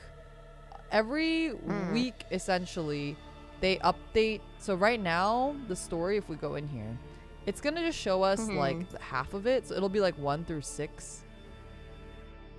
1 through 7. Oh, And the rest will open in 8 days. So we can do all of them at once in 8 days, too. In 8 days. But wait, but the event has 8 days left, it says? I'm confused. So it's like the first part of the event. They're technically called 2 different things.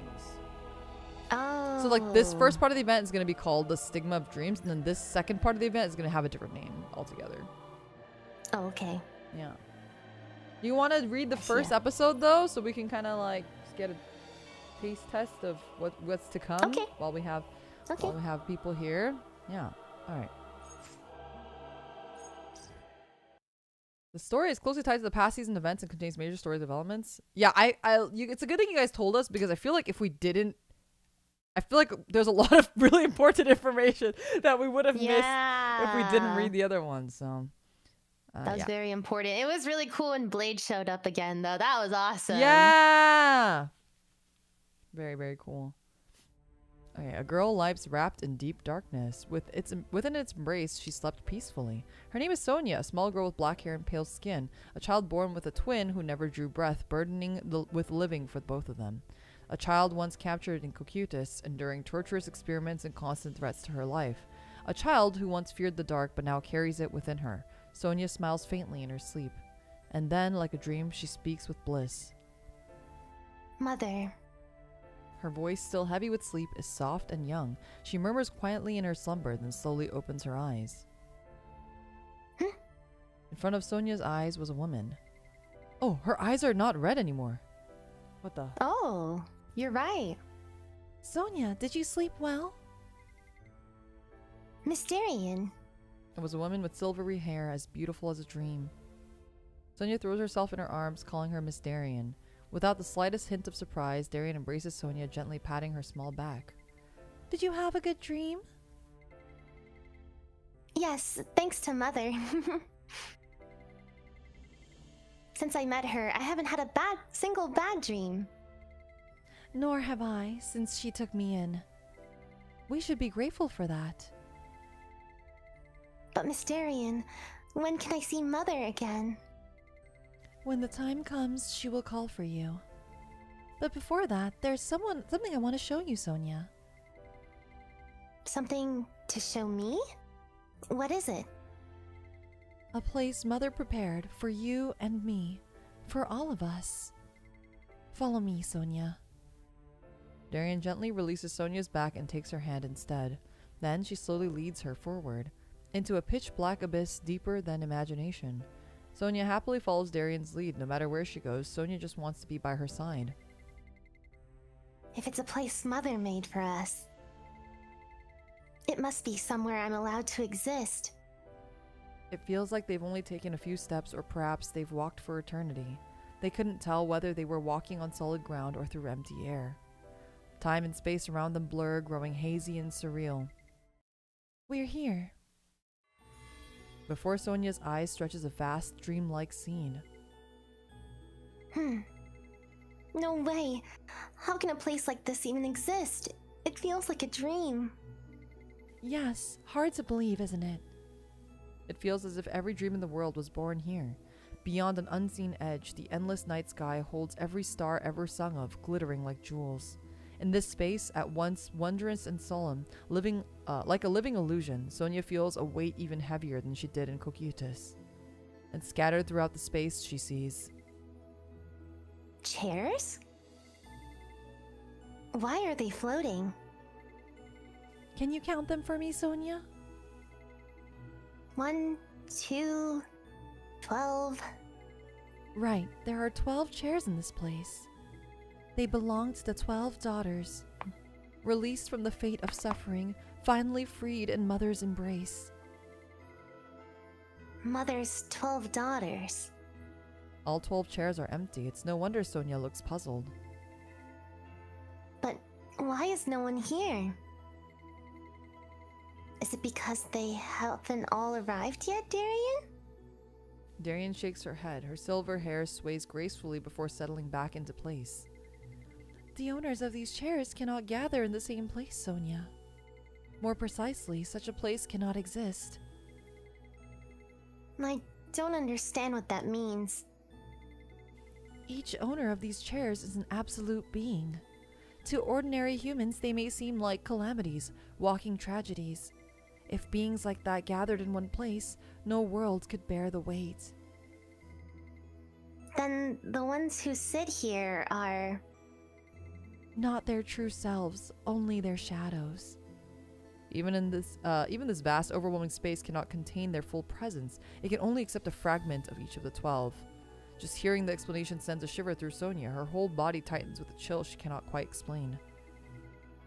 It sounds too scary. You don't have to be afraid, Sonia. A faint, smiling gaze and a gentle hand wrapping around her shoulder. From Darien's touch, Sonia could sense that she is reassuring her. Without words, Darien was telling her that she was right by Sonia's side. Darien whispers into Sonia's ear. Set aside your fear. Just open your heart and accept. Sonia nods, entranced, and answers in a hushed voice. Okay, Miss Darien. I will. Remember, accept and serve Lady Iveloa, the Mother of Souls, the one destined to rule the new world. Lady Iveloa. And soon you will meet all. The 12 daughters of Lady Iveloa. The Reveries.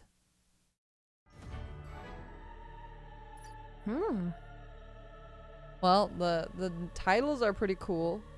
The 11th Chair, Growing Anxiety, Dangerous Toy, Demon's Face, Seeds of Secrecy, and Brand of Dreams.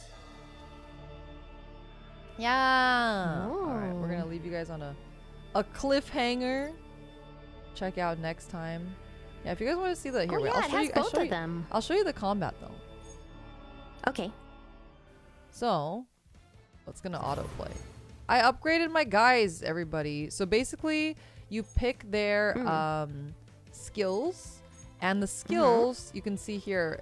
It says the cost of the skills, and on the bottom is how much like of this SP you have. So each skill takes like an X amount of SP, and you can reduce the number of SP a skill takes by having duplicates of the champions and stuff, or the characters.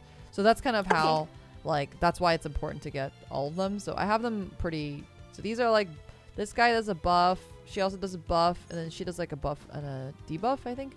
And then these two are attackers. So usually you want like 3 buffers and then attackers, and then when you attack, this thing on the right is its attack pattern. So this one, for example, does almost the full board except for one line. So you can like move her to hit a different like group of targets essentially. And then this one is like in a heart shape. So you want to like, you can aim her. I get it. Yeah, to like put her in a heart shape somewhere. So what I'll do is for now I will, and if you like kill certain, like if this were to knock some people out, it will obviously change the sort of like formation. So the game is actually really cool, and it's actually a really fun game. I know people may not believe me when I say that, but I mean it in my heart of hearts. Here we go. I don't think that'll hit all of them, but that's okay. You get to see, oh, and it plays their skill animation. Oh, animation, yeah. Yeah. I have it set to play once a day. Whoa! So. She's a nun, disciplined nun. Idol! Oh my god. Oh, there we got she is yeah, again. our paid skin. We paid good money for this one. Oh my. This one's a premium skin. Wow, you so. get, well, I guess because you can't pay money, you get a vote too. Yeah. Oh my. Oh my. You got the extra stuff. Yeah. She had a really hard race. It was a really difficult race. We're getting married, that's why. Yeah. That's where we keep the ring. that's where we keep the ring. For safekeeping. Yeah. Yeah. Anyway, the gameplay is really good. It's a really good in-depth game. There's a lot of cool mechanics and a lot of strategy involved. Yeah. Very normal. Yeah.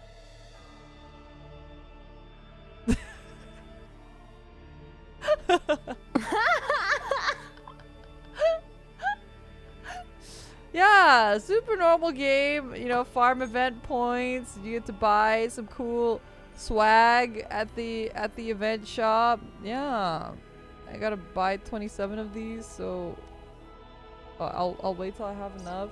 Yeah, very normal. Good game. Yeah, normal game. Didn't the gameplay look really fun? The gameplay looked really fun, right?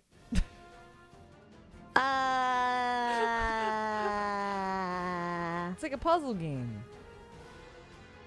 No, it's not. It kind of is. You gotta like puzzle what kind out. of puzzle is that? Have you ever played at the really old I arcade? think I lost.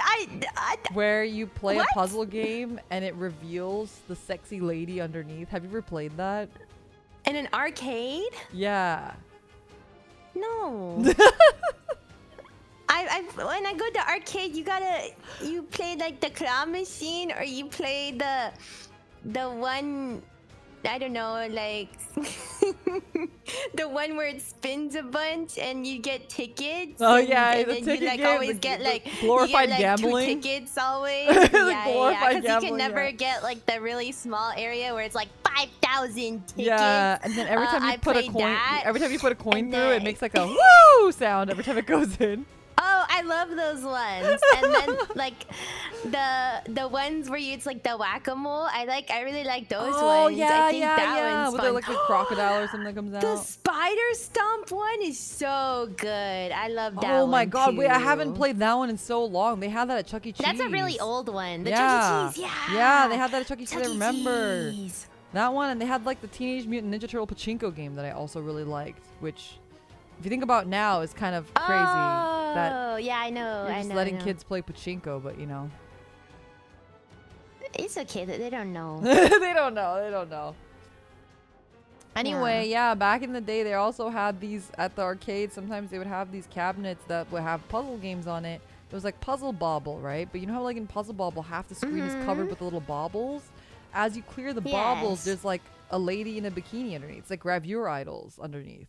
What was Honey Pop like that or no? Oh, I guess Honey Pop is really similar, actually. Yeah, you're right. Right? I think Honey Pop was pretty fun. Honey though. Pop is like the modern day version of that.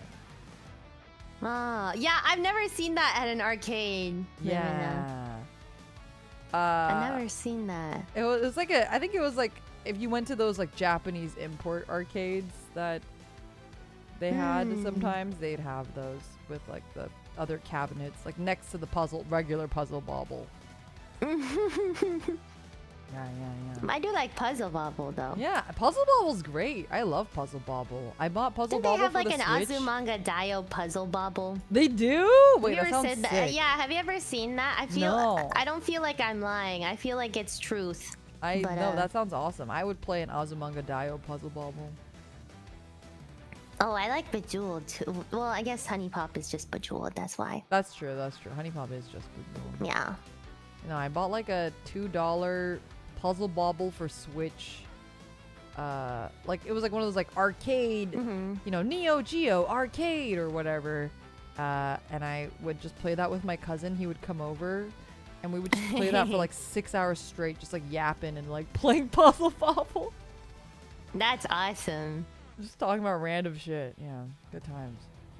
All right, well, we're gonna have to bring XP back for the second part where we actually play through the rest of the story. And because I was gonna have to bring her back anyway for the latter half of the story, so I'm glad we got through all of it though, because that was really cool. The story was really good. That was really cool. Yeah, I knew this was gonna be a good one though, because like I said, I heard that it was a mind break one. All of the previews that I saw were very mind breaky, so I knew that I was gonna like this one, but I wasn't sure exactly, you know. Yeah. It went deep. Alrighty. We will see you guys next time. Thank you, XP, again for voice acting, for all the hard work. Otsukare-sama desu. 'Cause there was a lot of voices. Thank you. Thank you, Clipmates. Thank you, Limina. Yeah, we did good. Yeah, it was like 4 hours of voice acting. So get some rest. And I'll see you here again next week for the finale as we go through the end of this story. Yeah. All right. Otsupi. Otsupi, Otsamina. Bye-bye. Bye, Bye, bye.